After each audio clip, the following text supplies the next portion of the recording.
pull up a chair.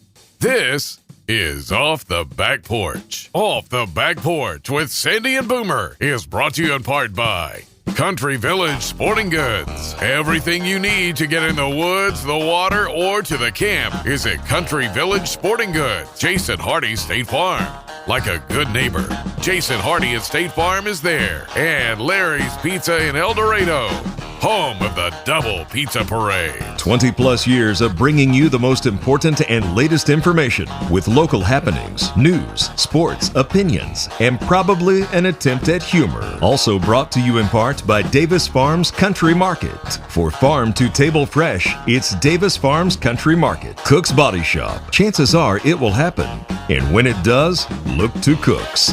Murphy Arts District. For the latest information on concerts and events, go to eldomad.com. Recorded live from Main Street Pizza in historic, beautiful downtown El Dorado, Arkansas. With a history of being the voices you trust. This is Off the Back Porch with Boomer and Sandy. Or Sandy and Boomer. Or two old guys you've known for a long time, whatever. And now your hosts, Troy, Boomer, Barrios, and B.A. Sandy Sanford.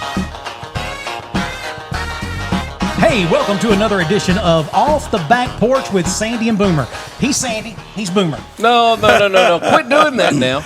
Well, I mean, and I'm not sure who you are, sir, but... Okay, so Boomer owes a lot of the bills, right? Yeah, that's right. Paying for the pizza today. Exactly. and the tire shop. Yeah, a couple of oil changes and some Christmas presents. Some struts. Yeah. Just a little bit. And I understand some scrubs.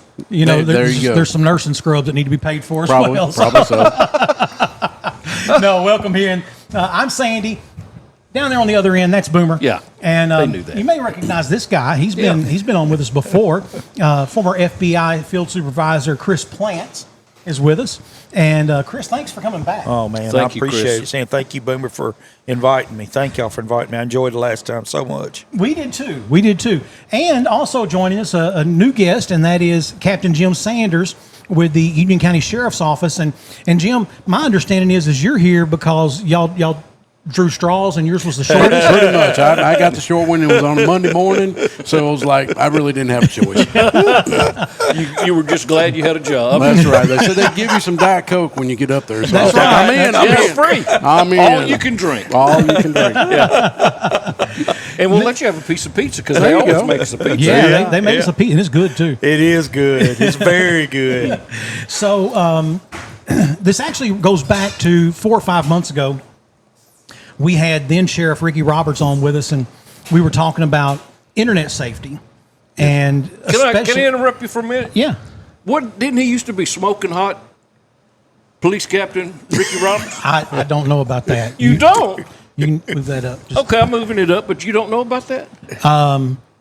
Was he just smoking hot to you, Boomer? This is No. scary. Maybe, That's yeah. what we used to call him back in Scaring, the I do scaring you. remember I'm that. sitting by him. He's throwing you out of the bus. And he We- said you used to call him that. Well, You know, I do remember something about them. We were at the radio. I think it was the ladies in the building. They would Yeah. smoking hot police chief Oh, Ricky okay. Roberts. Well, this was some years That ago. makes you feel better. At least Ricky kept his hair. It turned Yeah. gray, but he kept all his hair, and he married out of his league too. Oh, 100%. Yeah, he's out batting his coverage. or- Most of us do. yeah, Batting his No, that's- coverage. I mixed- you got two. I mixed my metaphors. Hey, we're just trying to get down to brass tactics. Yeah, brass That's right. Waiting for the other balloon to drop. Dang, that was quick. Sandy. Hey, I'll tell you what, for future reference, just give me all your ideals. Man, you're on. Well, we have a lot of experience with that. Oh, heavens. So, yeah, but no. So Ricky was here with us, and we were talking about internet safety and internet crimes, especially when it comes to children. Yeah. And I had just watched a documentary, and it was this guy. He was an FBI guy, and his specialty, he could find anything. And there were these parents who were all like, "Oh no, I have the ultimate in safety when it comes to my children." Yeah. And this guy had never met these people, nothing. Pulled up in their driveway, and by the time he sat on their couch, he told them what school their daughter went to, what grade she was in, who her teacher was, Her favorite color, everything. what He knew- band, what band she liked. and the mom is like, how? And he said, well, for example, you have my child is a third grade honor roll student sticker on your vehicle. That sticker looks to be about a year old, so I put her in fourth grade.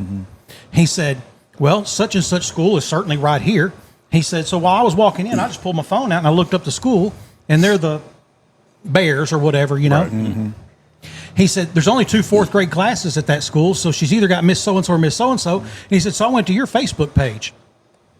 You had pictures of all of them from a little class party y'all had a couple weeks ago. And you had in there. You brought the cupcakes. She wanted purple cupcakes because it's her favorite color. Yeah. And he said, I got all that from your driveway to here. Now imagine if I spent a day. Yeah. And it's all there. It's all out there. Yeah, it's all there. And so we wanted to put together a show that talked about I don't think we have to delve into the possibilities Or specifics. because we've all heard those horror stories. Yeah. But I think when it comes to just general internet safety, my 9-year-old, for example, she's all the time like, hey, can I watch some reels? And here's what I'll do.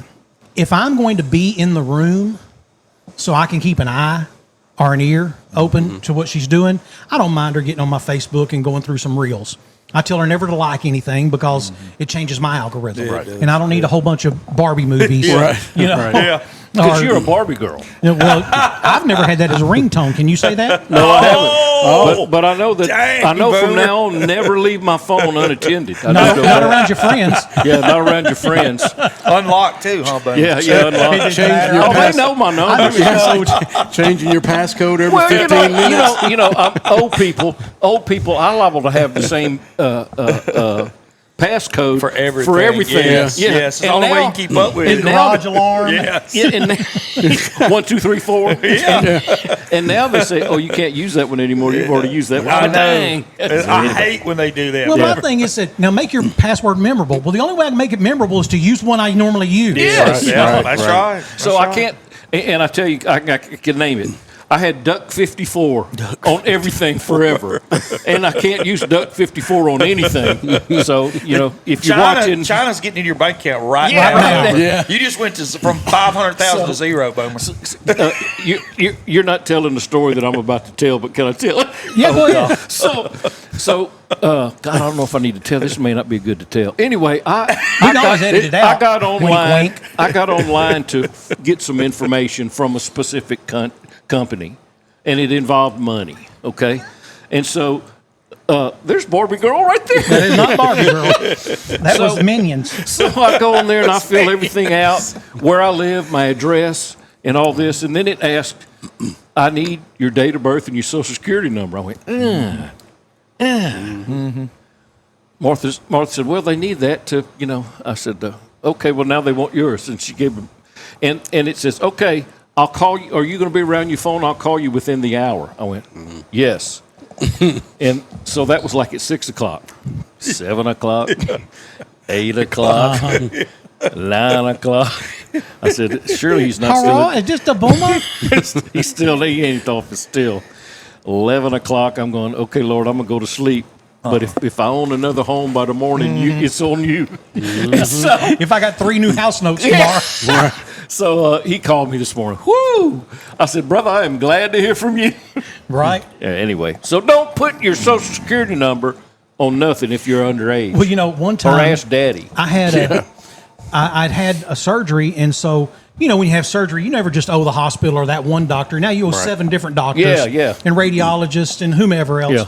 And so I get a call from Steve with the Arkansas pathology labs, or whatever.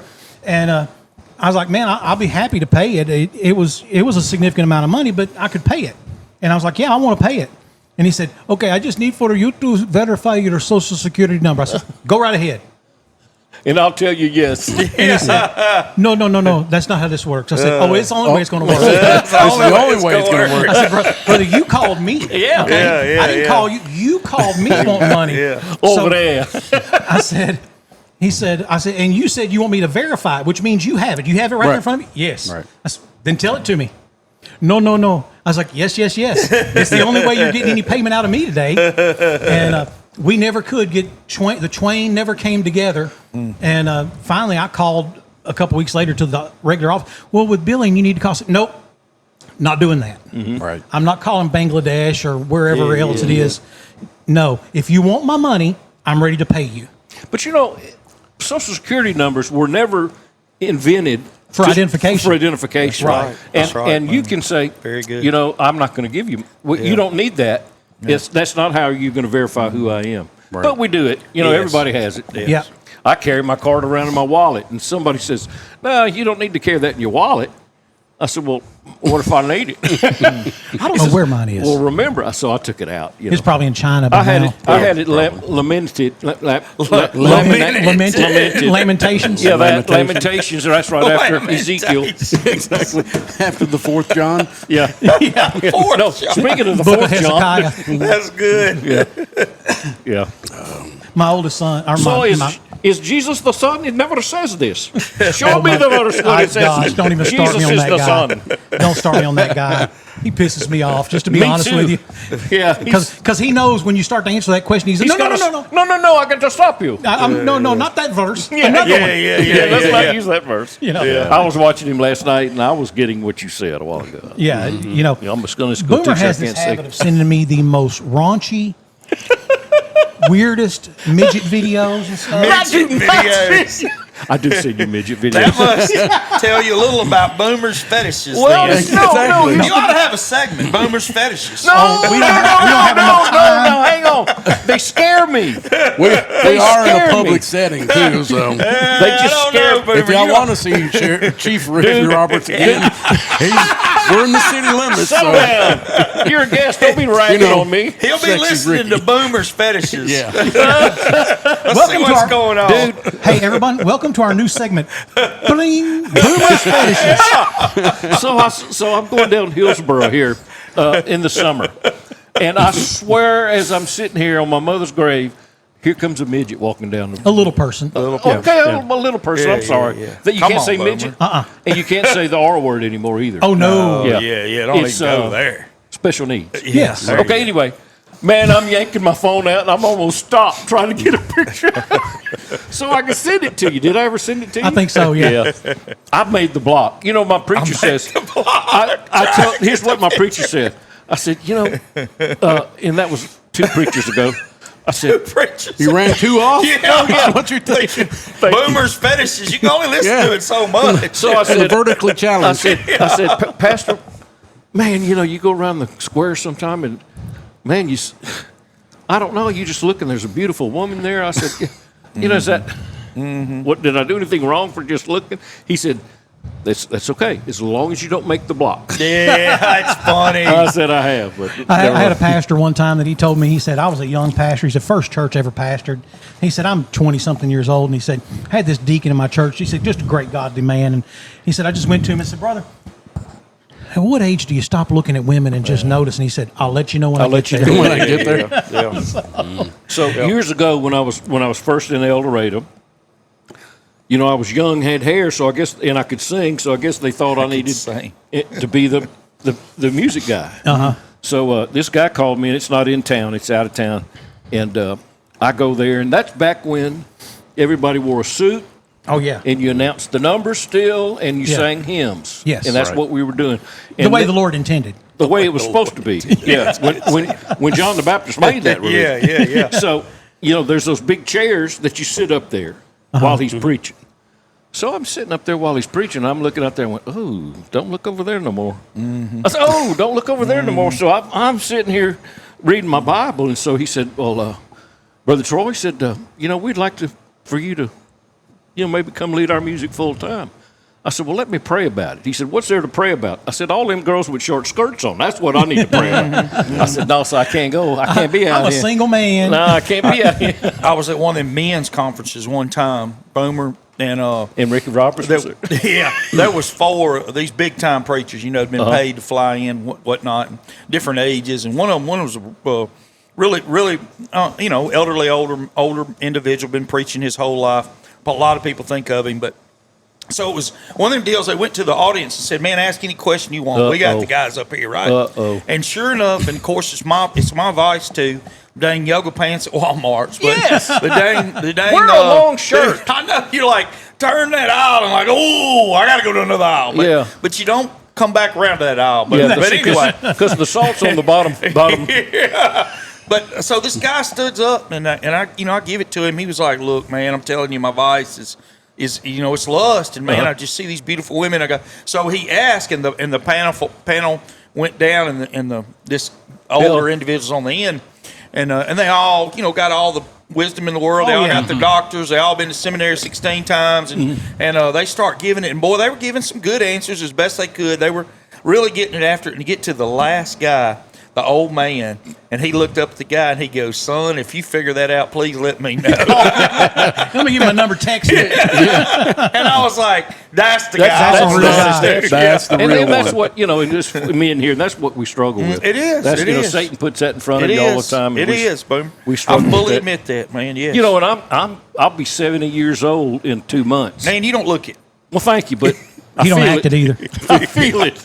But anyway, so, it's still, you think after 40 years, I'm pushing 40 years of being married, and God bless my wife for putting up with that long. God bless her for sure. But you can pray about that all you want, but it's still going to be there. It's a flesh thing. It's in the nature of man. It's the thorn in the side. There is no doubt. And I may be getting way long. I'm sure he'll delete all this. But, this is just my opinion, and we should not be arguing over verses. We're in unity over God and Jesus is God's Son, and Jesus died on the cross for our sins. Jesus rose on the third day. And most scriptures, we all four would be in agreement on. Right. But there's going to be a couple, Boomer, you're going to be like, I don't know about that one, Chris. But we should not be divisive about those scriptures. Me and you are Christian brothers. We're going to be in heaven together. We just have a different understanding of that scripture, or God spoke to us a little different. And I'm sorry, I'm getting to point something, I promise. No, you're good. Paul, of course, said, I got this thorn in my side, and I've asked you, God, 3 different times. This is Paul, man, who can converse with God anytime he wants. And he goes, I'm asking you to take this, and he said, my grace is sufficient, Sandy. Amen. Yeah. And meaning, you ain't going to get over that. You ain't going to get over that. Yeah. And in fact, you got to know, if you got over everything, you wouldn't need me. You wouldn't search out for me. I'm the one that takes care of that for you. That's right. Now, many of these big time, and I'm not saying that they're wrong, Boomer. Many big time seminary guys, they'll all tell you the same thing, that he had a problem from all those stonings, from his eyes going blind. It was a physical affliction. I think without a doubt, he wasn't married. He was a big-time preacher going to all these different towns. I'm telling you, Chris Plants, which is nothing, without a doubt, it was lust. And he kept asking for that lust to be taken from him. And God said, no, dude, that one's not going away. Because, look, there's no Ramada Inn for him to stay at. So when he goes to Thessalonica to preach, where's he staying? He's not down at the Airbnb, okay? No, so he's over here at widow so-and-so's house. She's only 30. So here's this single woman, probably smells better than the rest of them. Oh, man. And, no doubt. Look, it's Paul. And I was an evangelist for 13 years. I can just tell you, traveling that evangelistic field, and there always seemed to be, at almost every church, there was one woman that it was just like she would set her sights. And it wasn't me. I was nothing special. It's the office you were in. It's the office. And they would set their sights. And, brother, let me tell you something. I had more offers than I ever had as a single man on the evangelistic field. And never took any of them, thankfully. No. Amen to that. Amen to that. And the point you're making, money. Captain Sanders, I guarantee he's had it. You put that shirt on and you look so good in it, and your uniform, and them dudes. Now listen, let's don't start lying. Hang on. Let's don't start lying. Hello. Let me fix my hair. Here's what you need to know real quick. His wife will kill him. Oh, I don't doubt that. I was just saying she will be at the jail for a whole different reason. Does to a specific population. Right. Well, and you talk about everything else. It's God's grace of us giving us a choice. Amen. We choose to do certain things. You don't see him by accident. Because if God just comes down and says, okay, we're going to do this, and like you mentioned, you don't need me. That's right. You choose me. That's right, brother. That is exactly right. That's the whole. He did not make us robots. No. And thank God for that. Yes, amen. So Sandy and I did a song one morning just about this.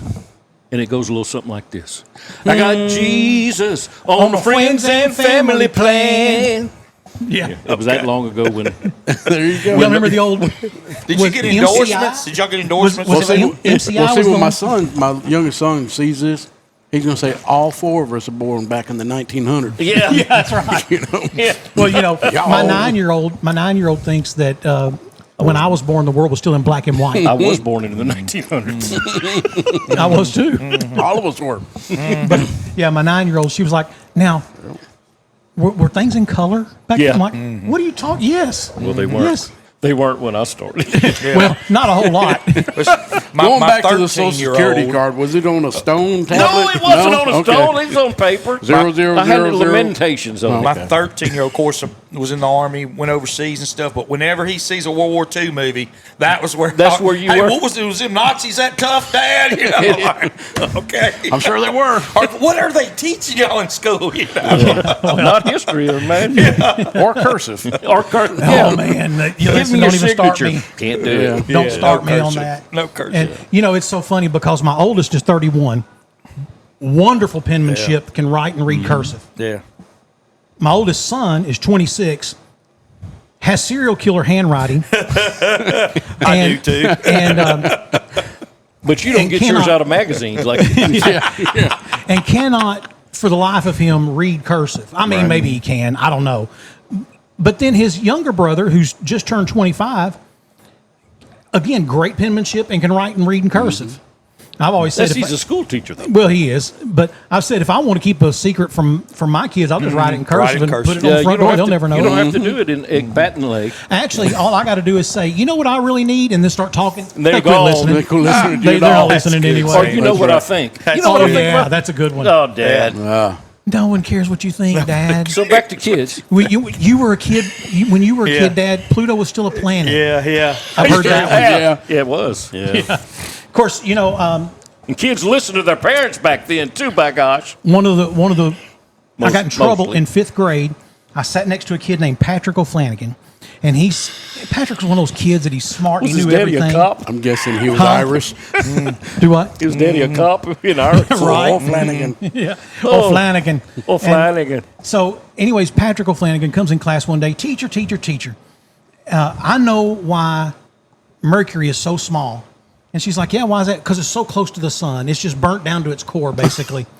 Well, and she's like, that's right, Patrick. You're so smart. Everyone loves you. You're such a wonderful student, especially compared to that Sanford kid sitting there next to you. No. And so I'm like, Miss Neal, I figured out why Pluto's so small because it's just made of ice and it's breaking away and floating off into space. And she said, get out of my class. She threw me out of the class, sent me to the office.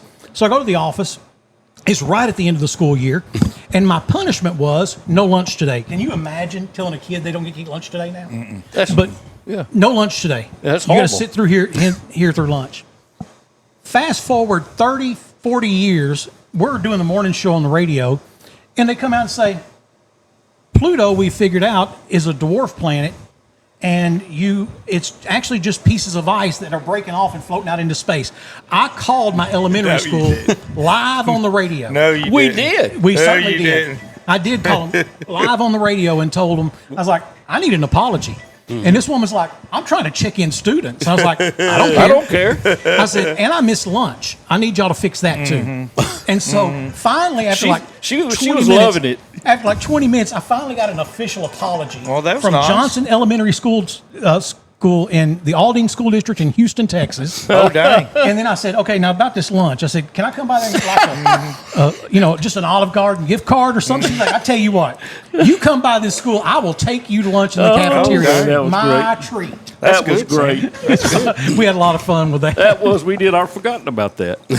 Also- you can tell me anything, and Sandy say, Seem- "Oh, we did that." And I said, Seemed like you remember it, huh? He says, "No." So I just say, "Yeah, I remember that." I did when I was on the radio in Texas. Our ratings came out that first year that I was there, and we had like a 30 share. I know they don't mean a thing to y'all, but in the radio That's world, huge. yeah, it's massive. It's like runaway massive, number one by leaps and By bounds. 15. Easily. I mean, hell, if we'd had a 15, we'd have been tickled to death. We had a 30. And so we're having this little celebration on the air. And I said, and imagine this, in 9th grade, Mary Pig, who was my science teacher, said these words to me in class one day. She said, "No one's ever going to pay you to run your mouth." And I said, "Miss Pig, how do you like me now?" And she calls in on the radio in Center, Texas, calls in on the radio and says, "I never said that to you." That phone blew up with people like, "I was in that class. She most certainly said that to you." Said, "Honey, we got a 30 share. State Farm only has a 20 share." All right, let's talk a little bit about the subject, what we came for, and that is internet safety. Now, just as a way of again kind of prefacing this, Captain Sanders spent 12 years in CID at the Sheriff's Department, in Criminal Investigation Division, so he has some insight there. And then, Chris, you were with the FBI, and besides the straight up death threats from the cartel and having to be moved out of the valley, you went into human trafficking and child sex crimes. And well, it was actually, Sandy, it's the task force. I was put in charge of building this task force and putting it together. It was the Northwest Louisiana Violent Crimes Against Children Task Force. Yeah. And it was phenomenal. We would work child pornography cases, which you're going to get into a lot of that with this internet thing. And then we would work missing kids. And then, but a lot of what at that time, what we were emphasizing, and we get them all the time, I've told you some stories, but were of course, children being human trafficked. And that was, we tried to focus on that. The child pornography / internet cases, man, you can work 24/7, 365. You don't have enough manpower to do it. It's crazy. You don't. It's crazy. Now, you say, I said not make a dent. To that kid. Yeah. Oh, no. Right, you get your ones and twos, but it is ridiculous what goes on nowadays on the internet.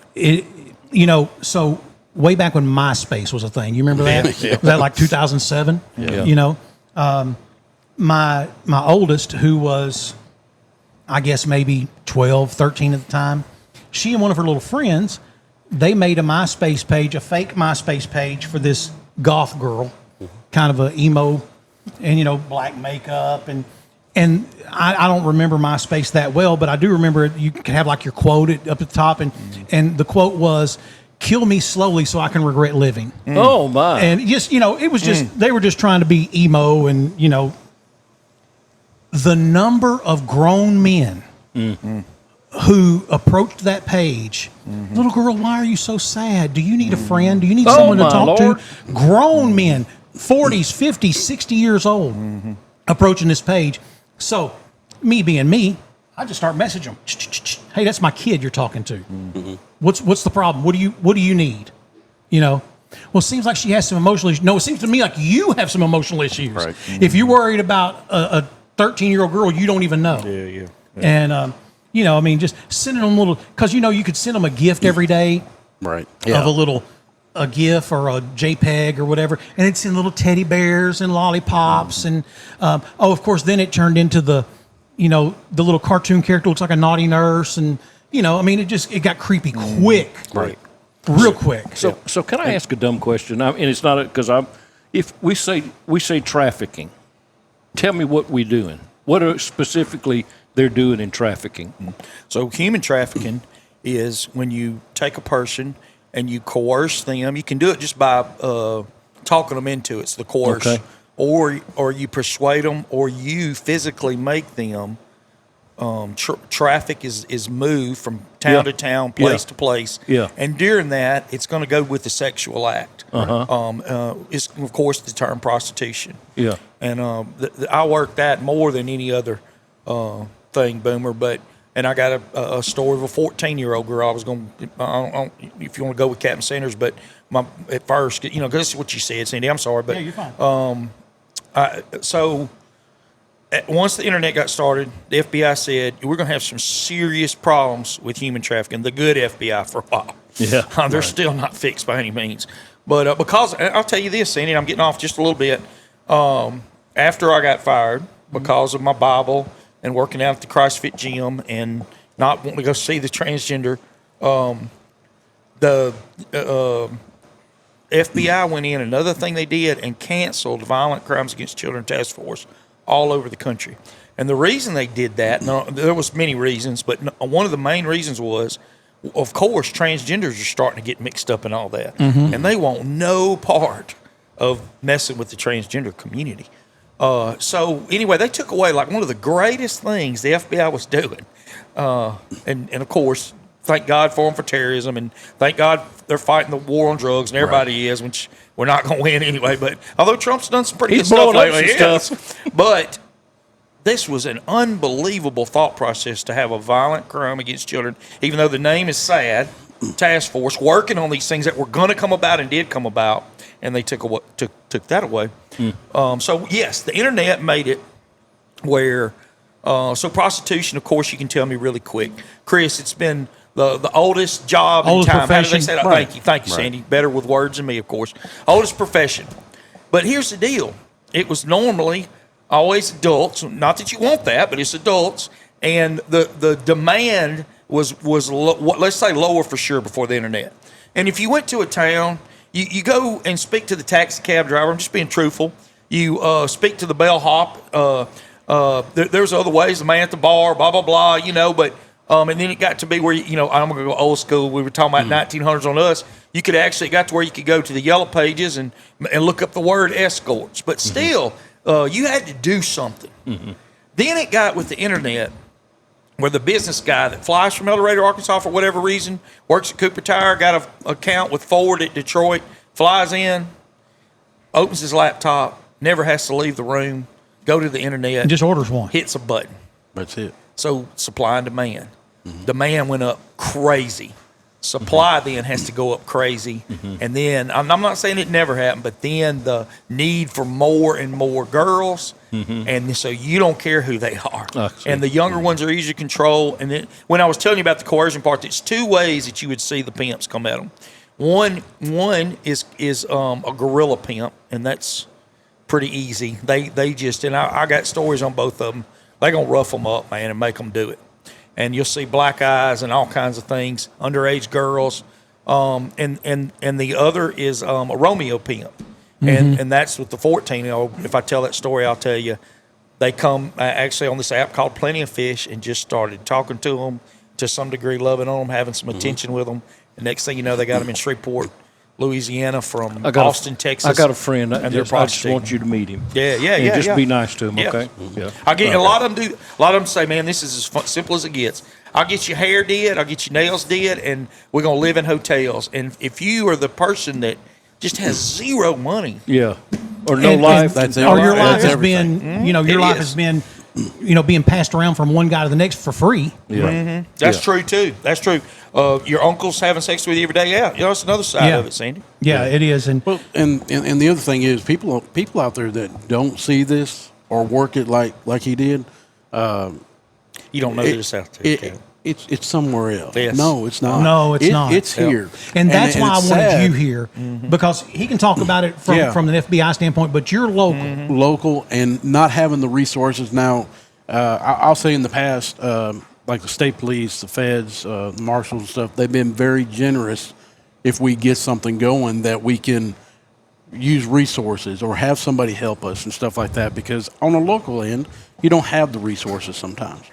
You see the need, but you don't have the resources to follow through sometimes. I got you. And so, on the local end, I mean, and not that I'm going to tell a funny story about this, but when I was working, when I was working cases like this, it went through the fact that I had a burner phone, and because I set up an account on Facebook that I was a 14-year-old little girl, because we had somebody locally in the area reaching out to these elementary schools and stuff like that. Well, so you got a sting. Pretty much. But like he said, simple like that, depending on your age or anything else, this little girl's not going to be texting and calling you in the middle of the day when I'm working. So 3 o'clock until whenever in the morning, you're just information after information.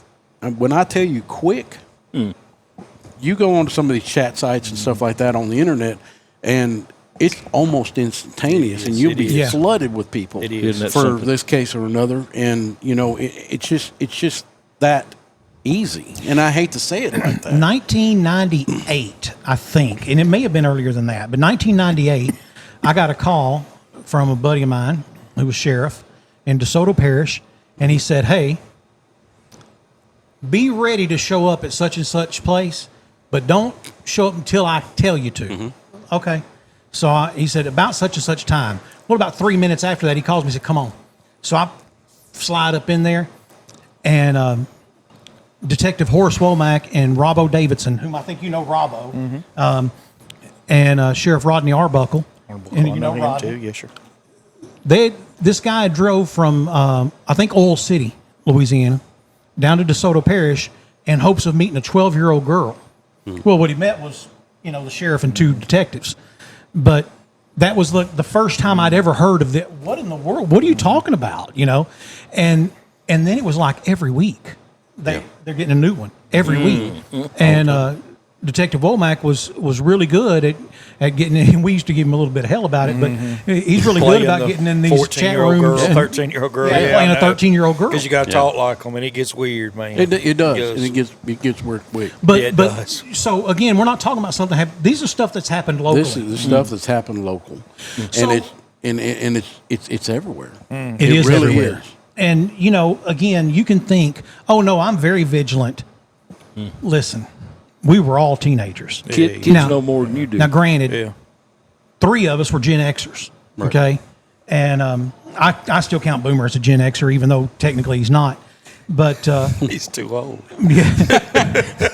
but I didn't know you were 70 before you told me, boo. We're Now not some yet. guy knows I'm how not old you yet. are. The old baby boomer. Some guy's going to be texting you tonight because he knows That's you're that right. bird. hey, sexy. That's right. Yeah. But we're Gen Xers. You sure do have. Yeah, I We know. got away We with all know that. We got away with a lot, but you know why? Because our parents didn't really give a rip. Yeah. They didn't see the world as dangerous as it was. It was still foreign to them. That's why we were out in the middle of a pasture with a bonfire and 3 Yeah. bottles of Boone's Farm Strawberry Hill and our They Mad didn't Dog. care. Or, I mean, they cared. they but cared. Yeah. But as long as they didn't have to come get you, Yeah. which my dad had to come get me from jail. But anyway, as long as they didn't have to come get you, what they care? Well, and Our kids, they get away with stuff not nearly to the way we Yeah. did. It's funny because I saw a guy. He's like, "Man, I was 15. I stole my mom's minivan and drove to a party in the middle of a field and drank Everclear till I threw up." He said, "My 15-year-old won't take the trash to the curb if it's dark outside." But at the same time, now, I have a teenager in my house, and a couple years ago, I just happened to run across an extra Instagram profile that I didn't know she had. Well, I know now, and I was just, I just waited. I waited a day or two and just watched it, and then popped that up one day. "Hey, by the way, what you got that second Instagram profile for?" "Oh, there's nothing bad." I said, "Then why is it private? And why haven't you told me about it?" Right. It takes that. You have to keep an eye, because if you're not watching your kids, someone else is. No. Well, and they may not have the best intention. You are paying that phone bill, and this is where parents, I think, is the Amen. most cowardly thing they do. And I do it every once in a while. Let me see your phone, and just let me see your phone. And you're right. I don't know how to get in all those little bitty apps and do all that stuff, but it don't matter. They know there's a chance that I might walk around that house and go, "Let me see your phone a minute," and then I'm going to scroll through some old school things and stuff just real quick. See if there's something wrong. But all these parents that are fussing about all this do not have the guts, and this is horrible, but I'm telling you the truth, to say, "Let me see your phone a minute." They just don't. If you're not checking your kid's phone because you say, and I had this argument with a guy that used to work with Boomer and I, "Well, my children expect a certain degree of privacy." I get that, but more than anything, they expect a extreme measure of security. Yeah. And if you expect Amen. security from me, you have to give up privacy from me. And it's like, listen, my 31-year-old, I pay her phone bill today, and if I called her right now and said, "I need to see your phone," guess what? She's coming over. She's going to hand it to me. You know why? And now she might say, "Now, Daddy, I'm 31 years old. Yeah, you probably don't want to flip through all them pictures." I don't know what she's going to say, right? Right. Or and you probably don't. you're exactly right. But or one of the boys, if I said to one of the boys, "Hey, I need to see your phone," even though they're 26 and 25, they'd be like, "Now, Daddy, you can check everything, but I'd stay off that Snapchat if I was you. You might see some things there you don't want to see." I don't know what they'd say. Yeah. Then again, it might all be Bible verses. I don't know. Yeah, hopefully. Praise God. Well, you had mentioned earlier about how easy it is to pull up a laptop and everything else. Well, my issue with parents right now is as young as kids are that have a computer in their hand, the biggest computer all the ever. time. Yes. Yeah. That's where it More gets. power in That's that where than it was in gets the, bad. in the, Yeah. in You the know, Apollo. in the I've got an Apollo mission. 11-year-old right now that I will argue and argue why can't I have a phone? Why can't? Because I see that. I see it on our side. Our mantra at our house. How easy it is. Our mantra at our house is wait until 8. And what that means is 8th grade. Right. You do not get a now. That's what this year, saying to my 13-year-old, and I hated to. I'm telling you, I hated. He's my baby. Like you, I got a 28, 25, 15, and 13, and I hated when I got him that phone. But it had done. It gets complicated, the world we live in. It does. And so it finally got to that point where I'm like, it's so complicated. I got to get him a phone. But, man, I mean, to be quite honest, I'm fussing at myself. 13 with these things is just – and that's crazy. he was never sitting in the couch. He's crazy athletic, does every sport you can think of, literally. But now that joker's a real machine, man. Yeah. And that is got – and the doctors will tell you – and, hey, I'm fussing at myself now, Boomer. Yeah. That is Gotta get off to of watch it. all that information over and over. I mean, different, but it's got to mess with your head. Brain drain. Which we're off, but I'm sorry, Shane. I You got know a little what? bit. I don't understand because they've separated out baby boomers that were born after the late 50s to the early 60s as Generation Jones because we didn't identify with the early rock and roll stuff that we didn't identify with that. Yeah, I mean, you were born in 64? 56. 56. Okay, so what do you have in common with someone who was born in 42? 47. Yeah. Yeah, see, my oldest brother was 47, and they were born before rock and roll even. But here's my point. My generation grew up, and we're a lot more independent. And I know every generation looks at the younger generation and said, these kids will never make it. They've probably been doing that since Methuselah. That's right. But at any rate, It does seem worse now. It is but actually I'm it is in the telling you, Bible where the old men lament at the younger. Right. let me give you an example. I went and picked up my grandson at school, okay? And we stopped at a Dollar General. I said, before we stopped, I said, you want a drink or something before I take you home? Yeah, Pops. I said, okay, well, here's some money. Get me a Diet Coke and some peanuts. So he goes in there and he gets him a drink and gets him some chips or something and me a Diet Coke. I said, where's my peanuts? He said, I didn't see them. I said, you didn't ask them where the peanuts are? No, man, I don't want to say anything. Yes. I said, you don't have enough communication skills to say, excuse me, man, where are the peanuts? You couldn't do that? Right. No, and I said, take my change and go back in there and ask that lady, where are the peanuts? Boomer, the phones are doing a million things, and I'm off subject, but that my kid, my 13 and my 15-year-old are the exact same to the point of almost, hey, run in there and pick up the pizza. It's already paid for, just or whatever. Like They you said, can't get the do Coke. that. Dude, they will almost beg me. Don't Have a make me peanut go in butter. there and do that. Don't make me go in there And a and do lot that. of it is what happened at COVID because in those Yes, formative I was years, gonna say that. we stuck them all at home. But let me give you an example from the differences. When I was young, I'm talking 6th grade, we had a horse and it was at the stables where I lived. It was across the tracks 3 miles from where I lived. We would go out there after school. It was across the tracks from where I went to junior high and ride horses, me and another buddy. So we rode horses for a while, and then we started, behind that was the Intercoastal Canal. So we knew that we could put our cigarettes in a little plastic bag and tie it up, put it in your pants, and swim across the Intercoastal. And we had some stuff we wanted to do over there. Some other guys, we always over there, And it wasn't drugs or nothing. I never did drugs. I got you. But and my parents, today the kid would have had to call his mama, or they got you on. All my kids, my On grown Live kids, 360. are on Live Live 360, 360, and I'll call her. I said the other day, I said, she's not at work. Yeah, that one. You're calling her now. Yeah. Sorry. And 360 says, they're here. And so I call them. I said, what are you doing up there? Oh, well, we just didn't have nothing to do. We thought we'd drive up here today. Even if they're not going to work or going home, I want to know. So this child that you just saw, she'll be 44.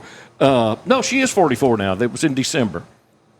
So Daddy still checks on her. But back then, my mom says, "Hey, get out of here, and don't be running in and out and slamming the door and busting my screen door.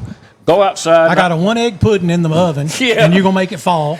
Yeah, they didn't want you in the house. No. And in the summertime, You sure weren't. I was gone all day in the summertime, So- and we'd go over to a buddy's house, and his mama would kick us out. My daddy, of course, was single, and he'd get up to go to work 5-something in the morning. During the summer, he'd wake me up. He'd say, "Hey, you need to go ahead and get up. I don't want you sitting in the house all day." And it was still dark outside in Houston, Texas. Okay, I'm not talking about out in the country. I'm talking about Houston, by God, Texas. And he's 120 humidity by morning. And he'd say, "I don't need you in the house all day." I was expected to leave the house when he left the house, and I better not be in that house when he got home. I better not be in that house. And so, yeah, we ended up at places we should have never ended up, and seeing things and touching things and doing things we should have never done. That's what you had to do in a big city. In your little place like mine, you're in the woods somewhere. Yep. And anyway. But that's what this has done. Yeah. Exactly. It has replaced that experience. Well, It has. but back to the dangers, and I'll give you one quick one, Little Rock, but this has put so many people that wouldn't have been in your community in your community. in your community. And, Yeah. and I'll give you just really one quick one. When I was an agent at Little Rock, I didn't work this, but I was on a SWAT team, and we were called out for a lot of the, quote, more dangerous arrest. And there was a guy flying in from Detroit to Little Rock to meet the 14-year-old girl. Thank the good Lord, the grandma found out and called us, and we were able to put it all together. So we let him fly in. And the deal was, the United States Attorney's Office said, well, he's supposed to go to this payphone. She had done give instructions to go to this payphone. Call me. It was a gas station down the road. And then I'll come out of the house and sneak out of the house, and I'll meet you at the payphone. So this was going to happen. So this cat gets off the plane. So we're under surveillance because we got to watch him go to this payphone, take pictures for the evidence part. And he's going to dial the number. Right. And that dude, when he got off the plane, he went to a Home Depot first, and he bought an axe and cable ties and duct tape Wonder and some why. other stuff and a Oh, shovel. my God. He was going to kill this child. And then in his Raped rental and car killed. drove to that payphone and dialed Right. that. And then as soon as he dialed it, we came up and arrested him. But what I'm saying is that little girl, even in Little Rock's a big city, no doubt. Even in Little Rock, that guy wouldn't have been in their community. No. No. You see what I'm getting at? Yeah. She's And in her he would have community been because of this gone thing before right here. anyone would have known she was missing. Right. And one of my cases that I did years and years ago was similar to that because the person had just got out of the penitentiary for the exact same thing in another county up north. Hang on a second. My bad. There you There we go.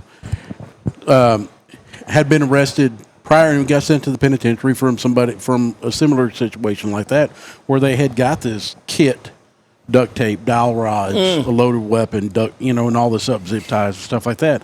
So we knew what his kink was. I mean, I hate to say it like that. No, that's right. But so you kind of play on that when you try to attract to 'em those about it. leads Yeah, and yeah. start building a case like Yes, sir. that. Yes, sir. And when that finally happened, of course, he got arrested 6 months later. He registered with me as a sex offender. So I knew all his personal information. So it's just that simple. The biggest thing I could ever put out there, parents, be involved with your kid's life. Yeah. Don't Amen. let this be their babysitter Amen. Yeah. and stuff Amen. like that. Go through like we've talked to before. Hey, let me see your phone. Or, hey, at this age, you can get a phone, but you don't responsibly you're going to be with one of your parents the whole time during this time. Why do you need a phone? Well, because JoJo's got a phone. I don't care about I don't JoJo. care about JoJo. I care about you. not And that's the biggest thing that would be as far as a protection for your children would be involved. Stay involved Yes, in your sir. kids' lives. Now, look. Keep them unplugged. Limit them. Yep. Limit to them to the Xbox. Limit them to social media, and be involved with your kids and be connected. I've got I'm 6 gonna add kids. real quick, Cindy, on the end of that, and you just hit that perfect. And I do this at my house at nighttime at 9 or 10 o'clock. That phone goes actually in my room, and they Yep. they Right. shut it down for the night. They shouldn't have that phone in their Going room to bed. 1s and 2s in the morning, and that's Right. where a lot of the cases we work. That's Right. where a lot of stuff has happened. So, And I'll tell you how easy it is to track, and I'm hoping you weren't on this case. But anyway, we'll go back to that burner phone that I had. Okay, I bought it, yes, with a credit card from the office because I was using it to build a case. So probably, I don't know, 2 weeks, 3 weeks into it, I'm actually sitting at the house on a Saturday, and I get a phone call from the sheriff. They said, hey, I know you're working this case. Have you been talking to so-and-so, so-and-so? Yeah. Well, the feds have called off, and they're the ones talking to you right now. And I was like, well, I guess we're both working. Good job. And they had, and with the resources, and we'll go back to the resources, just off a burner phone from Walmart, they had tracked it down that it was purchased from the sheriff's office in Union County, and they were sickened because, unfortunately, they had just arrested a judge and somebody else on a solid case, and they're thinking they were going to have to arrest another officer. Another officer. Yeah. So I was like, slip. Back to what we were talking about a while ago, and that is screen time. Again, I'm 54. My youngest is 6. I don't always have the energy Right. that he desires. I don't always have the energy he requires, much less what he desires, right? So sometimes it's very easy for me to throw that Amazon tablet in front of him. Now, it's locked down tighter than Fort Knox. I mean, Or Fort Knox, that one. Or that one, too. I was thinking Dick's hat band. Tighter than Dick's hat band. Outback there you go, mixing your Outback metaphors. your coverage. Yeah. Outpunch your weight class or whatever. Right. But, that's one of the byproducts of being married to my wife, and that is because stronger than you. Well, she's sneaky. See, she's sneaky. She's sneaky. So them kids aren't going to get anything past her. Right. Because, I mean, you know her, how she is. Yeah. And me, I like to play dumb. I'm not as dumb as I look. I'm not that smart, but I'm not as dumb as I look. And, and then I'll let the kids, I'll let them scroll some YouTube or whatever on the big TV. But as far as just themselves getting off in a room So one day the kids were playing Xbox in my room, and my middle son, Cam, he comes in, he says, hey, who are they in there talking to on Xbox? I said, better not be anybody. So I go in there to figure out. No, what it was is the 9-year-old's playing Xbox, the 6-year-old's talking to Alexa. Yeah. Right. So sorry if that just set off a whole bunch of Alexas at your house. But but he's talking to Alexa, which, by the way, she's the greatest babysitter we've ever had. Hey, He loves to talk to her. Now, I'm telling you, since they got AI Alexa, I started having conversations with her. She goes, and she just calls me by my name. Oh, you got to save this one for Boomer Fetish. Yeah, That's right. Yeah, that's right. Well, Martha was You sitting won't there. waste that story, Boomer. Sadie needs that What one. is it, Troy? I said, have you met my wife, Martha? She goes, yes, I have. Because Martha's asked her questions before. Anyway, I said, you sure are nice. I'll talk to you later. My wife will tell me she don't talk to her. She'll be like, See, I ain't talking to the bish. yeah. So my wife will tell me, this literally happened back in June. I'm in Tulsa. Okay, I'm in Tulsa trying to conduct business. I am in a high-powered business meeting in a top floor at a big high-rise building in Tulsa, Oklahoma. And my wife texts me and says, tell your girlfriend it's hot in here. I've heard this story. I've heard the story. And I'm like, okay, first of all, I'm not the one who has an outside love interest. I don't know what you're talking about, my girlfriend. Okay? Right. I said, it's just as simple as just saying, Alexa, turn the thermostat down 2 degrees. She's like, I'm not talking to that. Well, then be hot. How about that? There you go. But that's not how it worked out. Well, So I just picked it up on my phone. I just deet, change it off there. and changed it just like that. And we talk about all these social media things, and I'm kind of spinning it back into this, and you may be able to give a little bit more information on it because we weren't having, like we said, the resources. Taking a picture and posting it. How much information somebody can get off information from time to place, location, geofencing. I mean, just and what you post. Well, if you look over a time span, let's just say over a week, if somebody does a lot of posting and stuff like that, or TikTok and stuff like that, you can almost create a pattern of where they're at, what time they're going to be, where they go to church, and when they're going to be, how you post. And hey, we're going to go to who else will post them about going on vacation. And how many people do you know? And guess what? Hint, hint, we're going to be gone for 2 weeks. Or post, and then their house gets beach broken pictures while you're there. I said, don't be posting it. I have friends that they don't post until they get back. Yeah.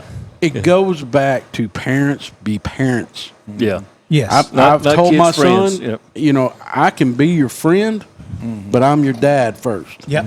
That's right. And that's what I'm be. Like it or love it, when you get old enough, you'll appreciate that. Yep. But parents have got to be parents and be involved and stay in tune with that to kind of break that cycle. And because, I mean, quote unquote predator is out there looking for those things. They're out and they can have a lot of the technology and stuff to be able to break that down as far as locations and stuff. Experience, courage, common sense.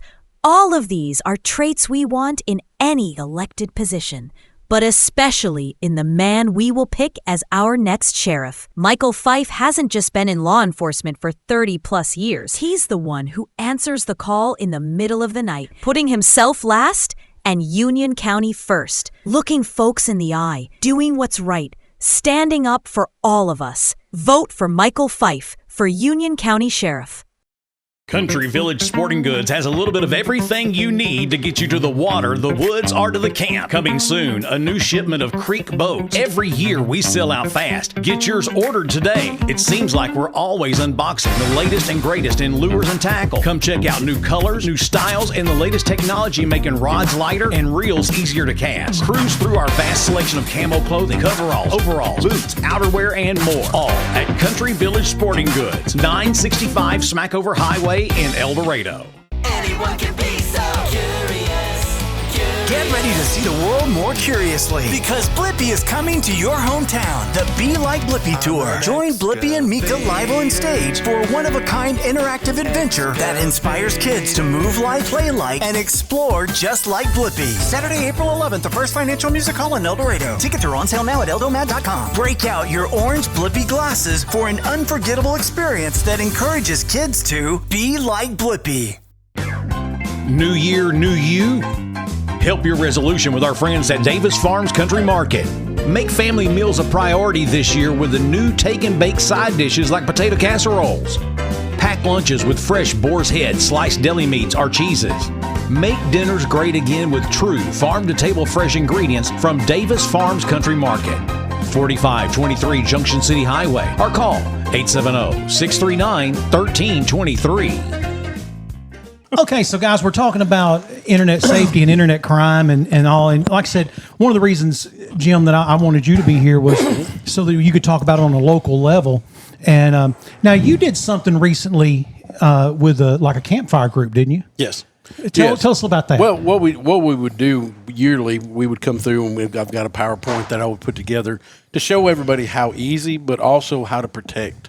Especially for parents. A lot of times we'd ask the parents to come to the campfire meeting, and what we would do is to have them understand how easy it is for them to be exposed. I mean, probably a few days before the meeting would take place, I'd get a list of the members of the campfire girls, and on one of my fake accounts, I would start friending them, sending them a friend, and there would be several people that would accept it and start chatting and this, that, and another. Well, of course, I'm a 14-year-old girl posing as, and then when the meeting would come during that last part of the PowerPoint, I'd pop up that profile picture. Does this person look familiar? Well, you'd look across that crowd, and some of the girls would just be like, that "Oh my wide-eyed goodness." look, yeah. And then the next picture is me in my SWAT uniform saying, "This is who you were talking to." To let them open their eyes. Hopefully a little bit, even if you connect with one person like that, that it lets them understand how easy this is to try to get the max friend list and whatever competition you're going through, but having that understanding. I think, to me, one of the biggest things is explaining to your children that likes does not equal success. Correct. Yeah. And I get it in a world where, social media influencer seems to be the most highly attainable goal for a lot of young people. Primo job. But the truth of the matter is, at the end of the day, if you can't be in love with you, doesn't matter how many likes you have, how many friends, how many posts have gone viral. We've had two posts from this podcast go viral. Right. And I think that was the coolest thing ever, that we had them, that they did. But it didn't change my life in any way whatsoever. Right. And there would be people say, well, that's just because you didn't know how to capitalize on it. Okay. Guess what? At the end of the day, I am still the husband to a wife who is way out of my league. I've got 6 of the greatest kids a man could ever have. I've got Jesus on the inside, working on the outside. Right. My social media is not going to change my life for the better. I can promise you. Right. I've been in social media long enough now to know it's not going to change my life for the better. Right. And that also boils down to your character. Well, that's true. Your character, you can, I've worked construction, this, that, and another, but you can fool somebody for so long till your true character comes out. It does. And it does. It does. You know, I mean, you had another trade at one time. You were a plumber. Yes, sir. And I remember one time, my son woke me up one morning at 5 a.m. He said, "Hey, Dad, there's a river of water pouring out of your bathroom." Oh, no. And I go in there, and sure enough, the water heater, it's just, I mean, it's running right out the door. Right. I mean, Praise the Lord. So get everything shut off, you know, and I go to work that day, and I work at that time. I was working some with your brother-in-law, and he's like, "Well, I'll just call Big Jim." I said, "Man, look, I got it taken care of." No, I'll just call Big Jim. I said, "I've got it taken care of." But to me, it was always great because when it came, you know, if you asked a majority of people in Union County right now, name me the first plumber that comes to mind, they'll go, and they'll do that. Right. You know, so you make your niche. My whole point is you make your mark based on who you are and what it is you do. Exactly. I don't ever want to be known for being the quote unquote Jake Paul. Okay. I don't need a 10 million following on Instagram or Facebook or any social media to have any value or self-worth. I would much rather be known when my kids one day, hopefully many, many decades from now, stand in front of a stone with my name on it. I want them to say, "Man, he was a good dad. Right. Man, he was a good friend." I want my wife to say, "I'm going to miss him." You know, that's what I want. But most importantly, I want to hear, "Well done, thou good and faithful servant." That's right. That's Because most of what they got to understand. Yeah, you have those 2 dates. What did you do in that dash in between? Exactly. That's what leaves your dash in between is what your counts. legacy and what people will remember you by. I've told my kids, and I'll put it here so that if they ever need it again, they know. I would like to have my birthday on my tombstone. Born 12/13/71. Born again 10/13/91. Yeah. And then my date of death, which hopefully is a long time from now. Right. But I want that because for me, it truly was a born again experience. I got a second chance. Right. Because listen, it only took me 19 years to wreck my life. Right. I'd been to jail twice by 19, which I know is rookie standards compared to some people, but at my household, that was enough to get my hams wore out. You know? Right. But man, I was on a crash course straight for hell. I was on a crash course straight for hell. Besides the hell I was living in on earth, and was playing games with God. Grew up going to church my entire life, but just playing games. Right. And then he had to get my attention. I won't go into all that, but anyway, at the end of the day, my social media does not define me. I always say, if you're going to judge a tree by the fruit it bears, look at the fruit I've got. Here in a few weeks, I'll have a lawyer. I've got 2 sons with bachelors, one who's about to get his master's. My 2 sons have great careers. I've got an 18-year-old that is one of the most kind, wonderful people you'll ever meet in your life. She works hard. She has a job at Chick-fil-A. She loves it. They love her. I've got a 9-year-old who I think is smarter than all 4 of us put together. And then I've got His Royal Highness, who I'm sure he's going to run one of the 5 families in New York boroughs one day. They'll call him Don Sanford, you know, and Sanfordonio or something. You know? They'll kiss his ring. But one of those children is like, I may say sometimes, like, he's the one I got to stay in law enforcement for. So they're calling. So he's the one I'll get a phone call. Real quick, you mentioned earlier that the biggest thing a parent can do for internet safety for their kids is just be involved. Be involved. Be involved with your kids. Know what they're doing. We talked earlier about, you can be a friend to your kid, but you got to be a parent first. You got to be a parent first. I'm going to tell you the rules. I'm going to tell you the consequences, and those consequences are going to come. And to have the heart as a parent to do that, they'll understand hopefully later that was love from you trying to protect them. And that protection never stops. I don't care how old they get. Oh, amen. You know, you go back to the likes and the friends and this, that, and another. How many of us can sit around right now to understand that our friends circle is small? I hope so. Small. I like my friend circle small. If you become a best friend to me, you've done something. Yeah. I have two. Yeah. I really do. I have two best friends. There's one of them sitting right there. Right. And the other one is Mike Poor. Right. And two guys that I know for me, day or night, does not matter the distance, does not matter what time, the weather, finance, it doesn't matter. If they called and said, Sandy, I need you, and I'm in, East Peoria, Illinois. Right. Okay. I'm on my way. On my I don't way. know how I'm going to get there, but I'm on my way. Right. Because they would do the same for me. Right. And, I was going to say I've never even borrowed money from. I actually did borrow money from Boomer one time, and I paid him You back. borrowed it from Marfro. With interest? Yeah, that's true. No. Oh, You didn't even ask me That's for not it. biblical. You went to the stores. That's right. I went to the source. I went to Fru. Your finance rates are high. Actually, funny story. So I committed a little bank fraud, but whatever. No, I had been approved for a home loan. Right. And so we're getting down to closing, and they said, hey, by the way, on the day we checked your account, you had like $22,000 in your account. You've only got like 18 now. We need you to have 22,000 in your account on the day of closing. I'm like, I don't know where I'm going to come up with $4,000 $1,000. Tonight? And so I called Fru and I said, hey, Fru, if I write you a check for $4,000, that'll be good like 2 days from now. Could you write me one for $4,000 is good today? And she said, you get it, baby. Come on over here and get it. Oh, right. Didn't ask nothing. And so that's how I ended up with the right amount in my checking account. But that's the only time I ever borrowed money. I don't think I've ever borrowed a dime from Mike Poor. And I know he's never borrowed one from me. We've been poor together. That's right. That's me and Boomer. We've just been poor together. Neither one of us have any money to give anybody else. That's right. But yeah, I'm like you. My friend circle is pretty small. Now I have buddies. I have pals. I have some people that I will confide things in. But as far as best friends, man, that's a very, very small circle. Well, who you going to, if you got unlawfully arrested tonight, who are you going to call to bail you out? That's the thing. Well, not Boomer. Okay. Not you. Yeah, Because you won't answer. Yeah, past 9 o'clock. Now, if you get there at Past 8:30.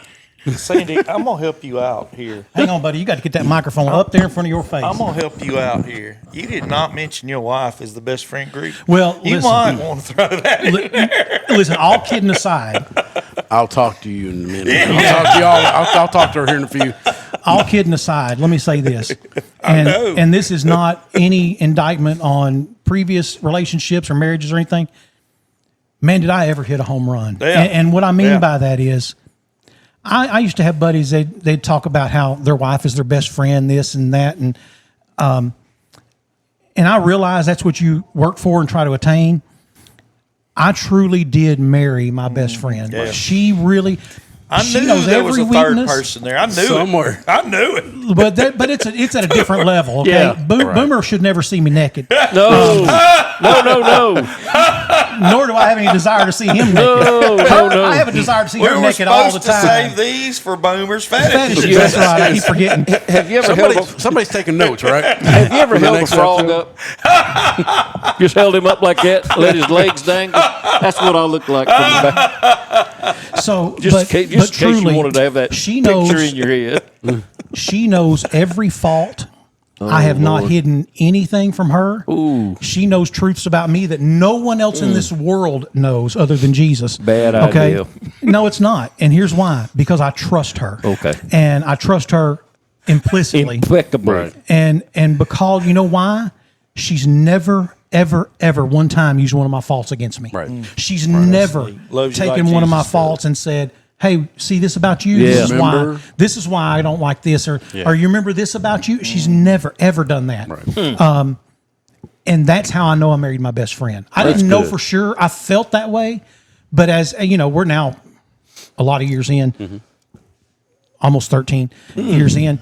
And I realized pretty quickly, though, that I married someone who doesn't judge me, who doesn't look down her nose at me. Now, maybe privately, who knows what she and her girlfriend, what her and your wife talk about. I mean, I don't know. I don't want to know. Yeah, I don't either. But my thing is, you know, and it's like their girls' beach trip. I don't want to know what happens on that thing. Right. I've seen enough pictures to know it's enough debauchery. I don't need to be involved. But I just say that I married my best friend, someone who, it's a whole different level though. There's only one of those. Right. And, but again, my social media account, because every now and then my wife will say, who's so-and-so? They're your friend on Facebook. I'm like, I have no idea. When I was on the morning show on Kicks 103, I approved everyone. Yeah. If you requested to be my friend, you were automatically in. Right. That's a mess. And I think I saw yesterday, I have like 9,000 friends or something on That's a Facebook. mistake. I don't know 9,000 people. There's no way. Right. The bad part is a lot of these people think they know me, and it infuriates my kids. They'll say, man, this lady come up to me and she's like, I know your dad. And he's like, you may know about him, but you don't know him, Right. you know? Well, and that spins back to what we were talking about Right. earlier. All these posts and put out and everything else. It's almost like they have a personal relationship with you, and you've never laid eyes on these people. If you're living your You know, life what you out call on it. That's catfishing. scary. That's You scary. know, Yes. you can put a picture up there of this, and it may be something totally different, and that's something they got to understand also. And to be four fathers here, you know, and I hate to steal this quote from a reel, but your fathers are the only people that they want their kids to be better than them, just like God. Yep. He wants you. Now, we're not going to be better than God, That's but He right, wants that's to right. put you above on that pedestal to be able to have that understanding. I want, you know, I didn't get to go to college. There's a myriad of reasons, and some of them are excuses, but education was not important in my house growing up. As a matter of fact, we were expected graduate high school if you can. Not all of us did. If you can, but go to work. Right. That was, you were going to go to work. Right. And I've told my kids, I said, look, get all the education someone else will pay for. Every bit of it. But know how to do something. Lay tile, plumb, electrical work. You know, I can't build. If you ask me to build a wooden box, it's going to be off. Okay, I have zero carpentry skills. But if you hand me a handful of wires and stand me in front of a vending machine, I can have that thing running and ginning within minutes. Right. You know, but learn how to do something.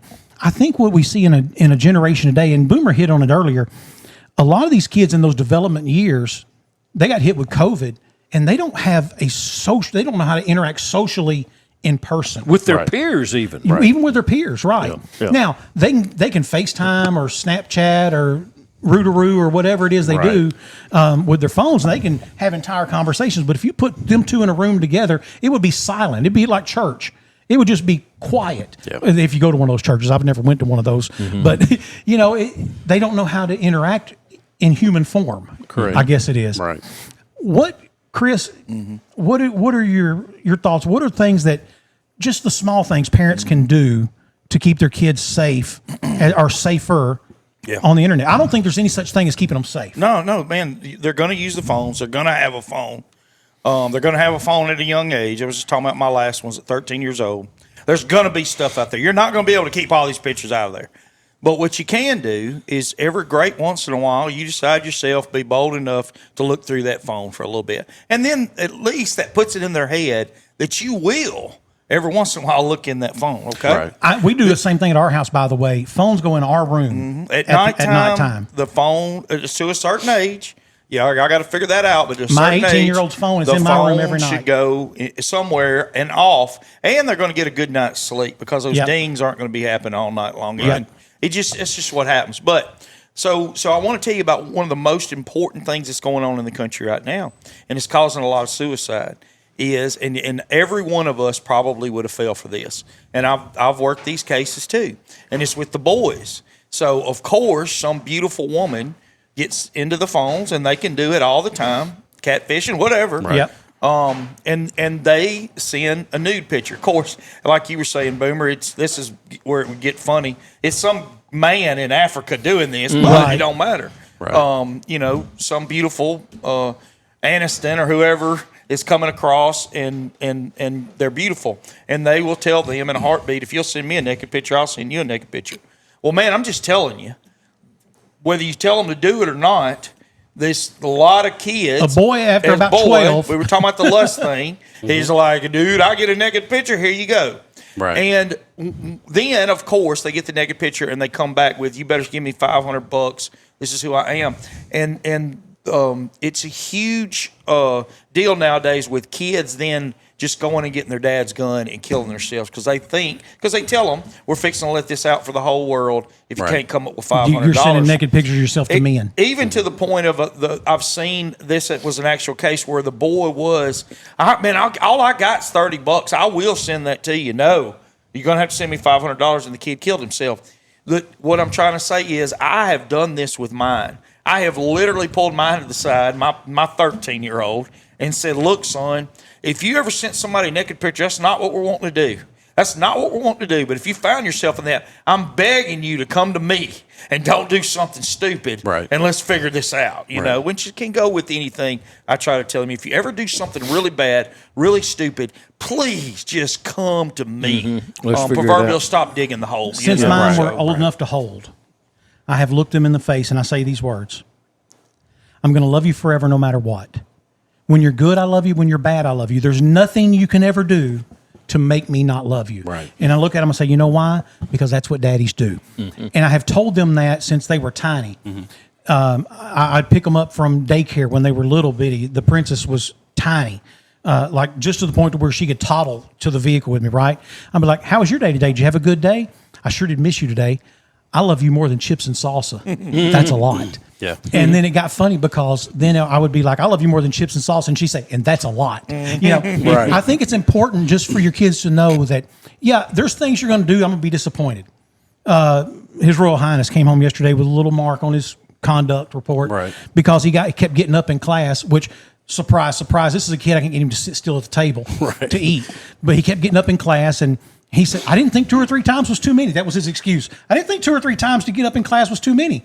Yeah, well, if they tell you once, that's where it stops. But anyway, I said, look, buddy, I'm disappointed, but it doesn't change the fact that I love you and I'm proud to have you as my son. I need him to know that even when you mess up, yes, there's going to be consequences for that. And his consequences yesterday were no TV and no tablet. Okay, that was his consequences. And at 6, that's basically all I'm going to do. You know, now he goes to school and acts a fool. I'm going to, you know, may warm them hams up a little bit. but I want him to know there are consequences, but it does not change the fact, just because you were an idiot or you did something dumb, or it doesn't change the fact that you're mine and I'm responsible for you and I love you and I'm going to protect you no matter what. And a lot of kids these days need that. Yeah. Especially from a father figure that is in their life, not necessarily if they don't have a father in their life, but having that father figure to let them understand on a daily basis that I'm proud about you, I'm proud for you, I'm proud of you, I love you, and stuff like that. Because you don't get that a lot these days. You know, I coached for, gosh, I don't know. I'm 54, and I've either been playing, coaching, or umpiring baseball since I was 5. Right. Okay, so that's a lot of years. And obviously, over the years, I coached a lot of kids who didn't have a dad at home. Right. And I never, ever dreamed that those kids would ever look to me like they would look to a dad. But a few years ago, one of my former players gets picked up on some charges here in Union County. And I don't know if he's done it or not. I don't care. That's not my point. So I called then Sheriff Ricky Roberts. I said, Ricky, I need to see this kid. I said, he played baseball for me for 9 years. I need to go see him. And he's like, okay. And before he walks me in there, Ricky says, first of all, you need to know that room's wired for sound. Secondly, don't touch him. Under any circumstances, don't touch. Okay? Like, got it. So I walked in, and this kid, he didn't know I was coming. He sees me walking, he just breaks out. Right. Just breaks down. And I just sat down with him. I said, look, man, I don't care if you did it or not. Okay? And I said, and if you did, don't say anything. I said, this room's wired. I said, but here's what you need to know. You're the only person who knows the truth. You're the only one. Whatever that is, you need to tell that. Okay? And on top of that, I said, even if you think telling the truth makes you look bad, stay with the truth. Okay? Tell the truth, and I'll help you anyway. I said, you need any money on your books? No, I'm good. I said, is there anything you need? Coach, I just need somebody to listen. And I was like, well, tell me. And so he starts telling me. There's no way he could have been involved with this, because when this crime happened, he's at Home Depot with his dad, and he's saying, if somebody will just go to Home Depot and get the tape. Right. I'm at Home Depot when this happens. There's no way I'm involved. And I come walking out. Sheriff is standing there. He's fuming. It wasn't a sheriff's department arrest. And he's like, why am I just now? And he sends somebody out there. May have been you. I think he sent somebody out to Home Depot to get the tape. Next day, this kid's dad calls me and says he's out. They've dropped all the charges. Right. He just needed someone just to come in and listen. But I didn't go in there judging him. I didn't go in there preaching at him. I didn't do any of that. I just said, tell me what you need. I just need someone to listen. And once he had someone who listened, next day he's out. You know, since then, this kid has reached out to me. This kid, he's a grown man. But he's reached out to me several times, and he's like, man, just want you to know that could have been a bad turning point in my life. Right. And I just think it's important, not just as dads, but as men in our community. You know, we're the first ones to complain about our neighborhood going down or this or that thing that's happening over there or that, you know, that stop sign, that intersection and what goes on there. And, but we're also the last ones to get involved. Get involved. Yeah. And that doesn't mean you have to go join the Chamber of Commerce or join Crime Stoppers or whatever. You don't have to do any of that. You can change the world from your living room right where you are. And I always take it back to this, and again, not trying to have a purely biblical, philosophical discussion, but Jesus is getting ready to leave, right? He's I'm out. Right. Okay, I'm about to leave. I'm standing here on the mount, and I'm fixing to ascend into heaven. What does he tell his disciples? Last thing he says, go into Jerusalem, Judea, Samaria, and the uttermost parts of the earth. Well, where were they when he said that, Chris? Jerusalem. Start right here and work your way out. Right. If you want to make a difference in El Dorado, Arkansas, you want to make a difference in South Arkansas, start where you are and take responsibility for that area. And once you get your area fixed, then we can move on. Right. But quit worrying about my area. Fix your house, and then we'll worry about fixing mine. Okay? Yeah. Isn't it funny? My house right now needs some boards replaced, needs some painting done, some scraping done. And it's partly financials why I haven't done it yet. But I can go to my buddy's house and see that his needs to be, you know, power washed, and I'm over there like scrubbing the side of his house and when he's not home. You know, I'm over there cleaning his driveway, getting my, you know, and all that. Right. I'll do all that at his house, but my house over there needs a lot of work and a lot of attention. Why are we like that? That's just You know, Stay in your lane. But if you'll start at your house, then we can work out to our neighbor's house. And to me, that's where it starts as a dad and as a man in the community. Fix what you can fix right here, right now. Right. And that starts with being responsible for the people in your house. Look, I realize teachers aren't always right. Cops aren't always right. I, of all people, know cops aren't always right. My attitude towards police officers gets me in trouble sometimes because I was a cop. I know how a lot of cops think. I'm also somewhat of a smart ass and, you know, just a little bit. Just a little bit. And so that gets me in trouble sometimes. But my biggest thing is I don't have to worry about any of that other stuff. If I can take care of me and mine, then we can worry about fixing everything else. You know, then we can worry about branching out. But Right. Okay, there's my I loved soapbox. what you said, Sandy, about going, though, and that's what the Great Commission says. It says go. It doesn't say come. Right. And I want you at church. I want you to have a traditional family church. But Jesus was very seldom, and there's a couple scriptures where it says he was in the temple, but very few times he was in the temple. And when you do all those miracles and all those things that happened, people that accepted him, he says he was going from here to there. Yeah. And One of the times he was in the temple, constantly going. One time he was in the going. temple, he walked out, and you know what he did? Yeah. No, he was spit. upset with them. Yeah. Right. He was upset with them, but he was constantly going. Hey, the other last thing that I would tell you about, if you're trying to protect your kid, and it's there again, if you don't know them, and even though I just met Captain Sanders today, if we called now and talked on the phone, or we texted on the phone, or we social media'd with Facebook on the phone, I've met Captain Sanders before. I know Right. him. Yeah. I know him. If you don't know that person, if they're not, of course you're great. I know John, I know Sharon, this is Mary, or this is Uncle Bob. You know Uncle Bob. Right. If you've never physically met that person before, you need to be telling them kids you don't know who that is. That's a stranger. And I worked a case one time where a young girl, about 13-year-old, had met a guy from California, surfer pitcher, cool dude, had all the pictures online. And then she got to doing this stuff where she got talking about her dad. Dad worked night shifts, mom's dead, blah, blah, blah. They come into this discussion. They go into huge discussions, okay? and that he gets to learning about her everything.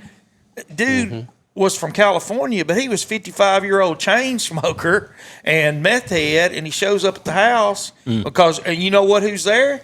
Nobody, because she just said nobody's ever there, and he takes her and rapes her and kills her. Oh my Lord! Yeah, no, I'm saying these stories, and Captain knows. I don't know if we've done good, but these stories are horrible, horrible, man. So I'm gonna say back again. Talk to whoever you want that you know.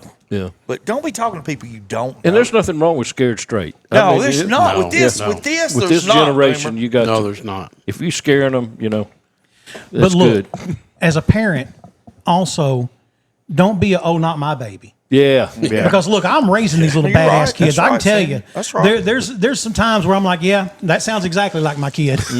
Now it doesn't mean that I'm gonna say it's okay for you to punish them the way you wish to punish them, but at least have enough self-respect and introspectiveness to say, yeah, that probably is my kid doing that. Right. I have always told my kids though as well. I'm like, look, you get in trouble at school, I don't care what you tell them at school, but you're going to tell me the truth. I cannot defend you. I cannot protect you. I cannot be your advocate if you're lying to me. You tell me the truth. We'll figure out what we're going to do about it. Yeah. It doesn't mean we're going to lie to the school, but you tell me the truth, and then we'll figure it out. Exactly. And how does that all start? Have a relationship with your kids. With your kids. Yeah. That's right. That's true. A Kev. relationship. That's true. That's true. Can they trust you because you've had that relationship? Yeah. He's Sergeant Jim Sanders, and again, I'm sorry, Captain. I was sergeant for Come years. on, Yeah. man. I was Yeah, sergeant for years. I knocked him down a couple of ranks there, didn't I? I'm sorry I've about waited that. 21 years for this. That's a big deal. All I ever made, as far I'm as I ever something, made all was, right. I'll I only say made that. sergeant, so Something. I get it. But no, Captain Sanders, Jim Sanders, I'm sorry. No, you're And all right. I've been called a lot of things. Yeah, over my 21 recently. years. I bet. I bet at that jail especially. Yeah.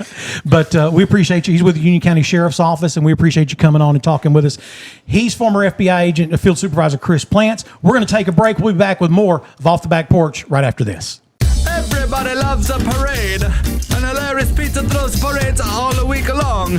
Bring the family in for your favorites, or explore the variety the Hilarious Pizza offers. Come join us at Hilarious Pizza for the greatest parade ever. With a name you trust, you can count on us. Glen Mechanical, plumbing, heating, and air. For over 6 decades, Glen Mechanical has been specializing in HVAC, plumbing, and all mechanical jobs. 3 generations family owned and operated since 1956. Glen Mechanical's business is based on relationships. They support and give back to the communities they work in. Contact them for all of your HVAC, plumbing, and mechanical needs. GlenMechanical.com. Bad things happen, and of course, they never happen at the right time. Maybe it's just a little bump and cosmetic damage, or it's turned into a huge insurance claim and you just don't know where to go next. That's why so many of your neighbors and friends call on Cook's Body Shop in El Dorado. From the minor to the major, Cook's Body Shop is in your corner. Need someone to help you deal with insurance? Look to Cook's. Need advice on what to do next? Look to Cook's. Need a free estimate? Look to Cook's. Bad things are going to happen, and when they do, look to Cook's. When it comes to your family's financial future, peace of mind matters. At Harrison Financial Management, they are right here to help you plan, grow, and protect what matters most. Whether you're planning for retirement, investing wisely, or securing your family's future, they will guide you every step of the way. Harrison Financial Management, your future, their commitment.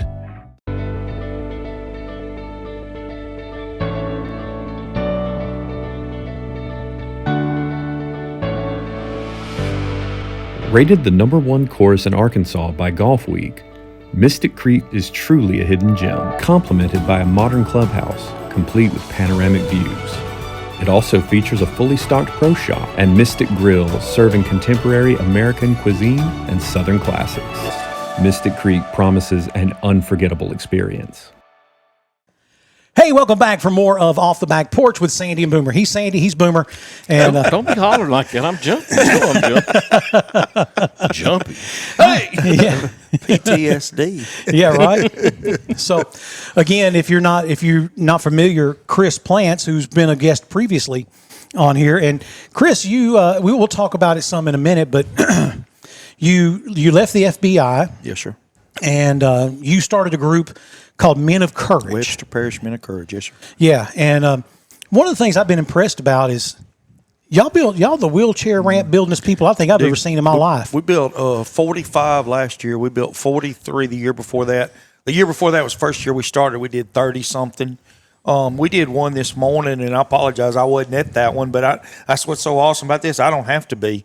I got a core group of Christian men that come together. They love doing this. They love showing Jesus at a house, and usually I am there, and I'm telling you, you want to talk to somebody about Jesus, you want to be at that house, because we'll do them for anybody. In fact, I wish every week was we usually do about one a week.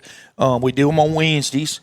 I wished every week, to some degree, y'all don't understand what I'm trying to say, though, was the lost person, you know? Mm-hmm. But we get lost people, and we show them Jesus, literal hands and feet, and then I go in, and I usually have a Bible. I like to get a forehand, if I can, get the Bible engraved with their name, get them run that hand across that, and then I'll talk to them about Jesus, and we've had many salvations, believe it or not, at houses that lead to more salvations. But we did one this morning, and the guys, it was a smaller ramp. The guys were done by 8:30. Man, it was ridiculous. It's our second one for this year. It's something that God definitely told me. And if I did this last time, Sandy, I apologize. But about a year into the ministry, when COVID hits, lumber prices go up 300%. And I'm a veteran. I had a veteran come to me, and he was getting his leg amputated at the VA in Shreveport. And he says, "Chris, man, I had some old shrapnel from Vietnam, and it had just been fighting it, over years after years, and the doctors finally like, man, we got to take this off." And he says, "Man, I don't have a wheelchair ramp. I'm going to need one. I'll be in the hospital the next 10 days." And at that time, I was just getting started, Sandy, in the ministry, and we got a little better budget now. Thank the good Lord. We've been doing this for about 4 years, and more giving, and finding a fundraiser and all this kind of stuff. But man, we just didn't have the money. But it didn't matter, and I just started living my life this way. God told me to build that guy wheelchair ramp. Yeah. And that was our first one, and it was not the prettiest thing ever. And that's where we started that, building the wheelchair ramp. So thank you for acknowledging that, man. Yeah, man, I enjoy it. I see every now and then you'll post, a ramp, and I'm like, yes, sir. My brother out there fulfilling his call, Yeah. Hey, before we get into all that, I have stuff to go. Have you ever, or do you play golf? Yes, sir. Yeah. Not a lot. No, I don't play a lot, but in fact, I started. Of course, I didn't ever play when I was in the Army. Went to Louisiana Tech, and toward my senior year, guys are like, "Man, you're gonna need to play some golf," So I started playing a little bit at the Tech golf course, but not a lot. Mm-hmm. But when I got, because I always loved bringing the El Dorado back into it. When I got at Cooper Tire, there was a guy leading the plant that was called, his name was Lamar Hammond, super nice man. Know him. And Martin Mackin, who's passed away, and several men in the plant, because they had been doing this for years. And you're talking about just unbelievable, it's not called companionship, but a way to bring the group together. Camaraderie. Thank you, Boomer. And you are so much smarter than you look, big dog. And, hey, it's amazing I can remember that word. I'm just messing with you. You were very smart. But they had, for years at the El Dorado Country Club, had been doing a golf league. And Lamar Cooper would pay for you. Literally, the thought of the camaraderie was, if you'll show up and you play so many weeks, maybe 10 weeks, then he would take you on a really nice place, like up to Little Rock one time, to Stonehenge maybe, or somewhere. I don't know. I played Stonehenge. Anyway, and you do maybe a Saturday, Sunday, and just, and I got really long with the story saying, but what I'm saying is, me and Bobby Burson, Stan Calloway, and Martin Mackin, and a million other dudes, Lamar would be in it, and even some guys from the floor would do it. And man, it was just a ball. No matter what you shot, it was always 2-man scramble. Helps a guy like me, and then you're not out there all day. But later in life, here's my problem with golf, Sandy. Takes too long. Dude knows the money. Man, I was with my older boy, 15, 16 years old, when I really quit playing, unless somebody really is just begging me to go with them. And I'd spent $100 and got the cart and all that. And I played. Of course, we were just there. He didn't know how to play, and I was playing horrible. Yeah. And I was like, I paid for this. Yeah. Because I was about to go insane, man. Yeah. And that's when I really just started playing Evergreen once in a while. Yeah, I'm not going to get into my whole golf story, but to me, I'm at the point, I'm surprised when I meet someone, they're like, no, I don't play golf. Never played, yeah. And I'm like, you mean during the week or ever? Yeah. And they're like, no, ever. I'm like, what's wrong with you? Yeah. So, I think what was the thing about golf was it forced me, because at that time especially, I had a very, very hectic job. Being general manager, I had like 4 departments that were like balls that I had to juggle all the time. Sales versus on air versus engineering versus front office. And it was just always, and of course, when you're dealing with DJs, you're dealing with personalities and egos. Oh, man, I bet. And so it was one of those places to where I was forced to just focus on this. And that's that, and I think that's what got me in. Boomer, you never hit a hole in one, have you? Never have. Have you ever hit No, my game's horrible. Yeah, well, I haven't either. But I have witnessed a couple of them. Dang. And Jay Cock Tidwell, Yeah. we were at the country club, and he was like, oh, man, I normally hit a 5-iron on this hole. And he said, I don't have my 5 with me. And his son had it, or he was getting it re-gripped or whatever. And he's like, oh, man, I guess I'm going to have to hit a 6. Hits a 6. Knocks it in. And knocks it in. There, what used to be number 3 at the country club, 180-something yards. Yeah. And hits that and knocks it in. Been with Mangum, he hit one over on number 17. And we witnessed one over at the Lions Club one time, that long number 2. Who hit that? I don't know. It was some guys in front of us. Oh, yeah. But he hit, I think he used a 3-wood or something, but he did. Yeah. He hit a. And, it's always neat to see people hit a hole in one. It's just so rare. It is. I've come close twice. Dang. Really. Once was at the Lions Club. I hit it. It was the Civitans or the Kiwanis or somebody was having a golf tournament. And there's like a 30-mile-an-hour wind in my face, and I hit. And I'm thinking this ball's never even going to make the green, and it does, and then it rolls up, and it's just like on the edge. And Kevin Waldron was my partner. He ran up there and jumped up and down beside it, trying to get it to fall, and it wouldn't fall. So you come close only twice? Yeah. Man, I come close every time I play. Oh, yeah? Yeah. Close to the green. Yeah. Hey, at where I grew up, the course, it was a 9-hole course, and on the back of number 9 was the pool at the country club. So I'd be jacking them, Yeah. Oh, yeah. I said, hit it. That was the thing. Said, he hit that 170 yards and put it in the parking lot. We thought that was more important than hitting the green. Or there may be a girl in the pool. Hey, could you get that ball for me? Yeah. I do remember one time, and it may have been the share tournament or whatever, but it was Robert Edmonds and Rodney Milam in front of us. And it may have been me and Orlando or Tom. I don't remember who it was, but we're behind, we're waiting. And we're at number 9. We're at number 9 at the country club. And there may have been some libations involved. And on the golf course? I know, it's hard to imagine. But Rodney Milam's in front of us, and he hits, and this ball, he hits like a 3-wood from like 110 yards out and nuts it. I mean, just, and it flies up under the canopy of the country club. And it started bouncing around in there. And there's a woman in there breastfeeding. Oh, man. She comes running out with that baby like a football and boobies. Comes running out. That wasn't me. No. And let me tell you what my good friend Robert Edmonds did. He looks up there and sees that, and he turns around and points at us. Oh, dang. Oh, man. Like we're the ones that did. Looking back at y'all. Yeah. He got you good. Yeah, like we're the ones who did that. But, I was just some things that I've noticed in the news this week. So New York City Fire Department has a new chief overall, the head Fred of the fire department. Is that Madani? Is Mom, he one? Mom Donnie. Donnie, yeah. So that's his really new, bad. His new pick. Yeah. Her name is Lillian Bonsignori. Okay. Never been a fireman. Never God. Has 0 experience as a fireman. Crazy, man. And yet she's in charge. This is nuts. It is straight up a DEI hire. This is crazy. I mean, she's self-professed. Bad. Self-professed militant lesbian. Yes. She's also self-professed democratic socialist, I think is what she calls it. Yeah, that's what Mom Donnie calls himself. So I'm just like, 0 fighting experience, and she's in charge of the fire department. Good luck, New York. Yeah. You know what kills me is that in 2001, we had Islamists fly planes right into New York City. That's true. And 20-something years later, they're electing a Muslim. I don't understand that. Well, more so than that. And I didn't socialist. see it. I didn't write this down, but the new head of the New York City Police Department, she came out this week and said, if you're not a Muslim, you probably won't get hired by the New York City Police Department.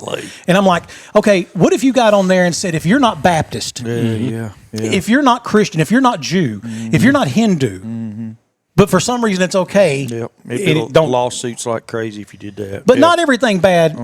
Not everything in New York is bad.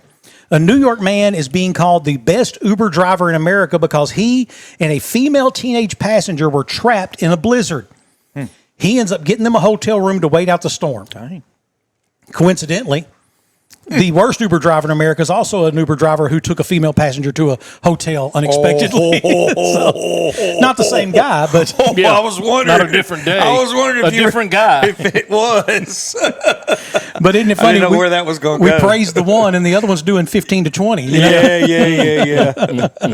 Yeah. Something else I noticed in the news this week, Boomer. Our first lady's hotter than yours. I don't care. I don't care what country you're She's from. a really pretty woman. She's a very pretty woman. Used to we always had to look at one of them European countries. Yeah.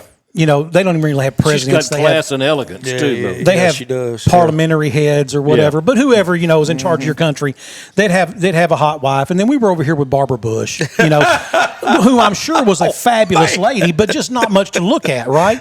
And even before that, Nancy Reagan, and don't even get me into the 70s when you had the Nixons and the Carters. We're just gonna be quiet during this segment, Boomer. Well, they just weren't pretty. I mean, you had to go all the way back to Jackie Kennedy. Then we got pumpkin legs. Cankles. Hey, they didn't show up for depositions this week. Yeah, I know. On the Epstein stuff. Yeah. And Martha says, what? I said, man, I wouldn't either. I wouldn't have come either. I wouldn't have gone to that night. I'm not talking. No, I'm not talking about that. What? Yeah, exactly. What? But I did notice It was a different island. We weren't on the island. Yeah. Melania Trump is the hottest first lady in the world. Ever. In the world, period. She's pretty, yes. And like you look said, she has class and elegance. And she can still do that smoky thing with her face when she's just looking at a camera, that like I'm a smoke show, and I'm going to let you know it. Well, she knows all the angles. She was a model. She was a model, right? And she squeezed that Barron Trump out. I mean, look at that kid. Yeah, he's like 6'12". Like a freaking Frankenstein. He's 6 foot 14 inches tall. Yeah. And and very stoic. My 15-year-old daughter, has the biggest crush on him. It's crazy, Really? man. Yes, it's nuts. Keeps up with where he goes on social media again, where he's in school, what's he's in She's school trying for. to catfish him. And she will, what do you call it, where the man follows a woman or the stalking? Yeah, stalking. And she'll say it. I cyber stalk. She cyber stalks his girlfriends if they pop up on the thing. Who was it he was He was recently seen with her. Yeah, there's someone. Can you imagine? No, he can't. His game. He can't go to class. Hey, have you seen President Trump's granddaughter, the professional golfer? She's the golfer. She's a doll, man. Yeah, she's gorgeous and funny. Yeah, and apparently really good at golf for real. Yeah, for really good at golf. But here's what. So they'll get her on these shows and they'll start trying to talk to her about policy. She said, whoa. Hold on a second. You're talking about my grandpa. Yeah. She said, I have the world's greatest grandpa. Hey, sure. He's fun. Yeah, he's this. He's this. She said, I don't want to talk about that. Yeah. But if they press her, she'll show you. Her inner Trump will come out. Yeah. She'll be like, let me explain this to you again so you can understand it. One more time. That's cool. I haven't seen her like that. Yeah, Jake Paul interviewed her, and he kind of, at first, Was that with his jaw fixed or not? See, I had respect for him before, but when he got a broke jaw, I said, I told, you didn't know how it was going to go, but I told my son, he just did not understand how old Mike Tyson was. I mean, 65, if I'm getting that. No, he's 58. I'm sorry, but anyway, my point is, he's way past his years to be in there doing that, but it didn't look like he was trying real hard. Anyway, but my point is this.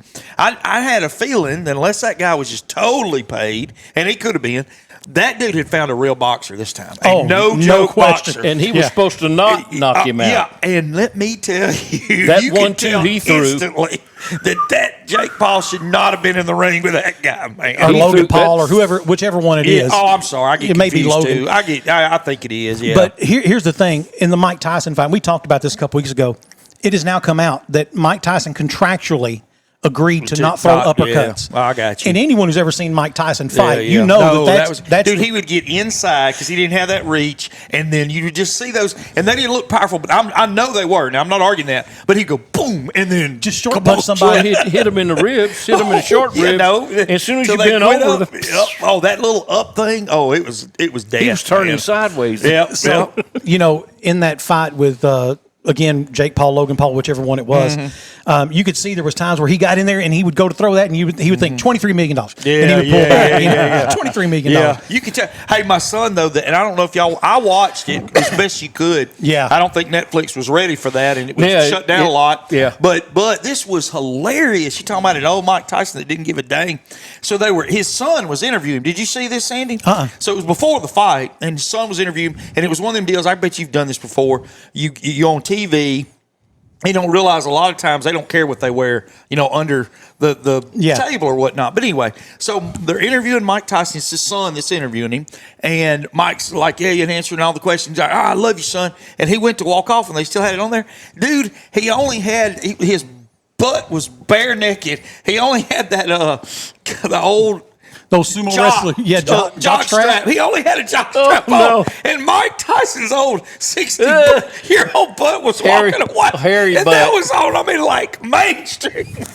Oh, that's hilarious. That is hilarious. Boy, we laugh about that, Steve. But he got in the ring this last time with a show enough fighter. Yeah, that guy's a killer. Don't forget, he was huge. I told Boomer, I said, this is a guy who beat Vladimir Klitschko. Yeah. Okay. Yeah. No, he was for real, man. And here's the thing about the Klitschko brothers. Yeah, they're aged out now. I still wouldn't fight either one of them. Oh, you wouldn't want to. If I had a chain and a bat, you I still wouldn't want to. Man, those guys are 6'7" Ukrainians. Yeah. And, those are guys that go out into the snow and put fresh snow on their undergarden. Yeah, that's right. And laugh about that and stuff. I'm like, carry a tree for 4 miles. Yes. Yeah, that's stretching. Yeah. That's warm ups to get ready to work out. Hey, let me ask you this now. Your wife, she works in the school system, right? She's an administrator-like person in the school systems, but yeah. Yeah, and she was a counselor for a long time, but she moved on up. I'm sorry, go ahead. My lovely wife is she's in the medical field, and she's got more degrees than a thermometer. But, we're watching, we've been watching the new one on HBO Cinemax, The Pit. Okay. Noah Wiley. Yeah. And really, really good show, by the way. He was on ER, I guess, forever, Chicago Hope or one of those. Anyway. It's just a medical show? I haven't seen medical show. Yeah. Okay. Yeah. And it's an ER in Pittsburgh. And, and it's what you would expect in an inner city ER. It's lots of gunshot wounds and lots of ODs. And, but my wife, watching any medical show with her is difficult because she's over here calling out what happens next. So they're all like, BP is 185 over 12. And she's like, oh, they need a dynomyocardial duroplasmonia or whatever, Yeah. And they need to do a cerebral cervix alpaca rhinoablation. And she's running the show for you. Is right, that absolutely. Yeah. So, Boomer, here's my question. Do you do the same thing with Landman? I do. Are you like, they need to increase the well pressure to 600? That's not realistic. I'm telling you. Martha goes, what difference does it make? Yeah. I said, people like me that were in the oil field a whole long time know that doesn't happen. So you do that too? I do. I do too, Boober. And to the point of FBI's. Dude, my wife and my daughter will say, Dad, shut up. You ruined the show. Because, of course, they're like, whatever the wrong is, I'm like, that's not what you do. You do this. And they're like, shut up. You're ruining I just want to hear this. So I have written a book that it's not been to editing yet. But it took me a couple of years to write, and there were a couple of times where there were scenes in a hospital ER, and so I'm asking my wife, I'm like, okay, guy comes, you want the real deal here? What do you say? And because I had written out what I thought, and she's like, that's not what you would say at all. She's like, you're going to say this and this and this, and I'm like, oh, okay. So I changed it all, but anyway, it's Behind the Bayou Curtain. It's a book about Louisiana politics, and some of it may or may not be some true stories that I could have happened or very well could have happened. That either Did happened happen or very well Why could would have happened. truth and truth get in the way of a good story? Right. That's it. Well, the thing is the statute of limitations hadn't ran out on some of that stuff yet, so I gotta wait before we publish it. But let me just say this: there was a reason I was the go-to guy when they called to come run a campaign for a long time. But so obviously there was a tragic shooting in Minneapolis. With ICE agents, and there's nothing funny about any of it until you start getting the people who are crying on Facebook or Twitter or X or Instagram or the mayor TikTok or the governor who's an idiot. And I saw this one yesterday. They shot her because she's queer. No, they shot her because she hit a federal agent with her vehicle. Let's be very clear about that. And then there was another one. And this was the one, I thought this was hilarious. They shot her because she's a member of the Scissor Me Timber Club. No, they didn't say that. He did say it. No, she FA'd and then FO'd. That's what happened. Oh, my. I know you don't know what that means, brother, and I'm going to save you from that. I'm just going to leave it alone. Yeah. So here's a question, and this was a question that was posed to me yesterday, and I was like, I don't know. I've since come up with answers, but what athlete would you like to give a second chance at his or her career, a do-over? Maybe it's just one thing that they could do differently and it would have changed their entire career, or maybe it was one decision that sent them off in this. But for me, Dale Sr. Who? Dale Earnhardt Sr. Oh, yeah. The Intimidator. When he died? Yeah. You're talking about lived through that race? What Well, else would if he'd have just used the new safety harness. Oh, yeah, I got you. But what else would have his career been like? How many more championships could Dale have brought? Or if nothing else, you could see Dale, a guy that after you can't drive no more, just being some of the greatest talkers. Yeah. Hey, what's going on? Play-by-play, interview guys, whatever. But yeah. Or becoming the crew chief for Dale Jr. Oh, yeah. That brings some life to some If Dale Sr. lives, then you don't have that whole implosion of DEI racing. You don't lose Dale and his stepmama in that. That's a good point. In that lawsuit. The other one that jumped to mind was Earl Campbell.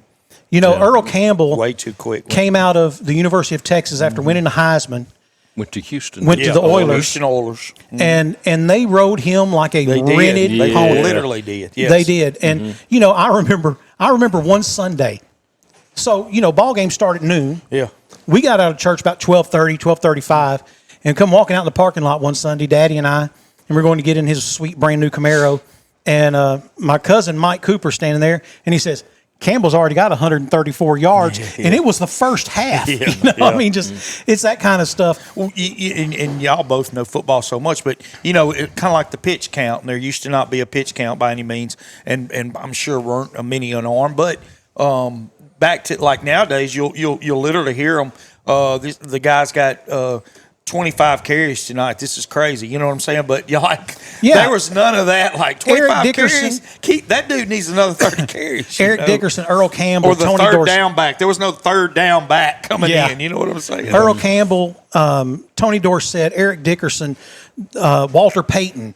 Those guys who they'd get the dish 40 times a game. Walter Payton could just stop. He could change direction so well, and that's what Tony Dorsett was. And Barry Sanders. Well, Barry was just, to me, Barry wouldn't stop the best, man. He could change directions. That change of direction with the same Fluid. speed was just crazy, man. It was crazy. I've actually, my son at 7th, 8th grade football played running back this past year, and so we've no doubt. Hey, let me show you some clips of some people, and stuff, and I played football in high school, but I'd always wish somebody had showed me that. Be it old. Weren't you at Sarepta? No, I was at Cotton Valley, but Valley, still a little 1A school, so I'm not trying to brag on that. But my point was, nobody ever showed us TV like, here's how Earl Campbell's doing it, or here's how and we were poor, if you will, so we didn't see many football games like that, believe it or not. But my point is, I do that with my son. Like, hey, why? So I pulled up some Barry Sanders, and then I pull up number 44 for Tampa Bay, the Allstott, Mike Allstott. Yep. Like, okay, here's a total different approach. Yeah. Like, every once in a while, you got to put your head down. Who's the other color? Because I'm going to run over him. Yes. John Riggins. Oh, yeah. Back in the day. No doubt, yes. And then I'll tell you, there was a guy who carried me for like 12 seasons in my fantasy football. and I would end up with him every year. Who is this, Sandy? Frank Gore. Oh, dude was a beast. And here was the thing: beast. he was John going to be. Madden loved him too. He was going to loved be talk about good him. in fantasy football. He was Yeah. going to be good for 13, 14 points a week as a running back, and because dude was just a train. And he could do it all too. And what did he play, like 20 seasons or something? Just some unreal he could number. Run fast, run with power. Yeah. Through the third catch thing, he could do it all, man. Here's another one. What about Bo Jackson? Yeah. Oh man. If you can go back and take him from breaking that hip. Yes, yeah. That's why Because he got hurt, man. Because otherwise, he doesn't break that hip. I think he's a Hall of Famer in two sports. I agree, and that's what I was going to say. And man, I don't know. It's just stupid stuff, but we're just talking. What if he hadn't have played baseball and only played football? You know what I'm saying? Right. But the ball could throw him out at home from the fence. From the fence. Or what about the hitting of the ball? Yeah. Man, just like he was just a beast. You know what was funny to me was, and man, I don't have no clue on timing anymore, but still later on that, and I love to watch. I love to watch any sports, to be quite honest with you. I don't know. I'm not much of a soccer guy. But my point is, I apologize. Let me reframe this, and y'all are going to understand, and I bet agree. I love to watch the Olympics. I do too. Even if I don't even curling, I'm like, I don't understand come on. You know, like, get that broom they down. could call it, Cotton Valley, we used to throw that quarter against the wall. Pitch quarters. Yeah, dude, they had that Olympics. I'd be like, Yeah. come on, Yugoslavia. I don't know. But my point is, the bobsled. And of course, that's fun to watch, man. I have no clue what they're doing in there. But they got Jamaica. They got Bo. Yeah. On the two-man. some years, just because he they was could going to get shove. some stupid speed shoving, and all he had to do was jump in the back. Yeah. And still, after all of that, and that's just very impressive, The guy I would wish he could have played differently or moved him over was Archie Manning. Because Archie come out of Ole Miss and went to New Orleans, and they just, they were, with no line. You're talking about if they had played in a real team. And then where did he go after that? You remember? Houston, who also didn't have a line. So Archie, it's just horrible. It's just horrible what he went through. It's amazing he can still walk today. Yeah, and probably it doesn't Incidentally, do it if you very see well. Earl Campbell, have you seen? I mean, Earl Campbell can't walk. I heard he can't walk. That's what I heard. That's what I heard. I haven't seen him, but somebody was telling me that he's got two. When he can canes stand. So they brought him out at halftime. And to me, this is the hardest part. You have Earl Campbell, Heisman Trophy winner, NFL Hall of Fame, Rookie of the Year, Offensive Player of the Year, all these great accolades, and they bring him out at the University of Texas, and he has to come out in a hover round. And that's just. And they ask Earl Campbell all the time, "Is there anything?" He said, "I'd have run out of bounds more." Yeah. But there was a linebacker for the Los Angeles Rams, and I can't remember who it was, but he was well known, linebacker, and he said the hardest he's ever been hit in his life was by Earl Campbell's thigh. Oh man! He said Earl Campbell gave me a concussion. Tree trunks, man. They were tree trunks. 38-inch thighs. He had a 31-inch waist and 38-inch thighs. And that's what I got to give it to him, whether you went out too early or not. But that's what Barry said. Barry Sanders said, "I still got my knees. I'm done." Yeah, and it was such a shocker because Barry had given no hint that he was going to retire. He still was doing it. And he was. I mean, he was always contending for the running title every year. I think Emmitt Smith had kind of taken over by that point in the NFL. But man, and you talk about like what you just said, and I'm not saying Emmitt. But here's what I'm gonna say: if you flip those two, if you give Barry Sanders Dallas Cowboys line. You see what I'm saying? And I think Barry or Emmitt would have been a great back. But I don't know that Emmitt could have done what he did in Detroit. Yeah. Well, you saw what happened when he went to Arizona. Barry would have went stupid. He would have. Hey, y'all know where Barry played college ball? Oklahoma State. OSU in Stillwater. So I'm going to a game. And Thurman Thomas was the big name that was ahead of Barry Sanders. I'd never heard of Barry Sanders.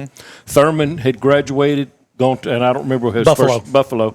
And so the person that I was there with I said, man, I wish we'd have seen Thurman. Says, they got this new kid from Kansas named Barry Sanders. And I said, oh, okay. And they were playing Texas A&M. And the first time he gets the ball, he run up there and does that jump cut, and he's supposed to go off tackle, and he's done flanked him now. I went, oh, Oh. And Coach was like, hey, you do whatever you want. You just pick a hole. Yeah, they didn't have NIL back then, but I'm sure there was NIL. I'm sure he was doing okay. Sandy, and of course you can cut this if you want to. You can cut anything, but we're going to cut all of it. I know. I'll give you a little, and I know it's not really hometown for y'all, but Spring Hill is not that far away. Well, that's why I asked about Sarepta. Right below that's Sarepta, and right below that's Cotton Valley and Shangri. That's that little North Webster area. Well, Cotton Valley, believe it or not, and this is not what I'm bragging on, but Cotton Valley has had 3 different guys go to the NFL, believe it or not. And one of them's a quarterback right now. Quarterback? No. You're talking about the linebacker, I bet. Devin White? Okay, who else is from Cotton Valley? So, Roger Carr. Roger Carr was the first, and I know I'm going to count this one, but there was a guy that played just a couple years after my brother. Antonio Crow is his name. I remember he played Antonio at Crow. Louisiana Tech, middle linebacker for 4 years, and then he got drafted by the Colts, and he had one of these weird things where the Colts come in to do his physical, and he had gotten injured at Tech and needed a procedure that he never knew, played through it, and you can see how this is. So he get drafted, he was on the team, if you will, but then when he had that procedure, they brought him back a year later, and you could imagine you didn't keep yourself up. You're gone. Yeah. But then there's Devin White. Devin White is from Cotton Valley, believe it or not, because it don't matter. The school moved up to Spring Hill, so everybody. Yeah. But he's from Cotton Valley. There was a specific story I'm gonna give you, Boomer. You're gonna like whether he cut it or not. But so I know them and know their family really, really well. Me and his dad played football together and all. And so Devin, believe it or not, he of course he was drafted like 4th round pick as a linebacker, and he ran a 4.5 40 for a linebacker, all this stuff. And he was a phenom, and I knew it, but that was the first time for me to see somebody like that in high school. My son, my oldest son, played with him from 6th grade up, and so I seen like every game. And me and my brother were both like, we would do this all the time. Of course, now we know. I go, if I don't know what, I don't know if I'm gonna say this right, baby. You have to correct me, but if I know what an NFL player looks like, I don't know if I do. That's what. But this guy is this has it. got to be it, Yeah. right? And of course he was. Now, but what I want to tell you is, so he was at North Webster. He played running back and middle linebacker, and I'm telling you. I have personally. I'm not. I know it's hard to go Barry and all these NFL, but this cat was a unbelievable running back. And I'm telling you, I thought he was better than Fournette. And y'all might not keep up with LSU football. They had this guy for a minute. Yeah. Fournette was bad. Man, We're this guy, both huge LSU he fans. was ridiculous. Well, I know you He probably was. And anyway, here's my point. Leonard. So I'm gonna give you a funny story. So Devin goes down to LSU first year, and he had that senior year. He had done blowed up. People may not even want to know this. He done blowed up to like 255, 260. His high school coach was telling me, and I knew. I mean, you could tell because So the last thing he did at high school was run track. He would run that 100-yard, and he was just smoking people. And he looked like this Like a stallion beast against those little guys. I mean, it was crazy. But you could tell he'd run the 4x4s too, and he just had blown up. But so he gets down to LSU, and Les Miles was coaching then, and the coaches see him, and they have a meeting about where he's going to be a position player now. And this is what I was told that went on the meeting by a guy that was in the meeting. And so they have the defensive coordinators. I used to know their names, but they're all gone, of course, now. And they had the offensive coordinators in the room. And the offensive coordinator had been there forever at that time. He was real popular. But anyway, so the other one was the coach for Baylor for a while or something. It don't matter. So he went to be head coach at Baylor. Browse. And so they're in there, and both of them went to, dude, this dude's a beast. I want him. He's going to be a running back. The defensive guy, no, we thought he was going to be a linebacker. He's going to be a linebacker, blah, blah, blah, blah. So Miles looks down at the trainer and says, and all these big SEC teams got that trainer that's just freaking insane, right, about everything. And he goes, you tell me your opinion. He said, man, coach, this kid's got to be like 225, 230. You even think about running the ball. He's like 250 right now. And, coach, I done seen the kid eat at the meal table. We ain't getting him down to 225, 230. And they said Les Miles, and I love getting into these big-time guys. Les Miles just went, defensive coach, you got him. And that was it. Just made a decision. And boom, it was over. So where was Patrick Mahomes from? I thought he was North Louisiana. No, he's from Texas. It ain't no big deal, but you can't remember them all, man. Yeah, Patrick Mahomes. Yeah, he is from Northeast Texas. Who's the guy from Halton? I know who he's thinking about. Oh, yeah, that's Dallas Cowboys' Dak. Yeah, Dak Prescott. Prescott. Yeah, he's from Halton. He's from Halton. Boomer. Yeah. Okay. You know, I'll say this. Wrong quarterback. I got to. I had the privilege of calling a number of games of Cadillac Williams. Yeah, when he was running good. back. Yeah. Cedric Benson. Let me tell you something. yeah. In high school, when you saw Cedric Benson touch Yeah, the ball, you were yeah, like, yeah. that guy's going to be in the NFL. Yeah. You know, Really. Or like, hey, man, and I'm getting really old now, but what about that year Houston Nutt had 3. Oh, my gosh. He had 3 NFL running backs. I don't know if I'm going to remember them, but y'all had the big white boy from Peyton Hillis. Yeah. And then he had the guy that was the monster. Darren McFadden. Thank you, Sandy. We got this. Because the other boy's name was Jones. But Felix Jones. He Felix didn't Jones. really I mean, he got so few plays. I didn't know he was a big time. He made the NFL and was a Dallas Cowboy player.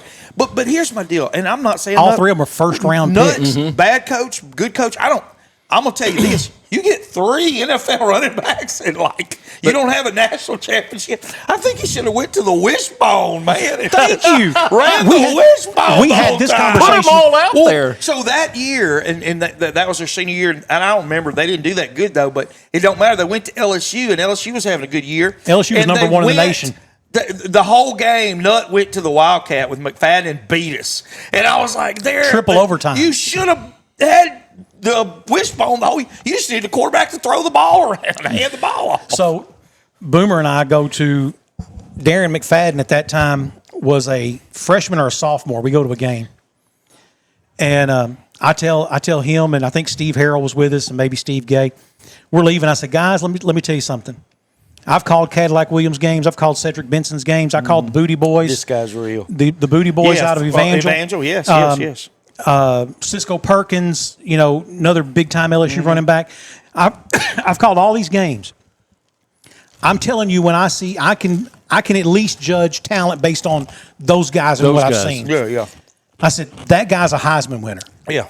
If he's used correctly. Now, we all had our doubts Houston Nutt would use him correctly. But we talked about it way back then. Why are you not in the wishbone? Yeah. Because you got those 3 guys. Peyton Hillis was that guy that a lot of times you're going to fake it to him running straight up the middle, but when you do give it to him. And then, of course, Jones and McFadden are the speedy. McFadden was just special, period. But my point is, you couldn't have stopped them. How many linebackers you going to get to do these tackles? The thing about Felix Jones, I always used to say, speedy, man. I said, you could fingerprint him after a game. You wouldn't get a print one. Yeah, one ever laid a hand on the kid. That's right. But that's how special Peyton and McFadden both were, because I'm telling you, and I was keeping up with that year with Arkansas because I liked seeing, I ain't gonna lie, McFadden and Peyton, but I didn't even know about Felix. I mean, I knew he was there, and every once in a while you'd see Jones in the back, but that dude was special. But they just had 3 Here's crazy. the thing. If you would have put Felix Jones at Auburn, if you'd have put him at Alabama. Yeah. No, he'd been getting the ball there 25 times. He would have been a Heisman candidate. Times. Yes. I mean, just he was that good. No, that's right. It was just so crazy. One more in that somebody you might give a second chance to in sports, and this one is one that is sad to me, and that is Lynn Bias. You remember who Lynn Bias was? No, I'm out of my brain. He was the overall first pick in the NBA draft. I want to say 1986. Yeah. Oh, he died. Yeah, he got picked number 1 overall. Yeah. That night, does crack cocaine for the first time in his life. He died. And died. I didn't know that. That night he got picked. That's the night he got picked. Man. God bless. Let me tell y'all my claim to fame story. In 1973, I was a junior, and we ran the wishbone. The right halfback, we went. Was you here at El Dorado? Boom, No. I was in Morgan City. Morgan City, okay. The right halfback scored like 40-something touchdowns that year, and went to Oklahoma. Okay. Our split end, who never got the ball, he run back punts, and we'd throw it to him once or twice a game, and it'd be a touchdown because you're running the wishbone. He went to Oklahoma. Dang. I'm the fullback. The other halfback had 20-something touchdowns that year. I'm a junior; they're both seniors, and he goes to USL. He's the worst one of the bunch. Yeah, that's great. So, my junior year, I scored 1 touchdown. And it was on defense. Okay. What did you play on defense, Boomer?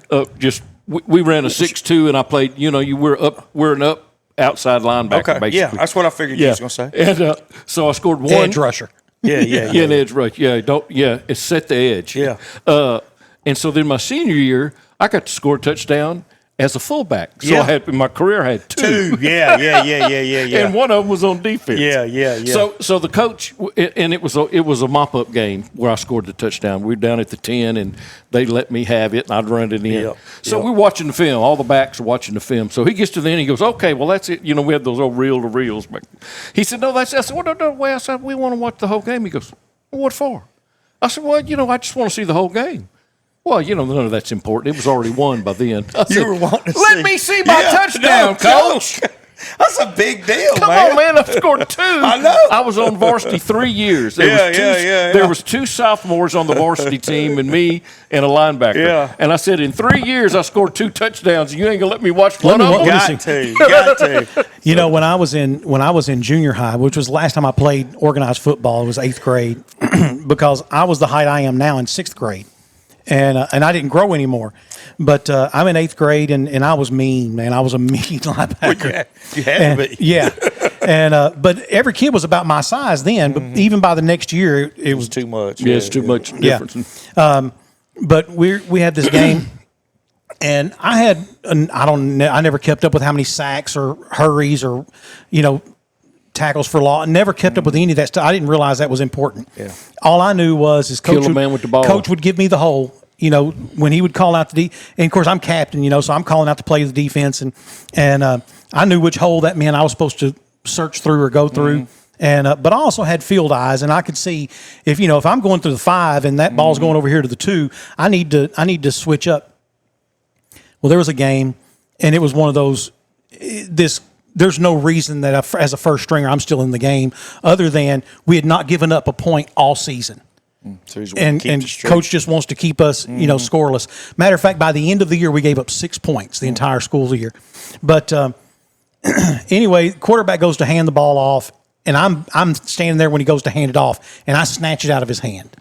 Now, everybody and their brother caught me after that, okay? Because I don't know if you know this about me, Boomer, but I'm not fleet of foot, okay? And but I can't run out of sight in a day or two. I take the handoff and I take off running, and I'm not thinking about running like a running back, tucking that ball and going. I'm sure it looked like Special Olympics, but anyway, it was one of those where I almost dreaded watching film with that coach because, of course, his verbiage was left a little to be desired, and it'd be like, Jesus Christ, Sanford, blah blah blah. So we get to that. I know that play's coming up, and I'm like, oh man, I don't even want to watch, and snatch it, and I can hear the chuckles coming around the room, and I'm just not even looking up, and it's quiet. I finally lift my head up, and coach is looking at me and said, Sanford, there's a reason you're a linebacker. He said, I would have you just knocked that ball down. Out of the so I wouldn't have had to watch you run. That's good, man. Yeah. So I got a funny, there again, you can cut this, Andy. I got to tell y'all too. I got a funny Cotton Valley story. My freshman year, we went 0-10, and we were horrible. And but for a freshman, believe it or not, me and my kindergarten best friend, you were talking about best friends, who I'm calling if I'm in jail, Donald Ray Perkins Jr. And we were freshmen, so that even at Cotton Valley, you weren't going to get to play, So, but we were the two. Coach would laugh at us. He talked about it when we graduated our senior thing, and he talked about this specifically. But we would get on left side and right side, and like, Coach, you need to put me in. Coach, you need to put me in. I mean, he would get, y'all better go back to the water cooler. And, he would get mad at us, but I was like, need to put me in, Coach. Anyway, so a game was going on, and it was against, all 4 of my years, we got destroyed by Haynesville. Haynesville was in our thing. Of course, yeah. I know. So this was our freshman year, though, again, and me and Ray, and we had a best friend that was the coach's daughter, Carla Maynor, and we had done got her to go get us some hot dogs. And, of course, you're not... During the game? Yeah, and of course, I know, you're not supposed to eat, on side of all this. Man, dude, we fixing to eat some hot dogs. So she went and got us 2 big old chili dogs, and we were sitting behind the cooler, and we were getting killed. And he was fixing to do, y'all gonna know this thought process. He was gonna pull the starters out and he just on a whim, and put my guys in. And it was on a kickoff because we just had another touchdown scored on us. So he goes, Plants, Perkins. So it always kind of went together, the P's. But he went, Plants, Perkins, get out of here, get out of here. We were in the midst of eating them hot dogs. Man, but dude, we fixed to get in the game. So we go out there, and me and Ray weren't the guy catching the ball, but with, I don't know, different ways to do it. Up backs, and then boom's the big line boys, right? And so, man, Ben Standoaks, one of my brothers, he catches the ball and get to hit somebody. And I'm like, this is so awesome, yes! And turn around, and there's somebody on the field hurt, okay? And so I look around there, and where's Ray? Oh, my God, that's Ray! And I go over there, and Ray's literally convulsing on the ground. They're getting the helmet off. They're calling the doctor, get the ambulance out here and all this. And after about 22 seconds, a piece of hot dog comes up. Poop. Ray was running it through his nose downfield without the mouthpiece in, still chewing on the last piece of chili dog. And some dude lit him up, Decleated him, and that thing went down the wrong way. And my buddy, Don Ray Perkins Jr., who never played past high school like me, his career was almost ended with a hot dog. That's a true story. The great chili dog incident of Webster Parish. That's wow. And y'all, because I love this. Well, I'm sorry if I'm into this conversation so much, but I'm going to give 2 more. But one of them, you're going to say no, but listen to me. Hear me out. Michael Jordan. And the reason I'm saying is he took, was it 3 years off in the midst of his studness to play baseball that he couldn't do. That he wasn't good at. And he wasn't bad. Would that have been not 3 good. more? I'm telling you, it would have been 3 more championships. I'm Possibly, telling you. And I don't know that, Sandy. You know for a fact, but it could have been 3 more championships. So let me ask you this. 94, 95, 96 were the years he was off. Do you remember who won the NBA championship in 94? Dude, I don't. You're in 95? Sandy, I don't know. It was the dream team. It was the Houston Rockets. Okay. Hakeem Olajuwon. That makes sense to me now. Clyde the Glide. Yes, sir. So you're saying Clyde in your mind they might would have it would have been them. They would have been in the finals both of those years. And what would have happened? That would have been cool to watch. That would have been cool. That'd been cool because that was because the year Michael did come back, the Rockets and the Bulls met up late in the end of that season, and I think the Bulls won that game. But I think it had to go to double overtime. Yeah. It was like a big deal. It was a big deal. That's a great point. But that's back when they played real basketball. So my next one would be Muhammad Ali because of the draft thing. Yeah. He wasn't the same. And, I have to do this through old films. It wasn't like I would. But he wasn't the same when he came back from the Mike Tyson going to prison. Dude, you got a great point there. You got a great point. Great point. He's knocking them stone cold when he was 19. Yes. Oh, man. Yeah.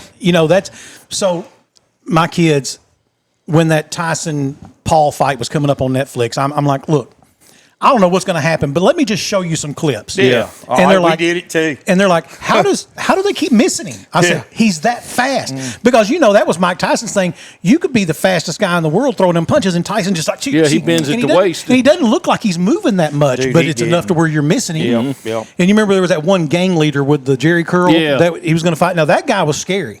Yeah, he was scary. That guy was scary to watch.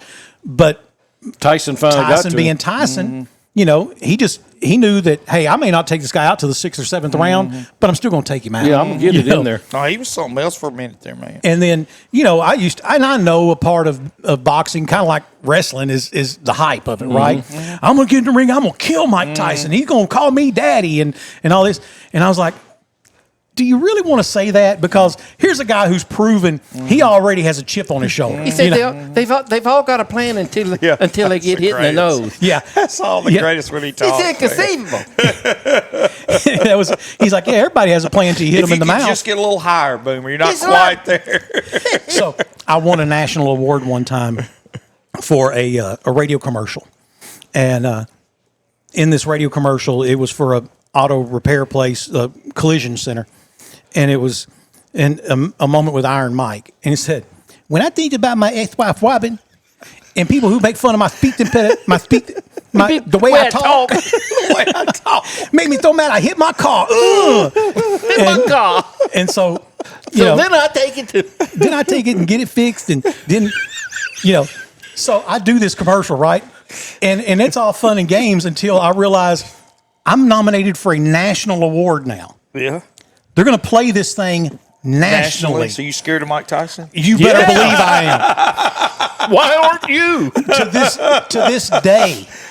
You were the one making fun of me like that. To this day, I fully expect he could walk up behind us in this podcast, and I just got to take that butt whipping, man. It's just, You better try that speed out again. See if you've gotten faster over the years. Oh, I have not. Who's the guy who bit the ear off of? Yeah, Evander Holyfield. He said he put you in. He was crying like a little girl. Didn't he say that? You put him inside. He was crying like a little girl. I told Boomer, I started off my radio career at a little bitty radio station in Logansport, Louisiana, and we didn't. Keachai is better than bigger. Logansport's in DeSoto Parish, isn't it? Yeah. Yeah, okay. No, Logansport's bigger than Keachai, but barely. But my paychecks bounced, so I didn't have any budget to hire me somebody to do the morning show with me. The only interaction I ever had with another human being was there was a school teacher from Carthage, Texas, that would come through every morning and do the sports report, who's now a state representative in Louisiana, Larry Bagley. And but he would come through and do the sports report on his way over to the school to be the head basketball coach, right? And that was the only human interaction I would have. So I had to just make up characters, and I would record them on old reel-to-reel machines, and I would play them back, and I would just interact with them like they were in the studio. That's cool. Well, I figured out pretty quick I could do some impersonations. And so I started doing a Bill Clinton impersonation. Of course, he's president of the United States at that time, right? Yeah. And so I'm all the time saying just the dumbest stuff ever, and it was halfway inappropriate and flirty, and hey, who's that girl working up front? What's her name? That's pretty good. Has she ever seen the inside of a presidential limo? That's pretty good. So fast forward 20-something years later, Bill Clinton's here in El Dorado. He's over at the high school. They're having the National Signing Day for all those college scholarships we were talking about. And my oldest is graduating high school, and he's their speaker. Dang. I go down to meet him afterwards. And you did it to him? Well, here's the thing. He says, so I hear you made a living out of impersonating me. Dang. And I was like, no, man, yeah, he said, I got to hear it. Yeah. Like, no. Because what you never want to do is the impersonation to the person you're impersonating. You don't want to do that, I can't imagine Shane Gillis doing his Trump to Trump, although he's one of the best at it, But he says, no, I got to hear it. So I'm like, I tried to shrug it off a couple of times. He's not letting it go.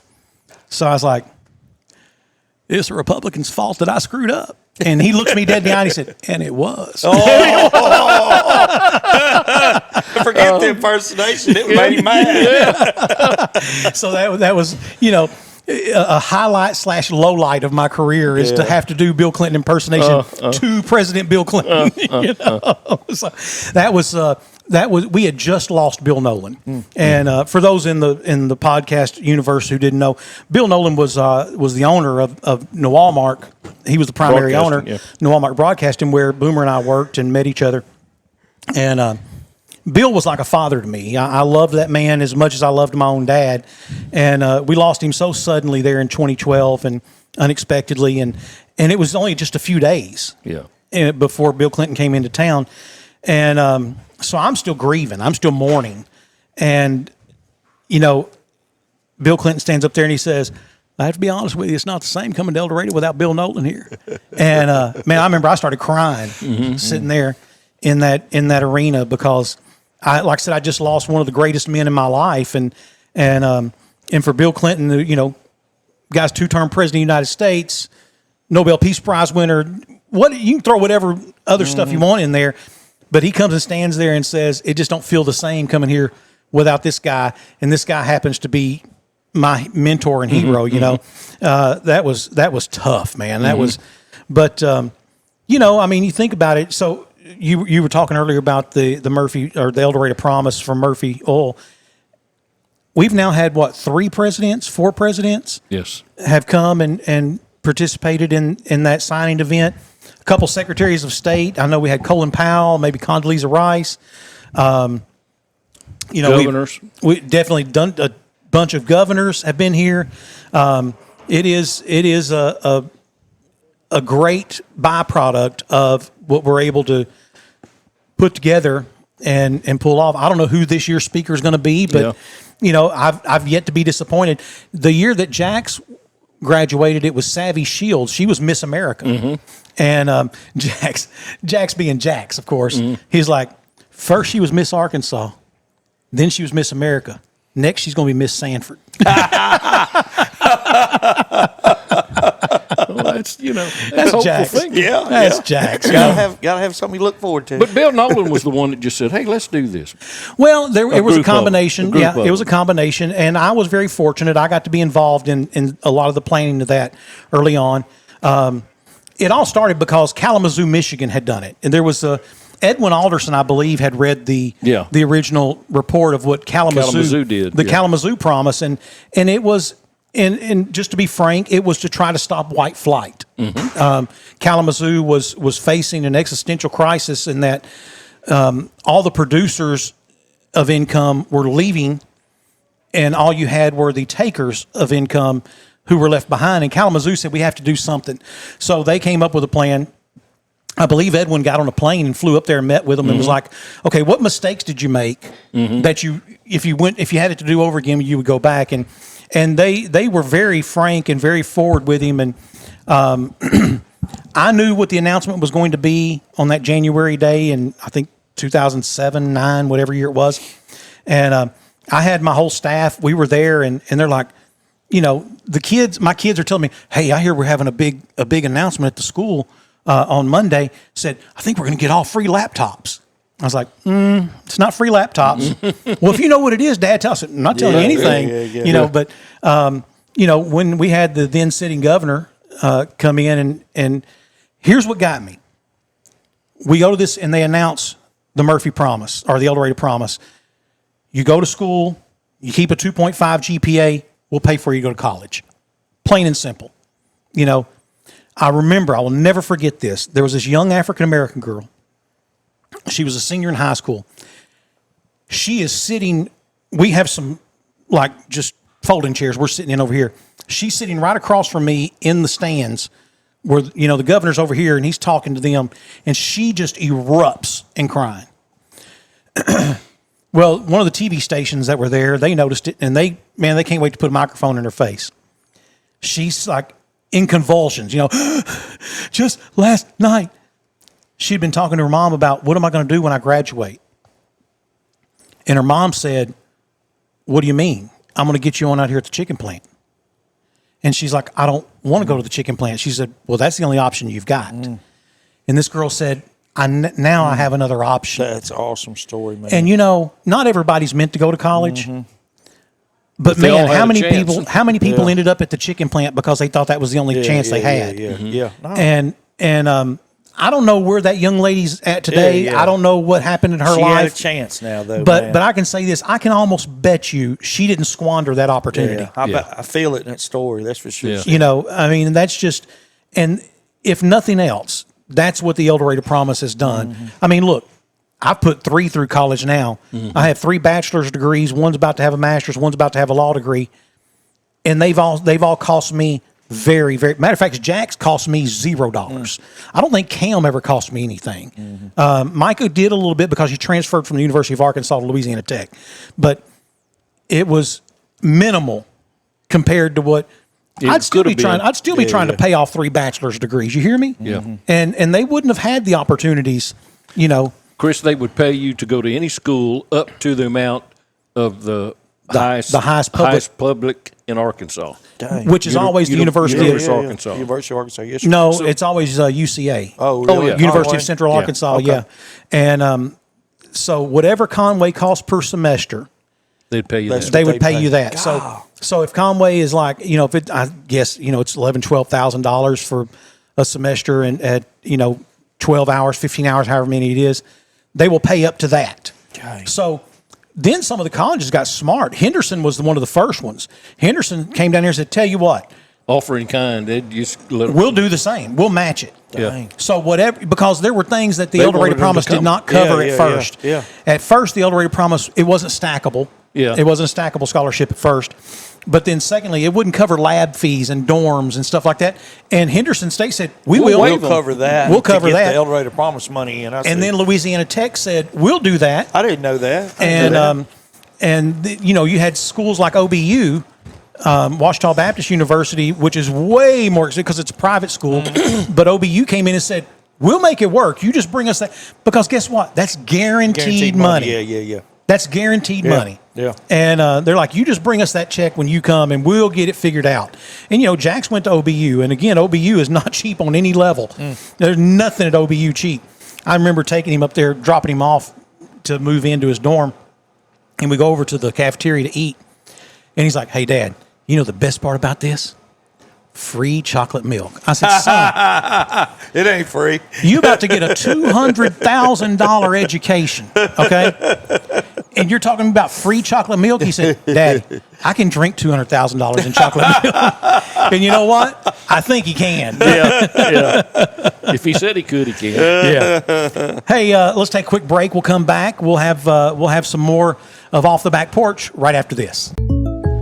Who can solve this equation? Ooh! Me. Anyone else? Fine. Jake from State Farm. Again. Right. It's the personal price plan theorem. If you bundle your home and auto, that can equal an affordable price just for you. Bundling. Just another way to save with the personal price plan. Like a good neighbor, State Farm is there. For longer than most of us can remember, Timber Lane Meat Market has been a staple of our community, where quality meats and friendly faces come standard. From everyday dinners to weekend cookouts, make it fresh, make it local, make it Timber Lane. Be sure to check out the daily lunch specials and like us on Facebook. Timber Lane Meat Market, 1336 West Hillsboro in El Dorado. Proud to be part of South Arkansas and even more proud to be displayed on your table. Non-stop phone calls, registered mail, repossessions, or threats of lawsuits from creditors, and it seems like no one is willing to let you hit pause and just catch your breath. You need the help of Robert Rushing and the Rushing Law Firm. Bankruptcy is not the end. It could be a chance for a fresh start. The Rushing Law Firm goes to work for you, letting you hit that pause button and start over. Call the Rushing Law Firm today at 870-875-2940 or stop by the office at 725 Northwest Avenue in El Dorado. The Rushing Law Firm. Serving South Arkansas for 25 years, and all the while expanding and growing throughout the state. ProMed Ambulance is proving their motto of world-class care and hometown values. For example, their new mobile integrated healthcare communication center. This state-of-the-art facility allows communication specialists to work directly with local 911 call centers to ensure the closest medical team is always dispatched to any emergency. World-class care and hometown values. For more information and career opportunities, go to ProMedAmbulance.com. Hey, welcome back for more of Off the Back Porch with Sandy and Boomer and our special guest, Chris Plants, formerly of the FBI. And Chris, we do appreciate you coming in and talking about internet safety and all that. But more importantly than that, I have some questions here. Mm-hmm. What is the best meal you've ever had? The best meal. So there again, everybody gets this, and I'm from the country, so I'm gonna do something different for you. And I don't. To be quite honest, I mean, I've been to some places before, proverbial Two Johns or whatnot, but my best meal, I'm gonna get truthful and sentimental on you. Okay. My mother, about 2 years ago, going on 2 years ago now, she had a head-on wreck not far from my house. I was one of the first ones there, and it was bad. And she went to the hospital and had some serious problems, and then about day 2 in the hospital had a stroke. Oh, no. And, and she's just never fully recovered. So here's my point. My mama can't cook no more. And, man, I'm telling you, this woman could cook. And it's just a couple things. But, of course, her fried chicken, mashed potatoes, gravy, and all the fix. Her cornbread was just ridiculous. I know we do this with our moms, but I'm just telling you, me, and nobody else can replicate it. One of my daughters and my wife are trying to, but just can't get it. And maybe one day. But my point is that, and she would do fried steak, the pound up cheap version, and son, you just couldn't couldn't get enough of it. So that might have been different what you were thinking, Sandy. No, but anyway. no, best meal you've ever had. Well, it's the same thing. It's the emotional food that I had, and I remember one time when I was in Little League playing in a tournament, and we played 3 or 4 games that morning, and Mama said, take a shower and go rest a while, and I'm gonna wake you up because we had another game. And she'd cook some spaghetti, and she always made garlic bread out of that French bread. Yeah, I like that too. It's what they try to replicate in the box now. Yeah. And for me, I get the fuzzies every time I eat spaghetti, the warm fuzz. And that's, I've had a lot better food than that, but it was the warm fuzzies that I got. So for me, it's my mama, not my mom. My mama, her fried deer steak. Oh, that's good. And that's good. Now I didn't even know you could eat potatoes when I was growing. I don't know that I ever ate a potato until rice. You had rice. Rice. We were a rice family, and it would be Mama's deer steak with some rice. Yeah. And that's good. some homemade skillet white gravy. Oh yeah. And that's good.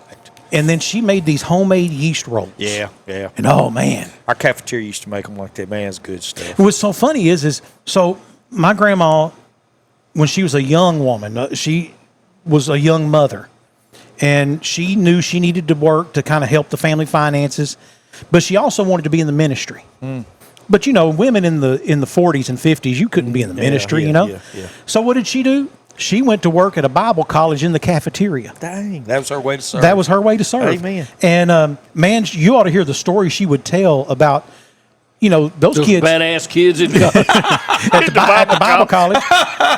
She would tell those stories though about those kids who came from nothing and had nothing and couldn't afford to eat, and she was sneaking them food out there, trying to keep them, give them yeast rolls. But she learned a lot of how to cook at that Bible college. But man, my mom's a fabulous cook too. My mom. She put some scald on some food. On that chicken. Me, I can eat something I cook something you're gonna eat. Now you give me a pit and ribs or pit and a brisket, and I hope to wow you. That's kind of my thing. But my wife tells me all the time. My wife very rarely compliments my cooking, which pisses me off. Just to be honest with you. She's real quick. Because you do most of the cooking. I do 99.9%. I don't care if she watches it or not. It pisses me off when you don't compliment. Double down, Boomer. My thing is look, she's real quick to point out something she don't like. What about every now and then just saying thank you or good job? He had 2 kings just now, and he doubled down. Man, I know. Split them. Double the bet. Now you got to try to help a man out. Now you're going to have to hold on 17. Yeah, that's right. That's right. And he finna pull an 18. Hey, you know what? So be it. Dealer got 18. It is what it is. Hey, house wins. Yes, always does. They do, man. They don't build them big. They don't build them big motels on losing. Sickening, man. So it's so funny that you think about it like that. You're right. They don't build that place on winter. If they send a limo for you or put you on an airplane, you're paying for that. It's because you either lost big or you won big. They want to get it back. They want it back. Yep. They want it back. Yeah, and. That's where having 300-something channels has ruined it, because used to there were some secrets had in Vegas. You go to Vegas now, everybody knows the secrets. It's like, ask for this comp and ask for that comp, and man, look, everybody knows the never secrets. Been to Vegas. I've never been to Vegas either, Boomer. I want to go. I want to go. Yeah. I want to go zip lining across. And that's funny. The Tigers are going to be going. No. You're going to be ziplining over. Let me explain to you something. White Tigers. Buddy Sanford did not raise an idiot. Okay. I know Siberian that tigers. when you get in the tiger cage, bad things are going to happen. Okay. Apparently. Yeah. If you get in a tiger cage, that's what that snake and you get ate by a tiger. Said I'm a snake. You knew I was going to bite. That's what was supposed to happen. That's right. I like that was God's plan for your life. Yeah. Let me ask you something before you go on. Yeah. Hand me that cup. Okay. Do we have a time limit in here? Till they close. No, it's not us. They keep popping around that corner over there looking at me. What the heck? You ain't scared of them? I am not. Donnie come back in here and walk past us and. That'd be different. That'd be different if Donnie came in. But by the way, if you ever want to say something that sounds like you're talking Spanish, and you want to basically say it is what it is, Hola. You know how to say it is what it is in Spanish? Just spell socks. Spell it for me. SOCKS. Oh, he was making sure, Boomer. You were making I'm not sure gonna. he I'm not gonna do him that way. He knows me better. He stopped. I stopped, though, Yeah, didn't he did. I caught that. He has done you that way. You just SOCKS. It's what it is. It is what it is. Okay. That's right. That's good. SOCKS. So I'll be on my Xbox sometimes, and there'll be people talking Spanish, and I'll just turn my mic on real quick. I'll be like SOCKS. Turn it back off. And turn it back off, and they're like, no. So I have no idea what they were saying, but I ruined it. I was very fortunate. I went to Antoine's in New Orleans. That was a really, really good meal. That is good. I've been at Galatoire's in New Orleans. Another great meal. Commander's Palace was good, but I didn't get the. What's the one in Houston where they big swing that swings back and forth? Oh man, I don't know. I never ate that one. You sure you're talking about an eating place? Or is this back to Boomer's? back. Welcome to Boomer's Fetishes. It's a new segment. No, because I was sitting there eating. Yeah. She's on. It's like. Oh yeah. You just missed it. She's on a thing now. Oh, okay. That place is called Kittens. No. Heartbreakers. No. There will be It's no over off kittens. Airline Drive. There will be no kittens for me. Only kittens for you. What's the most interesting place you ever been? Now, you were in the service. Wait, You went overseas. Hold on, here comes Donnie. Yeah, man, we're good. He didn't even look at you? No. Oh, good. So, most interesting place you've ever visited? So I've been to many different countries through the Army and the FBI, and many states. But I'm gonna do something totally different again, Sandy. A little bitty Cooper Tire. We were buying some presses from France, Lyon, France, and they sent me to Paris to get on a train to go to Lyon. And the funniest thing was, you don't speak French. Don't speak French, but I didn't have to. Everybody spoke English. Everybody spoke English. I'd be like on because those trains, and I had never used them before. If you're not used to them, they're hard to figure out all the little routes. Man, everybody was just trying to help me like crazy. But I went there and I spent 4 or 5 days in Lyon, and then there was a couple of days in France for the flights and different things. Well, here's what I'm trying to say: Paris. I got to go to the Louvre. I got to see the Arc de Triomphe. I got to go to Notre Dame. I got to see. I bought my wife. She still loves it. She framed it. But I was what do they call the poor painters? There's an area, starving artists, whatever. Yeah. And I bought this painting this guy was doing, and it's of course it's one of those sentimental things, Boomer. But brought it home, and my wife put it in a thing, and still got it today. But and I know they're. I forget all this to get too long, but totally messed up politically and a lot of other things. But it's a neat town. I mean, you're talking old, stuff. So you're centuries old. Yes, that's what I was getting at. And it's hard for us as Americans because look, even as a country, we're not even 250 yet. We'll be 250 this year. This year. But you're talking about places that have been in existence for millennia. And that's you're right. I mean, that's the amazing part. How about you, Boomer? Most interesting place you think you've ever been? Boca Chica, Mississippi. Okay. I don't know. There was an ice house, and there was a girl on a swing. Yeah. Come back to place the was called swing. Kittens. Wherever this swing thing Wherever is. that girl is on that swing. Yeah. I don't know. I've been not a lot of places. I've never been overseas or anything. But when I was in college, we took a tour of Mexico. And we flew into Mexico City and stayed there. It was our choir. It was there was only 20-something of us. And we went with just the director and his wife. Can you imagine taking 20-something? No.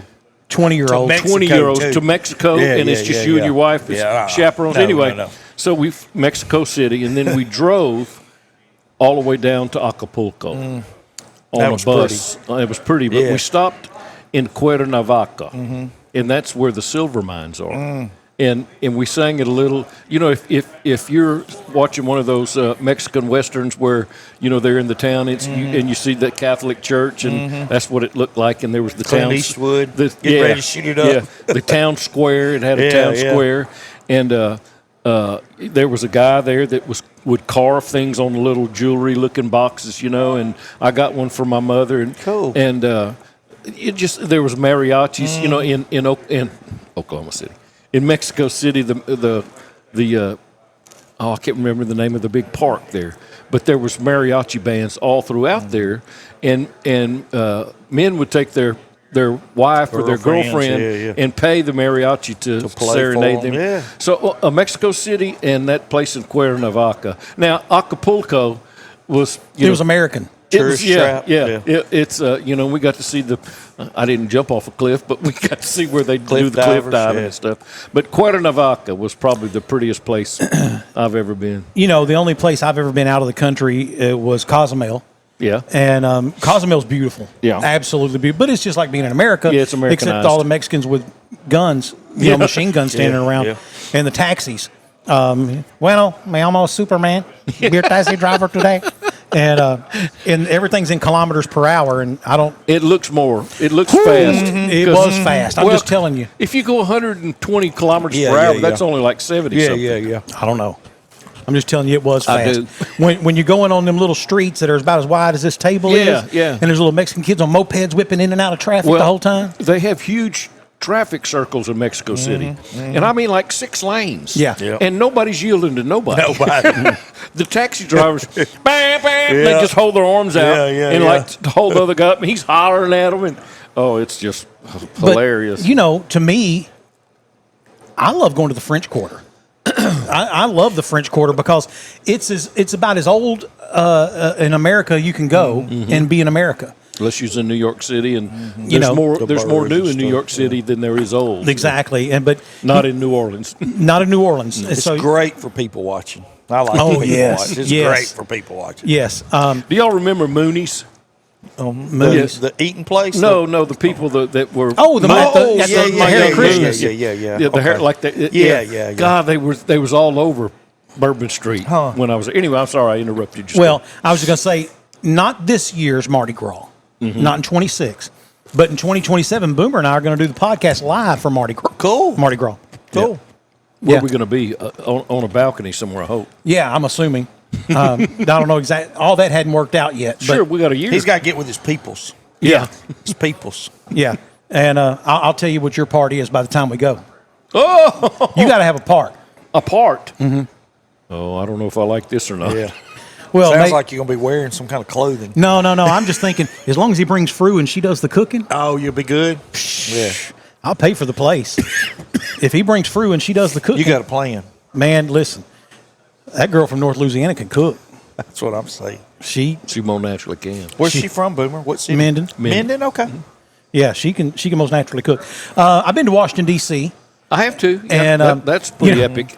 Yeah, it is, because the malls, all the museums. It's hilarious. The Smithsonian's, just there again, Cotton Valley, being stupid. I'd never been up there till I got in the FBI. And then I spent several different times up there for months and stuff. Sometimes I was a fire instructor at Quantico. But man, this is hilarious. I don't know what point. It wasn't long, but I always had heard Smithsonian, and I thought it was one museum. No, I know, no. And then I get up there, and I'm like, oh my gosh! And then I giggled at myself, thinking, what I thought before. There you go, Cotton Valley. Yeah, they gave us an hour. Yeah, we were on the choir tour again. That's nothing. And we went through one building. So I had been in D.C. I was there for a week. Well, I was there for 5 days, and then I'm flying out on the 6th day. I've been there at this point 4 days and nights, and I've not seen anything other than the inside of our hotel. That's all I've seen for 4 days. It is crazy. That's crazy. And I'm still a little bitter about Washington, that. Yeah. And so that last day, we had a meeting with Senator Blanche Lincoln at the time, and then one with Congressman Mike Ross. And when that was over, I didn't have anything to do for like 4 hours. I said, by gosh, I'm going to see some Washington, D.C. So I leave that meeting with Mike Ross, and I take off walking because, it's just right there. Yeah, no, it's not. It's not. It's not just right forever. there. It looks like it's right there. It does. But it's a mirage, Yeah, okay? it is. It is, literally. Yeah. Like Bug says. Man, I'm walking along, and the bottom falls out. Oh, And no. I mean, it's March. Why it's didn't you cold. run under the Lincoln Memorial there? That's covered. That was over there. Okay. It looks like it was right there, but it's not just right there. So I'm walking. I don't care. It's raining. I have no umbrella. I don't care. I want to see some Washington, D.C. Yeah. I'm walking along. My shoes have filled up with water, and now I work blisters up on my feet because my shoes are so wet. And the rain starts to let up a little bit, and I get down to this intersection, and it looks like there's a park down there, some benches. Well, I'm thinking I'm going to go wring my socks out at the very least. So I take a left, and I go down this little thing, and I sit down at this bench, and I pull my shoes off, and I wring my socks out and put my socks and shoes back on, and the sun comes out. Note to travelers, when the sun comes out in D.C., the crazies come out. So the first thing that happens, I'm sitting on this bench, and these Libyans run out there, and they fall down on this grass right here at this park where I'm sitting at, and they're wrapping themselves like,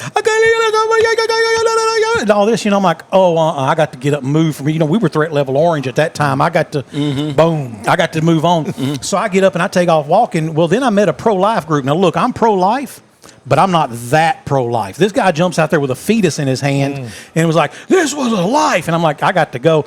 So I keep walking. And then there were some skinheads, and they're yelling all these racial slurs at the White House. It was when Obama was president. And I'm thinking, he's not even in the country. But y'all go ahead, And I mean, they're you do you N-word. I mean, they're just, and it's vile, the stuff coming out. And I'm like, man, can I just be around somebody normal? Well, there's this older group down here. I'm probably in my early to mid 30s, and I go walking down to where this older group is, and I'm thinking, okay, normal group. It was a lesbian knife fight club down there or something, and they were down there and they're screaming, about rights this and rights that, and I'm like, man, let me just keep walking. And I end up walking all the way. Here's what was so funny: this park I'm in is the park that's right behind the White House. White House, yeah. So when you see the portico at the White House on the backside, yeah, that's where I'm in that park right there, and so they don't allow helicopters or anything that close to the White House. So there's guys on like bungee cords coming off the buildings with cameras. And I'm like, how do you get that gig? I don't want that gig. That guy's paying his dues so that he can be in the White House press corps at some point. But for right now, he's 45 feet off the ground with a bungee cord and a camcorder, filming the White House. Not the job I want. No. I ended up walking all the way around the White House. One thing I figured out, America was in a recession. Everywhere except in D.C. Yeah. There is no recession in D.C. You know why? Because that's where all the money is. Yeah. Man, right. And I end up in this shop that has like these vintage, I'm a political junkie, right? Yeah. So they have these vintage political buttons and bumper stickers, I like Ike and all. And I found one for Mike Huckabee. Oh, yeah. And it was like his first run for governor of Arkansas. And he's standing there like holding a fish. It's very country looking. Yeah. And I've got it somewhere at the house. If I find it, I'll put a picture of it up here on the podcast. But I get that. And there was some Reagan stuff. And there was a shirt that says Viva la Reagan Revolution. Oh, wow. I got that. And so that was fun. I mean, D.C. was a great place. But I think probably in the United States of America, I love the French Quarter. It's a great place. I wouldn't want to live there. No, I wouldn't either. But it's a great place. It smells like beer and pee. All the time. Yeah, even after a rainstorm. It's a little bit like a third world country. It is. It is. But I will say this. It is some of the best entertainment you will have in America for free. That's right. My buddy and I walking down, at night, and they're always holding the doors open. Yeah. He said, "Let's go in there." I said, man." He said, "Why not? Look at all them girls." I said, "They ain't girls." They ain't girls. Which he said, "They look like girls." I said, "But they ain't." But they ain't. So in like 2012, I took my kids to Bourbon Street. It was daylight. Because, I'm not going to take them Bourbon Street at night. And just they don't need to see that many boobies. But we get to Bourbon Street. We get like their canal or something. Anyway, I'm like, okay, guys, listen to me. This is Bourbon Street. Couple rules. Stay in front of me at all times. If you ever see my back, yell. Okay? Stay in front of me. I have my eyes on you. So I can see you. And I said, rule number 2.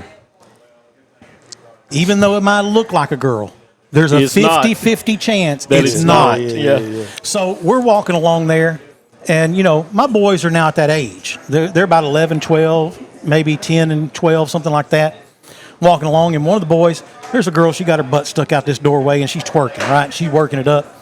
And one of my sons, he's like, yeah, as he's walking by, and he give him one of those. The other one comes up and says, hits him in the back of the head, said, not a girl. Oh, not a girl. Yeah. I forgot that story. Not a girl. Not a girl. But we're Mardi Gras 2027. Boomer and I are going to do this podcast live from New Orleans, from the French Quarter. And I think that's going to be. If the Lord lets us go. If the Lord leads, was to sow the lead, that you ought to come too. That would be fun. Might do it, Sandy. Now depends on what your reservations and stuff can are. you outcook fruit? That's the thing. I cannot outcook fruit. I'm the kind that gets somebody to cook for me. Yeah. Do you have a carry? I mean, you can still carry? Yes, Okay. Oh yeah, me too. So Yeah, I don't know if I want to carry down there. I do. Okay. I'll let you I carry here. I know you do. I'll let I'm y'all carrying carry. right now. I know. So I when I had the insurance office by myself, they'd said, you need a gun up here. I said, man, I don't want to shoot nobody. Yeah. I said, I'm just going to give them this money. If they come in here and want this little petty cash, I'm just going to give it to them. yeah. Well, what if they shoot you? I said, not if I give them the money. Yeah.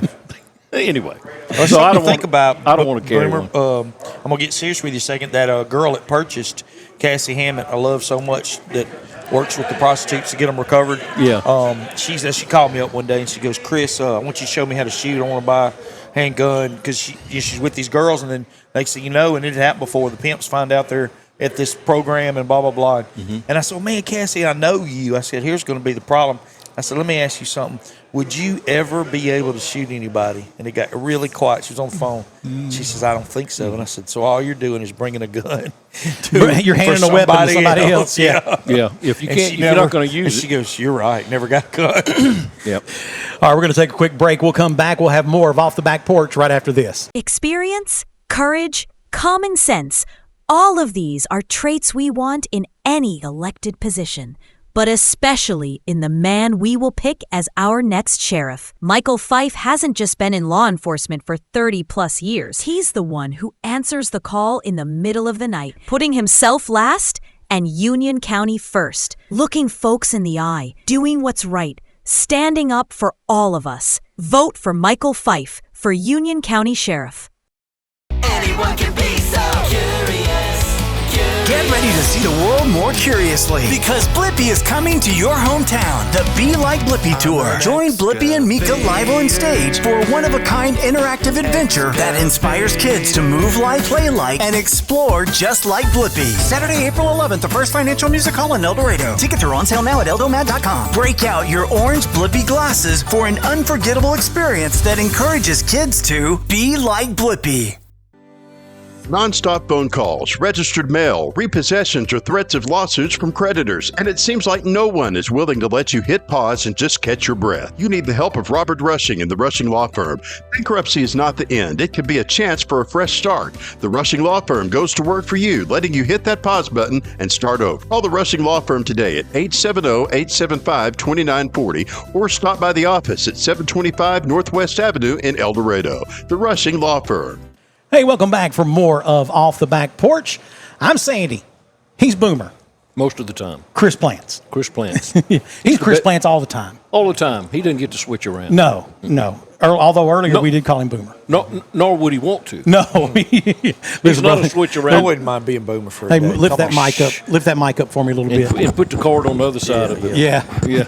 I got all this figured out. No, you don't. But Not even close. we'll help you. So, actually, I'm Boomer. This is Mike Nash. No. He said No, no. don't give. See, we got to pay him now that you said Mike Nash. He's going to expect some royalties or something. Well, you and I do too, but we never get them we either. hadn't got that yet. I hadn't seen a check in a year. See now, He's going to say he was going to sponsor for 2 hours. Okay. Yeah, Write that check. If you sponsor for what it's worth, you probably got that in your front pocket. A little bit. It jingles. He said it does have $3. Yeah. Mm-hmm. So welcome back. That's what you get for staying here to supper time. Yeah. You end up with people Get like that. Mike. Yeah. Hollering in the background. No. Boomer, what is the worst movie you've ever seen? Gosh. You know, if I did, I probably don't remember. I'm trying to remember. How about you, Chris? Dude, it's easy. I love horror movies, and now our TV's just changed so much. And you can find a million movies, and you can find a million bad movies. Uh-huh. And I like a lot of different movies. I'm telling you, but I like horror movies. And those things you talking about B-rated, like C, like D. And I was watching one time. Man, they'll get me in a heartbeat. You know, you read and then you click. I gotta watch. One was called Hayride. And it was like we've been on that. Jason with a pitchfork and like no acting, and he's just stabbing people. And it was just I ain't never going on that hayride no more. Oh, they had hayride 1, 2, 3. Oh, of course they did. But man, I'm telling you, there's a lot of days. My son would be like, "Hey, let's watch a movie together." I go, "Well, give me about 30, 40 minutes to find one." You That's it. Oh yeah. I'll give him about 2 minutes. I don't even know who makes this junk. You know? So Fro and I. We can tell you within the first 3 or 4 whether it's minutes. good or not. And we'll click out real quick. But the longest thing is to try to get one, to pick it. It is. That's what I'm telling you. I literally say to my wife, too, like, hey, we'll watch a movie tonight. Hey, give me about 45 minutes to click through some stuff. Yeah, easy for me. It was a Nicolas Cage movie. It was called Wicker Man. I didn't see it. When it was over. I don't know that one either. When it was over, I was married to my first wife. I looked at her and I said, that's what I said. I think my IQ has been cut in half, and that's 2.5 hours of my life I will never get back. Never get back. I've felt that before, man. Man, it's just like, I don't know. That was a terrible movie. Mm-hmm. So if you want to watch a bad movie, there it is. Also, just about anything on Hulu. Yeah, that's B. That's B. You know, I tell them all the time, Hulu is the Dollar Tree of streaming services, as far as I'm concerned. Not even Dollar General. No, Dollar General's a step up. Martha calls it Dr. Gentra. Yeah. Dr. Gentra. What is something you love but you're terrible at? Oh, that's easy for me. I don't know what I'm good at, but I love, this is going to be a little chuckle, I love to sing. And have you heard my voice just talking? You're not bad at it? Oh, my gosh, my kids will beg me. Not to? Dude, I'm telling you, I'm singing loud and proud in the truck. And they're like, dude, you're killing me. You're killing me. But I like to do it. Yeah. Sandy, you asked. That's me. I love to sing. You know, I think it's totally unfair for someone who loves music as much as I do. Me too. I do. I have zero talent. Yep. I cannot sing. I cannot play an instrument. I'm there. I try, but I mean, it's terrible. Yeah. Terrible. I'll tell you there again. The quick funny story. I'm surely y'all know them, even though here it's called the Cox family. And they're known all over the world. Well, they're from Cotton Valley. Are they from? I know a lot. The Spring Hill gets a lot of our stuff, but they're from Cotton Valley. Grew up with the whole family, and of course, their big claim to fame was Man of Constant Sorrow. Yep. what was that movie called? Oh, Brother, Where Art Thou? Great movie. Great. Talking about great movies. Yeah. And they had all the songs in it, and they even went and did they're famous in bluegrass. They did an actual tour with concerts and everything. And in Sydney now is the last one from the older generation, if you will. He's my age, but he's got his 3 daughters now, and they're coming back with it all again. But my point is, this is just a stupid, funny story. I'm in like the 4th grade, and we have the Cotton Valley Talent Show, and I'm going to sing the Dukes of Hazzard song just because it's popular. Yeah. But Sydney's on the guitar, and I'm telling you, Boomer, he's something stupid. And so, because everybody knew, I went out there and sang Dukes of Hazzard. Sydney played the guitar, and I won the Cotton Valley Talent Show in the 4th grade. And what you got for it, there's one restaurant in town, it's called the Homemade, but the sign says homemade. Yes. And then I'm not joking, it's known all over. No. The people be talking about the homemade. Of course, it's shut down over that side. Homemade is still homemade. Still a homemade. But my point is, you got a free hamburger, fries, and a Coke, and a dip cone. And poor Sydney didn't even get that. I got that. You ate it all. You ate it all. And you won. You won because of that guitar player. Yeah. I mean, I love golf, but I'm not good at it. Yeah, I've been okay at times. I at one point was a single-digit handicap, but that's good. But I'm a long way from that now. Yeah. But I was playing 5 days a week minimum back then, sure. and probably 27 holes minimum. But each time I played, where is one place you would live if money didn't matter? Man, it wouldn't. I'm gonna tell you, as far. I mean, I've lived there my whole life. You know, you get. I don't know about everybody, but I get locked into family. Where's family at? Yeah. But man, I'm gonna surprise you. Probably the other way on this one.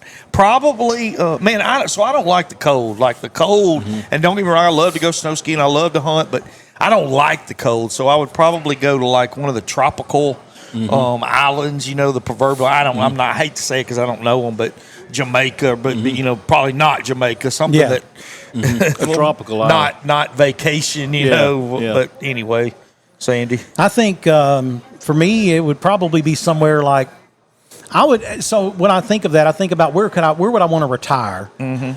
That Mississippi Gulf Coast. I like it, and I know the further you get west or east of the Mississippi, the water gets clearer and all that. But to me, when you get over to Orange Beach, you get over to Alabama. I don't know. It just gets a little ritzier. To me, it's a little more blue collar. On the Mississippi side of the Gulf Coast, and that's true. And I like past Christian, Bay St. Louis, that area. I like that Galveston. part. Well, Galveston? Now I mean, of course, I grew up going to Galveston, we did too. 25 times a year. So Galveston's never been that special to me. But Corpus now. Corpus is nice. Padre Island. Yeah, I've been down there. That's pretty nice. That's all real nice and down there. But my wife, she's a beach snob. Okay. If she can't go to Panama City Beach or east, she don't want to really go. That's Martha. She won't go to Martha won't go to Orange Beach because it's not Florida.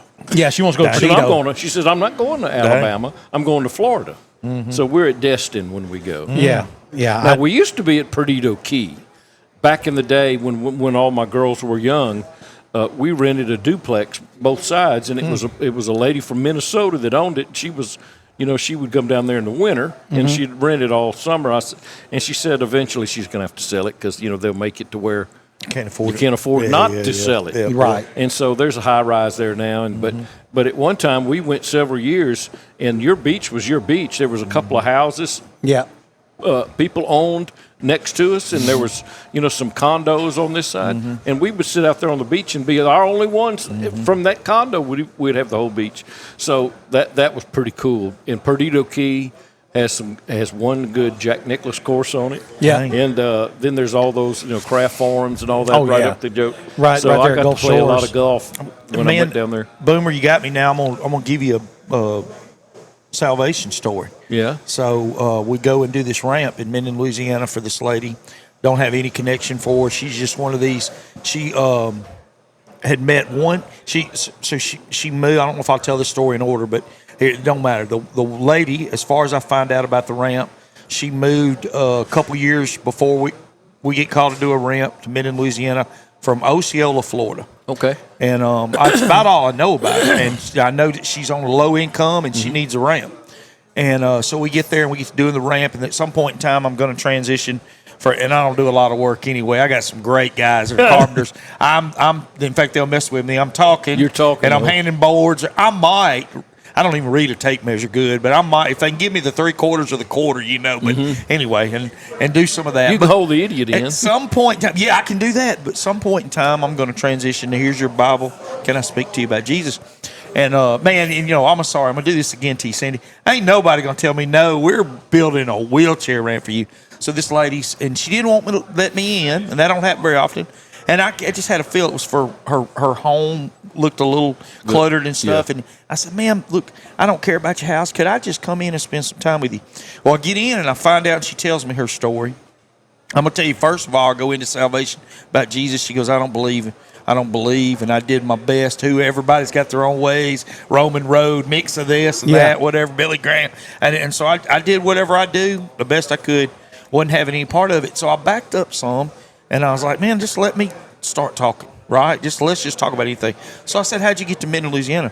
She said, so I was in Osceola. She goes, lived all my life. She's like almost 80 years old. Lived my first 75 years in Osceola, Florida.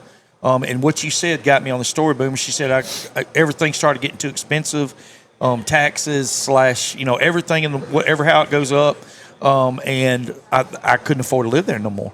And so she literally did one of them deals, except on the computer where you throw a dart at a map. She looked in the computer, and this is what she typed in the computer. She says, I typed in friendly cities in the South with a low cost of living.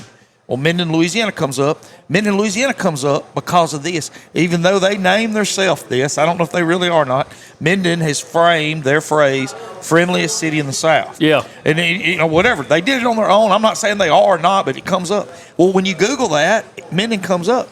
She literally, sight unseen, she's handicapped. That's the reason the house was messed up. It wasn't that messed up. It was the boxes for 2 years are still. She just got what she had to live on, and there's boxes stacked everywhere. But anyway, so she says, I seen this house, seen it online, sold mine. Of course, she made a little bit of money with that, but then boom, I just moved it. And she moves, the moving company, she just goes straight into this house. And there again, just would not accept God and Jesus Christ, wouldn't say a prayer.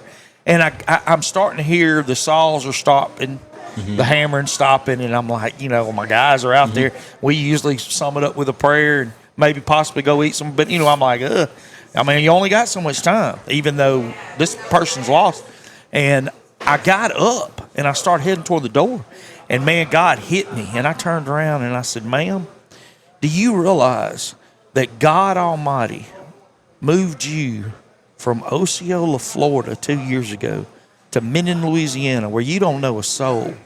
And you've only because of her handicap, she's really only met her next door neighbor. Next door neighbor was the one that said, you need a ramp. She says, I can't afford one. He said, there's some guys in Minden that do it, and got us over there.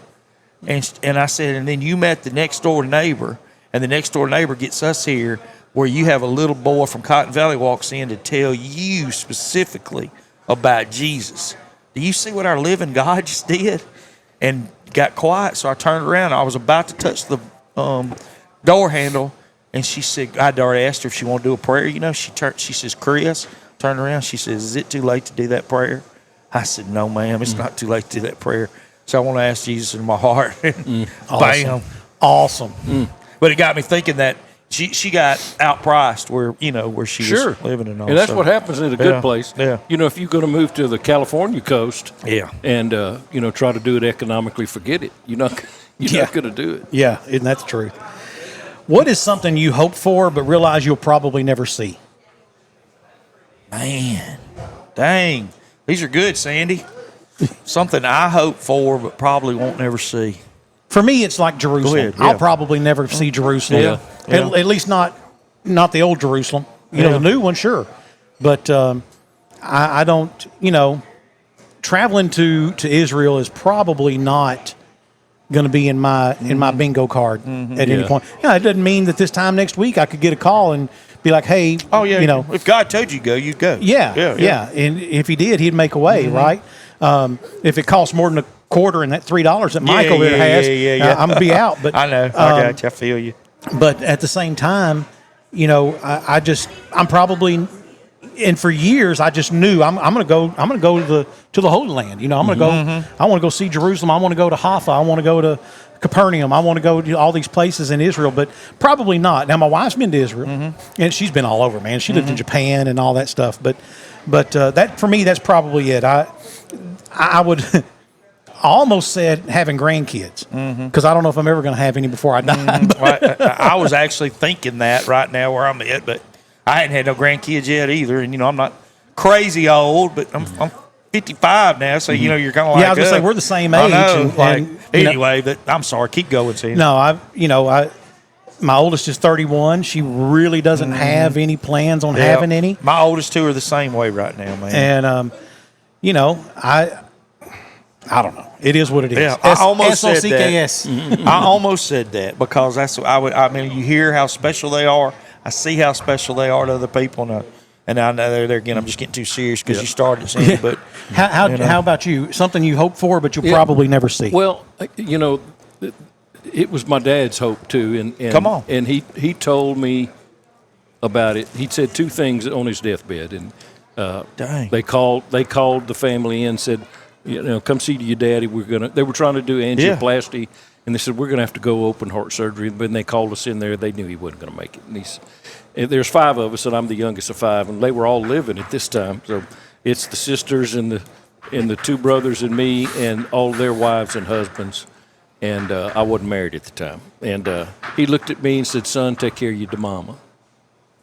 So he just knew that I would, and I did. And the other one was he's just said it to the whole group. He says, "I hope all our grandkids come to know Jesus." God, yeah, and, that's what I'm talking about. So that's my wish. But no, and I don't know if that's so I don't good. know if because I've got some that are pretty young still. Yeah. And whether I'll see that or not, Yeah. I don't know. Hey, I loved what you said though. It reminded me of Jesus on the cross. Take care of your mama. When Jesus was with John, he said, "This is your son and this is your mama." Now, Boomer, that was pretty good, man. Yeah, that is good. This one gets just way too sentimental, but what is something you value much more now that it's gone? Oh, man. My hair. Yeah. My waistline, my energy level. Energy level's great. But, I used to like to run. I used to like to. I can't run. Man, dude, my son, my 13-year-old, don't get me wrong, he's fast. He was a running back on even the 8th grade team, but, he's fast. And, but I used to have a little bit of fast. And even this is going to be kind of funny. It don't matter. Of course, you love all your kids. This is just stupid thought. My oldest, he played football, but he was just different. He was a lineman, And anyway, my point is, at that time, I was on a SWAT team. I was in crazy health. I could still run, man. And with looks like my true athlete, I can't now. And the other day, and I just tried to get fired up, and he had 40 yards marked off, and I didn't think I was going to beat him, but I didn't know I was going to lose so bad, And what I'm trying to say is it's gone. There's no kick it in. It's just not there no more. My fastball. I think that's good. I think of all the things because I did have a little bit of a fastball. I was never great. Okay, never at any stretch was I great, but I was good. I was a decent high school pitcher, right? Yeah, I got you. And my command. That's what got me through playing ball in school was I could just about put the ball wherever I wanted to on the plate. And I guess Daddy, having been a professional ball player, he taught me. Man, I was 6 years old when he was teaching me finger placement and pressure points on where to get the ball to go to here, to here, to there, and where I should be coming over the top at, and how far my stride should be, and. I remember Daddy had a yardstick when I was a kid. He would measure me, and he would then measure out there on the ground and say, "That's where your plant foot should land." Dang. And it was amazing, just through muscle memory, if I would step to that point enough, then I didn't have to look. I could step and keep my eyes on the mitt, and, man, I'm burning the plate up. And, threw my first no-hitter when I was 8 years old. Oh, that's cool. And I threw another one the next year. And, Dang. And then after about 10 years old, I figured out I couldn't be a starting pitcher anymore. I was a reliever. I had about 3 innings in me, and then I was throwing batting practice after that. But my fastball. You bring a good point. Period. Like, man, it'd be nice to play a baseball game. Period. Or run the football one more time. That's gone. You ain't gonna do that again, man. There's a lot of those things that if I'd have known it was gonna be the last time, to do whatever, I would have enjoyed it more. I would have definitely at least looked around for a minute. Just looked around. Yeah, just soaked it in. Stop the moment. And there's something about a 17, 18-year-old. You think I'm gonna do this forever. Forever. I know. You think Boomer. That's exactly right. And a year is forever to an 18-year-old. And then you think back about that was the last time. Last time I said that field. Last time I walked. Yeah. And so, those, and it doesn't mean that much to you when you're that age, so be it. Like the last time I went to jail. If I'd known that was the last time, I probably would have enjoyed it more. Took a minute to look around and see see everything before you walked out. Eat that bologna sandwich this time. I should have. Said, I want my bologna fried. Yeah. First time I went to jail. First time I went to jail. That's a great way to start a story. Yeah, right. Yeah. First time I went to jail, I was 14 years old. Oh, man. Yeah. Nacogdoches, Texas. But I remember we'd been there about 3 or 4 hours, and I looked over at that cop. I said, "Y'all got anything man, to eat?" I'm hungry. You pulled us over in the McDonald's parking lot. We were about to get something to eat, and he's like, "Yeah, you just missed the dinner call." Yeah. That was that. It Yeah. wasn't, And what'd you arrest him for? He didn't feel bad. minor in possession of alcohol, public intoxication. At 14. At 14. Yeah, man, you was going down the wrong path. Oh, yeah, easily. You think? Easily. So that adage that I said, don't come back till dark, I shouldn't have used that on you. No. You'll come back right after school. Yeah, that's right.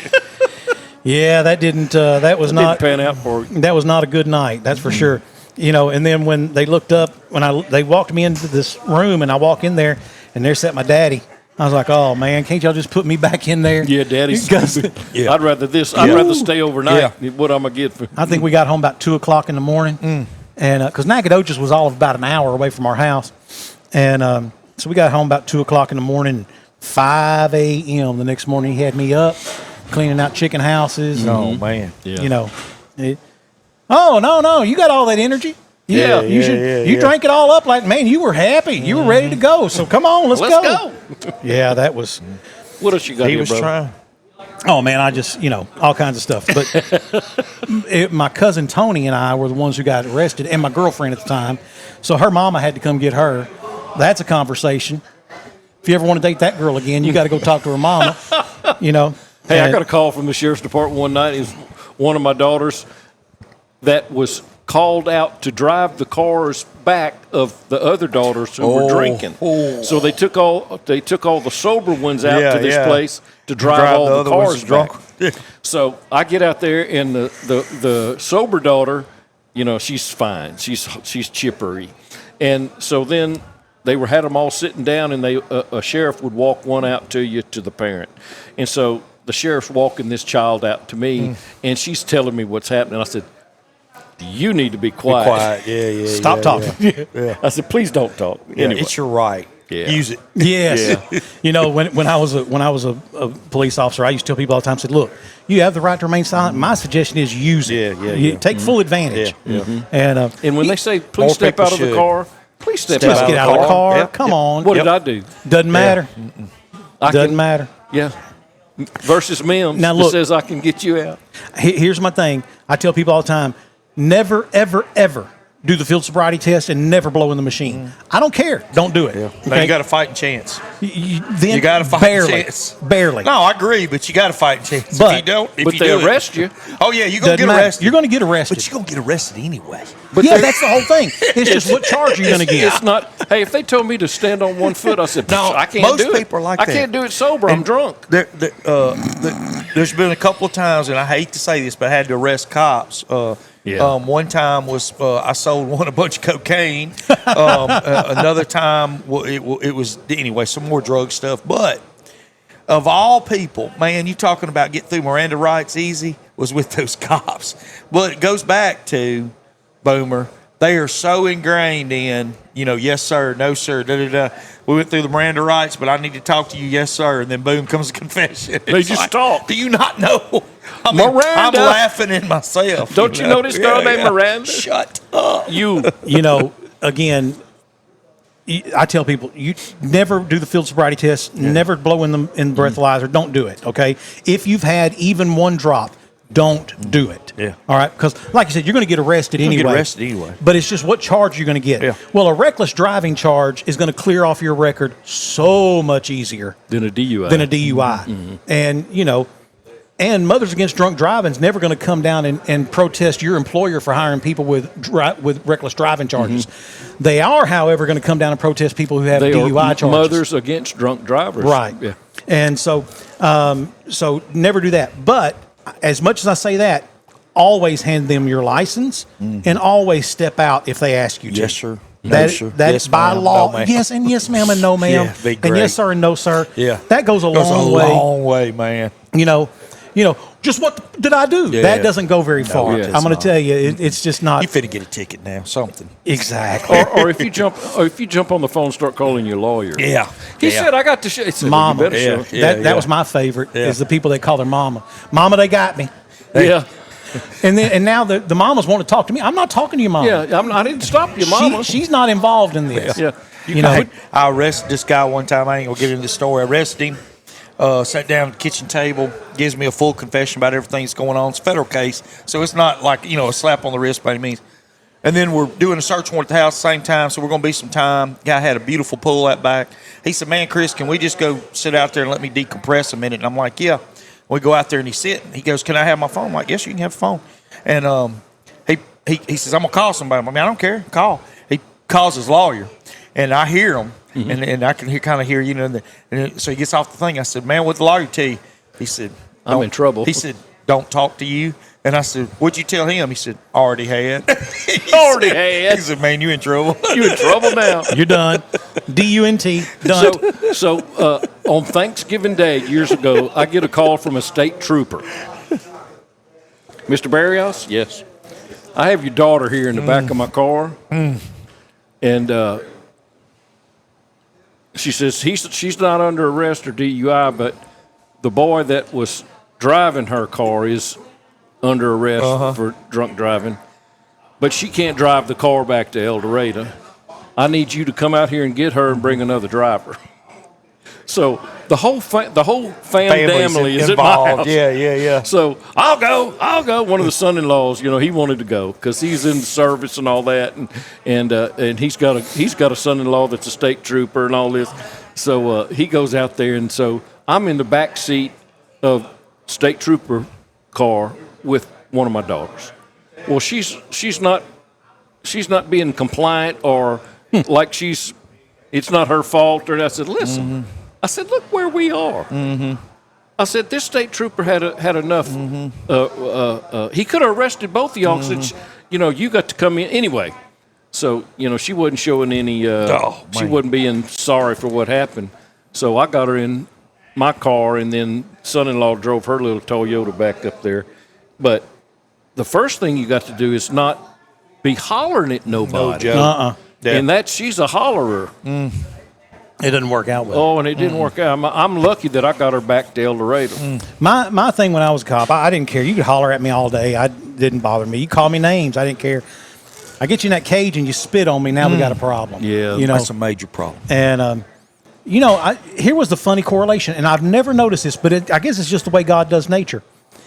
Every time I got spit on from behind, did you know a deer or a dog would run out in front of me and I'd have to slam on the brakes real hard? It almost always, matter of fact, 100% of the time, when I got spit on, a deer or a dog would run out in front of my car and I'd have to slam on the brakes real hard. Check. And they'd have that grate on the front. Just the weirdest thing, how that happened every single time.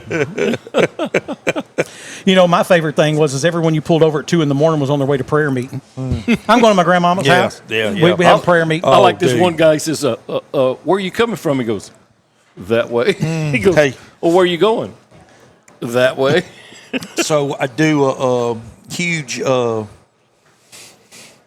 start getting undercover, start buying a lot of cocaine from, believe it or not, Conway, Arkansas. What's the is that right above Little Rock? I'm starting to get a little bit. Okay, yeah. So Conway, believe it or not, these guys were bringing in lots of kilograms of cocaine, and they were the ones selling it to the quote gang boys in Little Rock. But they had got some suburban houses in Conway, Arkansas, and they had been doing this for a long time. Nobody knew it.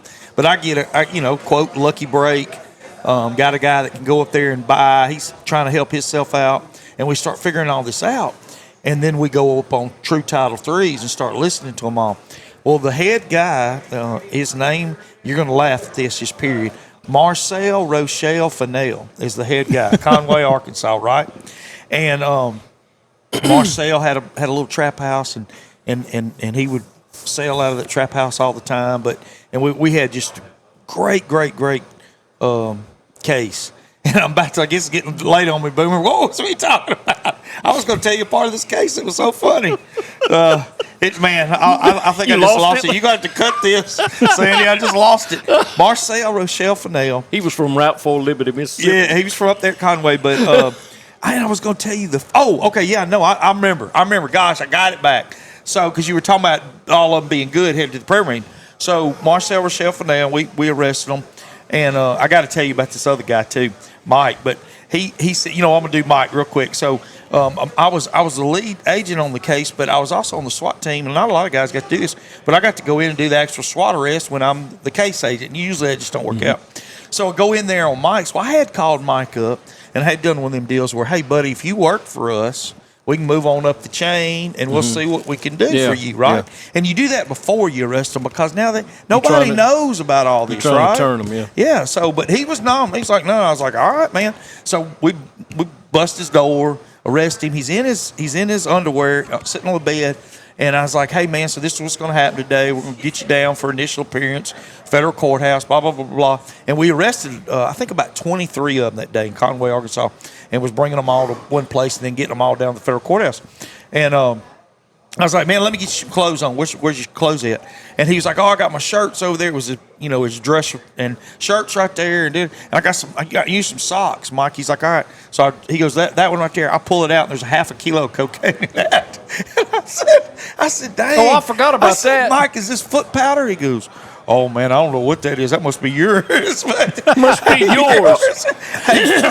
So then we go to all the detention hearings. The detention hearings are going to get somebody on the stand that says they're the greatest person in the world. Oh, yeah. And they can come live with me at my house, and I'm going to take care of them. Or they might even get a halfway house that's going to get up there and say, don't send them to jail. Let them come to my halfway house. Anyway, so Marcel puts his mama on the stand. And lots of people do it, right? My greatest kid in the world, never been in trouble. I've got a broom for him at my house, Judge. If maybe you put a monitor on him, whatever. So they're going through it, and this guy's got a lawyer that's asking him all the stuff for Mama. Mama says, she's a Pentecost. She don't drink. She don't do no drugs. She don't do nothing, and he won't do nothing at her house. Well, Pat Harris is the United States Attorney, or the Assistant United States Attorney working my case, and I said, hey, Pat. I said, you ain't going to believe this. I said, what's that woman's name again? He says the name. I said, that's Marcel's mama. He's like, yeah. I said, man, I got her on the wire calling Marcel for marijuana. She wasn't in cocaine, but she's like, hey, you got any of them trees? I need some trees. I'm stressed out, blah, blah, blah. And then many times, and they'd go, and he'd give them the marijuana. And he goes, you're kidding me. I'm like, no, man, we can pull it up, but listen to the tapes. He's like, okay, hang on. So he gets all the way through, and the judge says, hey, Pat, you got anything you want to ask? And he was like, he loved to play Sudoku. The man was brilliant. He is brilliant. He'd be like, oh, Judge, I'll ask a question. And he gets up there, and he goes, so, you don't drink. No, I don't drink, so you don't do any dope. No, I don't do any dope, so Marcel won't have no dope at your house. And no, you just let my baby come home. And Pat says, well, so my agent over here, Chris Plants, if he was telling me that he had you calling Marcel on a tape asking for marijuana, my agent would be lying, right? Dude, it got stone cold quiet on this stand. And she puts her head down and she said, well, Ramon. Sometimes I get stressed out bad, and when I get stressed out bad, it not very often, but every once in a while I got to smoke a little bit. But I will not freebase cocaine. Right? Yeah. No, that. And then Pat said, okay, every once in a while. Yeah, no, just every great once in a while. And when was the last time you did that? Last night. Well, it's a stressful situation. Yeah, I knew I was coming to court today. Marcel, he pushed his away from the table. No, I'm sorry. His lawyer pushed his seat away from the table, was doing this. Oh, Lord. And Marcel said, Blake was his name. Blake something. He says, what's wrong, man? What's wrong, Blake? And Blake said, I can't fix this. Yeah, you going to jail. You going to prison, bro. I can't fix it. You going to federal prison. You are going to prison, my friend. It's just that simple. And hope they don't see you to that one in Oklahoma City. It's So when was the last time that you were stressed? Last night. But I will not. The things you hear in court. So I was in court one time, and there was a guy who was representing himself. Yeah, I had that one time. That's a fool. That's stupid. Yeah, stupid. not the brightest It's idea. a horrible idea. You don't realize how horrible until you see somebody do it. It's horrible. So you can tell through this entire trial, he's up for charges that he smacked his girlfriend around, right? And this is a little crude, and so I apologize ahead of time. But you can tell there's something he's trying to get to, but he's not saying it. And finally, Judge Charlie stops. He said, okay, look, let me stop everybody. And he looks at the defendant and he says, sir, here's what you need to understand. I know nothing about your case. Yeah, I have a report here. I haven't read this report. He said, because I'm only going to refer to this report if somebody asks me to refer to this report, okay? I know nothing about you. So if there's a question that you need to ask and you're hinting around at it thinking, I don't know. So you need to ask, okay? Do you understand? And, I mean, everybody in the courtroom can tell he's hinting around at something. So finally but he didn't want to say it. But he doesn't want to say it. So finally he says, yes, Your Honor. Now, his girlfriend's on the stand, right, testifying against him. He said, did you or did you not ask me to give you a pager? I did. Right. And wasn't you supposed to give me a blowjob for that pager? And she was like, yeah. He said, and how many blowjobs did I get? She said, none. He said, and that's when I smacked the shit out of you. He said in court. Dang. Needless to say, he was found guilty. Yeah. But I think he did find a little sympathy. He thought he was justified because I think he did find a little sympathy with some people in the courtroom, though. It was like, and that's when I smacked the shit out of you right there. That's like the one that. That's like the woman that called the cops because she got gypped on her weed buy. Yeah.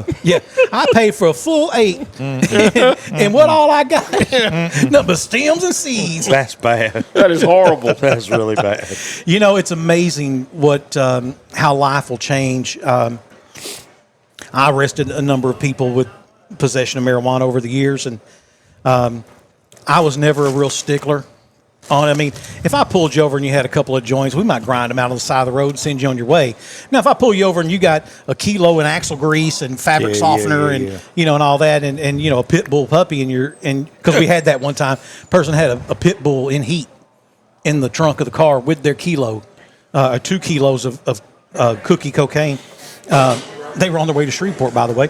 And anyway, that's a little different story. But, man, my view on marijuana use has changed just because of what I've seen some people experience. So let me back all the way up to about 1993, back up to 1990.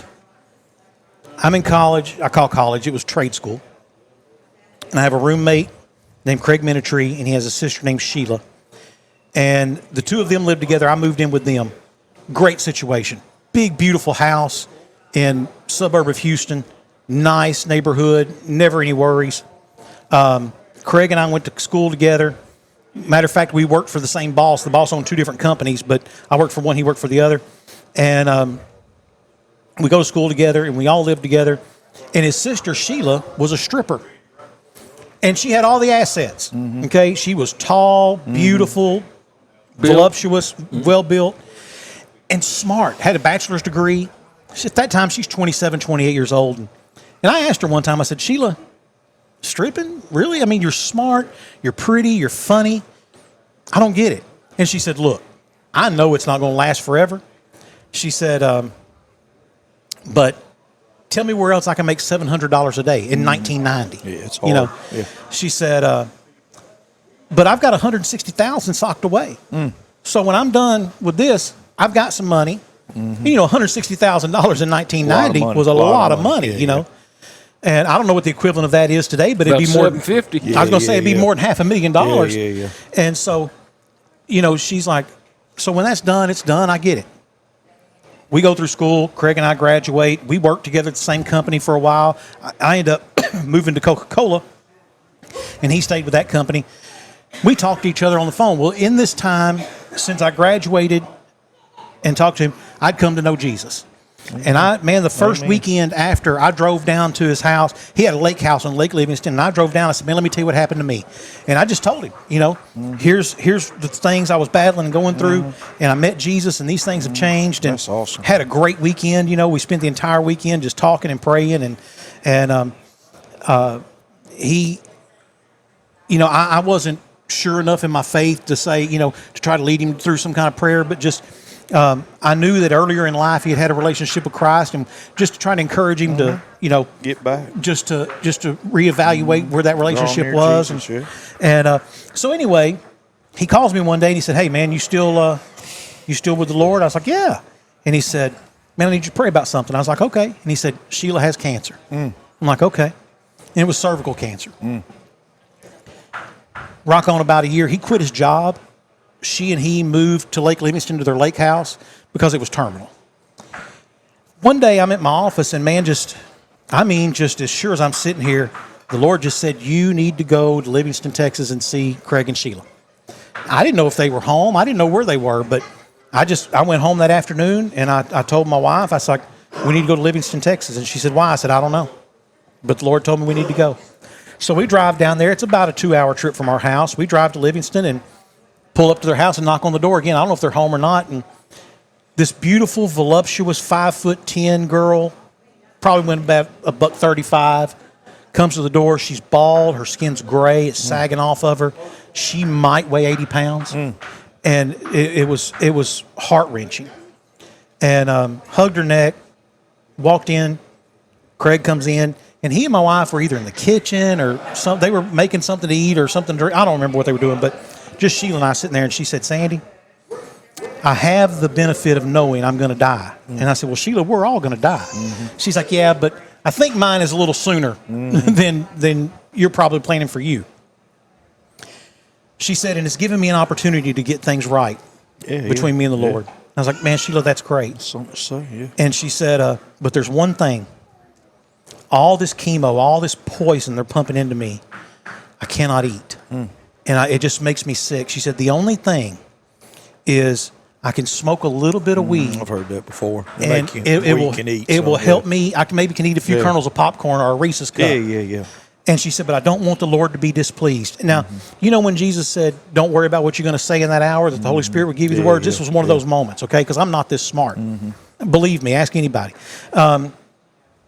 I said, Sheila, the Bible says that there's nothing made that was not made by him. And it follows that up with, and everything that was made by him. I said, when the Bible says something twice, that's pretty important, okay? I said, would you agree with me that sugar cane was made by God? She's like, of course. And I said, yeah, but we as gluttonous human beings, we've refined it and we've purified it. We've done all these things to it, probably using it in a way that God really didn't intend. She's like, yeah. I said, would you agree cows were made by God? Oh, yeah, of course. I said, but again, we as gluttonous human beings, we fatten them up, marble them up, and probably use them in a way that really wasn't intended when the Lord put them on earth, right? Right. I said, could it be that the sole reason that plant grows on earth is for this purpose right here, for this moment right here? And brother, I'm telling you, I saw literally a weight lift off of this child. I saw a weight lift off of her. She asked me before we left that night if I would preach her funeral. I've never preached a funeral in my life. And I said, I will. 2 weeks later, she died. And 2 weeks later, I stood over her. Her dad comes up to me after the funeral. And he said, she told me what you told her about the marijuana. And he said, Sandy, I don't know where you got that from. I don't know if that's in the Bible or not. He said, but I'm here to tell you that child lived her last 2 weeks guilt-free in the freedom of knowing Jesus. She wasn't concerned that she was disappointing God. I still say to this day, marijuana was made by him. I don't use. It's not my thing. I'll tell that in a minute. It's not my thing. But I know people who had been taking handfuls of prescriptions for whatever disorder, and it wasn't helping. As a matter of fact, these 3 pills made it worse. These 3 were to counteract what those 3 did, and nothing was working. I know one person in particular that ditched all of them, 5, 6, 7 prescriptions, went to a medicinal marijuana, and is thriving, not just living, but thriving at life now. And has been for years. I'm not talking about this something that happened in the last 6 months. I'm talking about this is in the last 10 years. Now, we as gluttonous human beings, do we misuse? Yes. Yes, we do. Now, I say it's not my thing. I did one time was having some back issues, and I said to a friend of mine who had a medicinal card, I was like, man, is there anything? I'm at the point to where, is there anything that can help with this back pain? Yeah. And he's like, yeah. Shows up at my house and he says, has 2 bags of gummies. And he said, this one is a 8-to-1 THC to whatever. I don't know I don't know the recipe. I'm just saying, And he said, it's really good for localized pain. This one has a chemical in it called I don't give a. And he said, you take one of these and you won't remember anything. Yeah. I said, no, I don't want that. And he's like, good, because I do. So he gives me the other one. And I think there was 20 in there. I think I probably still have 18 of them. Mm-hmm. No, I don't. I know I don't. I have 17. Mm-hmm. I took one, slept like a baby for the first time in weeks. Slept like a baby that night. Then one day, about a year later, back was just jacked up, man. I mean, I've been through the prednisone. I've been through physical therapy. Now the doctor's done run some hot lava up my spine, and I mean, it's bad.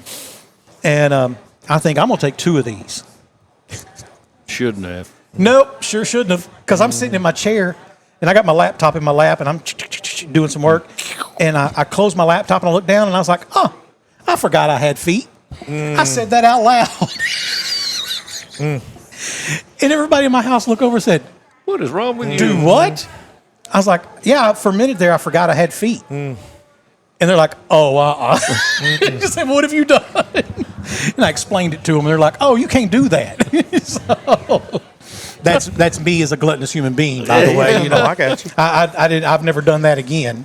But yeah, that was not good. 2 is not good. Yeah. Two of those, whatever they are, the 8-to-1 recipe. That don't work for Sandy. But I think the last time I smoked weed, I was about 14 years old. It just didn't do anything for me. Actually, I take that back. That is 100% a lie. The last time I smoked, I think it was laced with something, because we were in this apartment in Houston, and there was this little black girl down there playing in the courtyard. I've been seeing her play out there all day, and we'd smoked a whole bunch. And as we were finishing that one up, this little girl floated from the courtyard up to the second floor window and did like poltergeist. She was doing one of these, turned her head all the way around for you. And I was like, I'm done. That's the last time I ever smoked any. I was like, I'm just not doing that anymore. Put that out. They were still puff passing. They were just skipping me after that. I was like, I'm good. I am totally fine. I don't need anything that starts making children float. Yeah, yeah. Ixnay on that. Yeah, I don't need any of that. Chris, let's talk a little bit before we shut this down. Again, Webster Parish Men of Courage. Yeah. Give us a real quick synopsis of what that is. So we try to empower and encourage and equip men to know who Jesus is, of course, fulfill the Great Commission.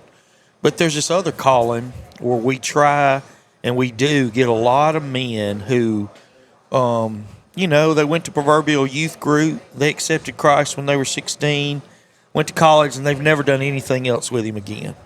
And we get a lot of those guys now that have just never felt the calling to go to church. I wish they did. People get me mixed up, Sandy, and they think I'm always talking about don't go to the traditional church. No, I want you to be a part of the traditional church.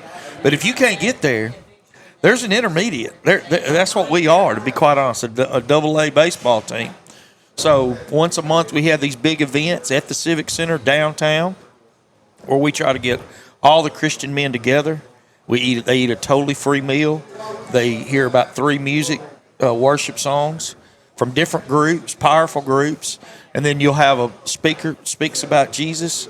In the middle of town, though, in the Civic Center, it's totally free. It's different than church. That's all there is to it. 1 month it'll be a Baptist guy. 1 month it'll be a Pentecost. 1 month it'll be a Presbyterian, so and so forth. And it goes back to this scripture that I had read many times, but Jesus talked to me through it a few years ago, and it's John 17:23. And Jesus said this. So you can't argue. You can argue with some of them, but you can't argue when Jesus when it's in red letters. That's Jesus said, if the church will come together in unity, that's something we're not doing. Where it's all about my church. I want my church to have the best, the most people. I want my church to have the biggest youth group. I want my church to have, the best fog system, the best singers. If my church will come together in unity, and he didn't say nothing about Baptist or Pentecostal. His church is the only church. It's the kingdom. He said, if my church will come together in unity, then this is what we get. He said, if my church will come together in unity, the world will see me. Mm-hmm. It's a way to fulfill the Great Commission. And we've seen it over and over and over again. Like, I'm going to do the rant real quick. People be like, what church is that out there? They don't really even know when we get there. What church is that? I'm like, dude, it's not a church. You got 2 Assembly of God guys. You got 5 Baptists over here. You got 2 Methodists over here. You got a Pentecost. And they go, what? Mm-hmm. This is different. And I'm like, man, come to our events sometimes. Then we've got many, many salvations. We've got many, many men that have went back to the church. We give out totally free Bibles. We like to engrave people's names on them. We give out over 2,200 of them last year. We're in parades where we're just taking the cross and walking in the parades to get Jesus back into the public. The last one we did was the Midnight Christmas Parade. I gave out 1,000 books of John, just the book of John. People just coming up because they do that in the parade. You know, hey, throw me something to do. We did the books of John. Lady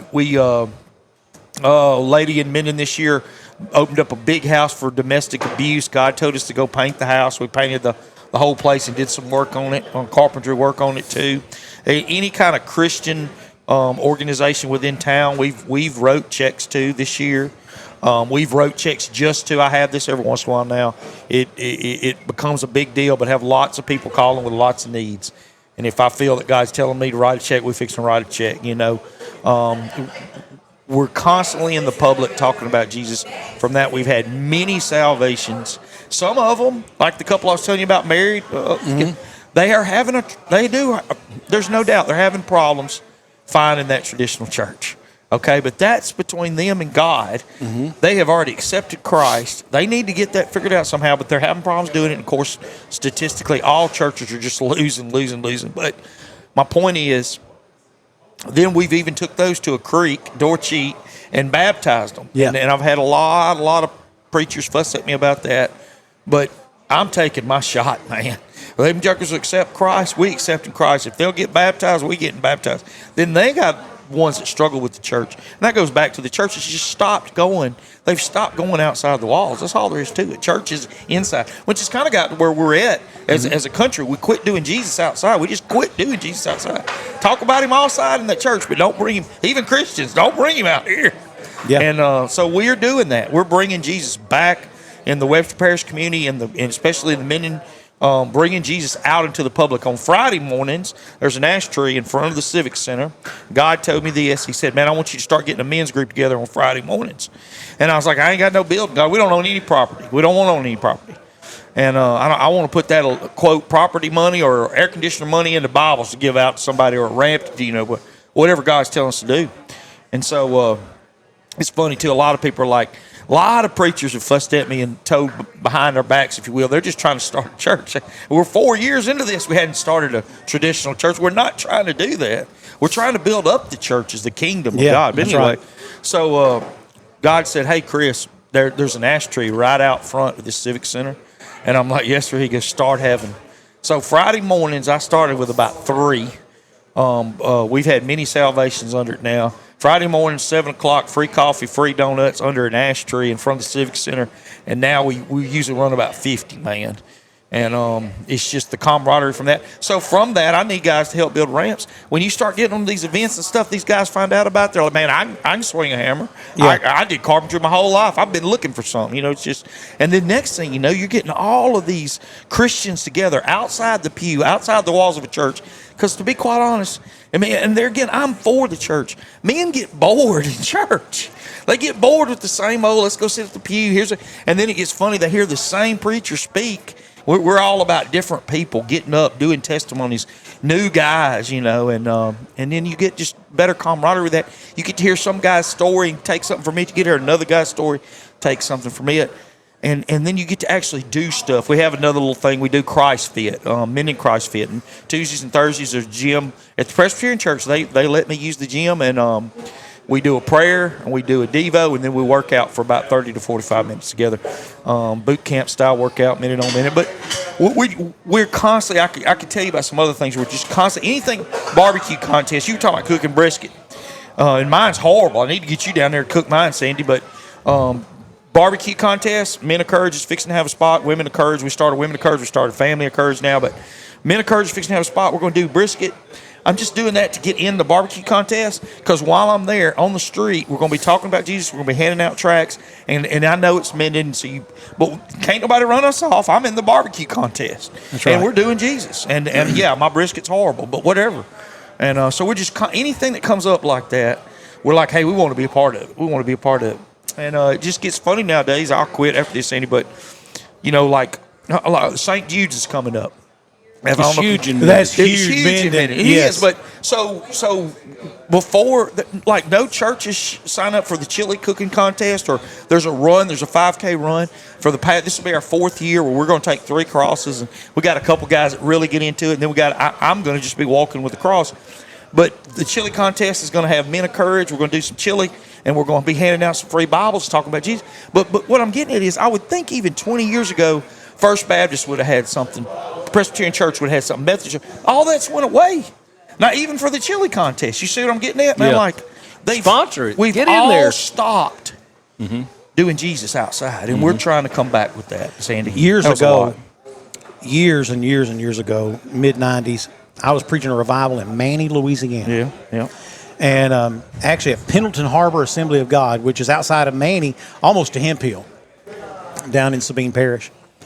And I don't know, there was a group in the church who seemed super spiritual. And, I've always said super spiritual people creep me out. Sometimes it was just a red light turning red on purpose. It wasn't divine intervention, right? Every time. Yeah, I got you. And but I remember preaching, and I said, if you want to convince me at how good you are at reaching the lost, why are we holding service in this building when there's a boat ramp that has twice as many cars down there as this parking lot can hold? There were 2 guys, one young, one older guy. Every Sunday, they started going to that boat ramp at daylight. That's what I'm talking about. And they started preaching Jesus as people were backing their boats into Toledo Bend. And they just preached Jesus to them. And more than once, they'd have people pull their boats up and park in that church parking lot and come in there to the service. That it's just about, So you were talking about John 17:23. Is that, if I be lifted up, I will draw men unto me? It might be in that chapter, but that's not that. But that's the whole thing. Is I tell, we talk about, what is an opportunity? So when people, I don't do it every time, but someone asks me how you do, and I said, man, I'm blessed and highly favored. Yeah. I'm a child of the King. Any way you can bring Jesus in the conversation. Yeah, I said I'm a child of the King. My father owns cattle on 1,000 hills. Yes, that's right. He made me to be the head, and not the tail. That's right. And I'll tell you off the air about a story about the guy right over there and something that happened one time. But, it just goes back to, like I said, just bringing Jesus. If he said, if I be lifted up, if you will lift him, let him do the work. That's right. It's not up to you. I can't save you. Okay, I don't have that power, but I can just tell you about the man who can. And then real quick, let me tell you though, because you got me on the fishing. We started 3 years ago a bass fishing contest on Lake Bistineau, and lots of people get in it, and you're gonna come get all the prizes, and we got some cool door prizes and winning prizes too. But before all that starts, you got to hear about Jesus, and so it's just we're just trying to find ways like that to get in. Here's what happened. And I saw this. I saw a YouTube, or I don't think it was TikTok, but just the other day, and it was talking about what happened to men in church. And one of the best things I heard said, all the men went off to war in World War II. And the church was run by the old and women. And they made it comfortable for the old and the women. And these guys who were coming back, call it what you want to, but they'd been through the thrill and exhilaration of war. They came back and church was boring. Church was not, it didn't fit them anymore. And sure, maybe they got in there and they got involved and they played their part. But as far as reaching them and helping them, and the term gets tossed around a lot, toxic masculinity. That's what's missing from a lot of the churches. When I go into I used to go into a church and all the carpet is mauve and it smells like potpourri and nothing in there smells like sawdust or a can of Copenhagen or anything. I mean, it's just, you can't build your church around one gender and then wonder why the other gender won't show up. You're right. And you said the word though, Sandy. You said comfortable. Nobody in the Bible was comfortable. Not one. Nobody. Not but one. How comfortable are we nowadays? Oh, we are very comfortable. It's stupid.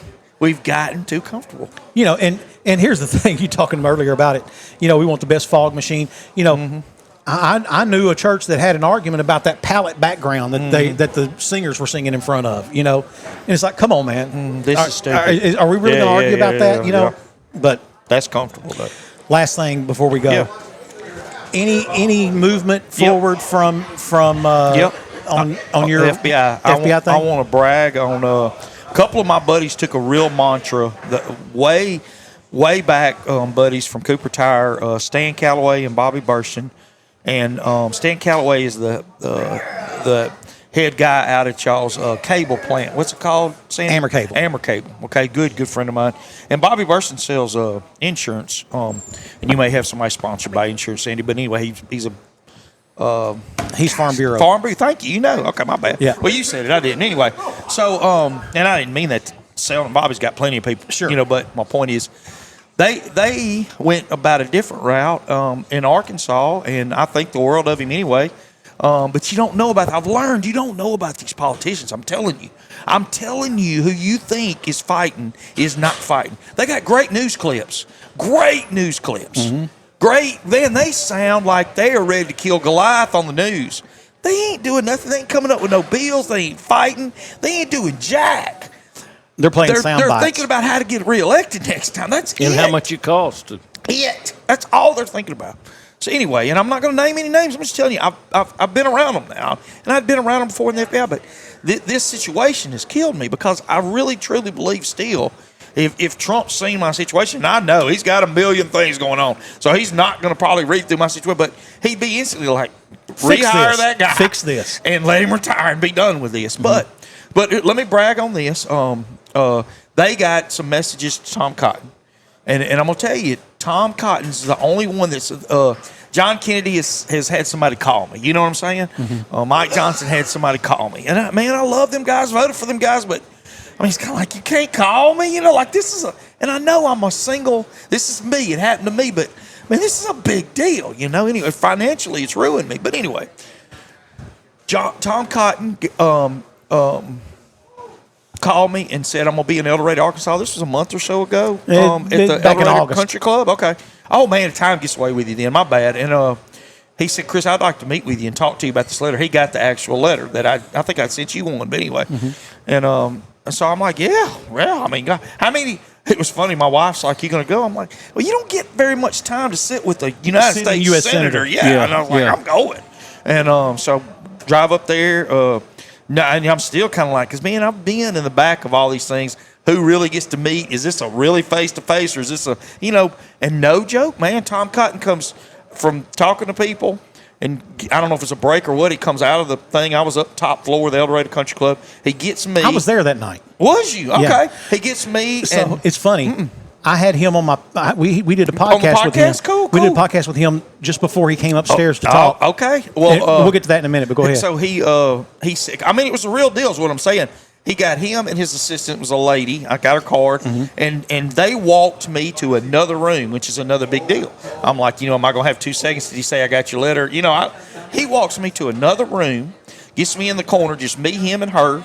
He says, I've heard your story real quick. And I get it, dude. He's got a million people talking. And I was like, yep. So I went through it real quick, but I had the letter.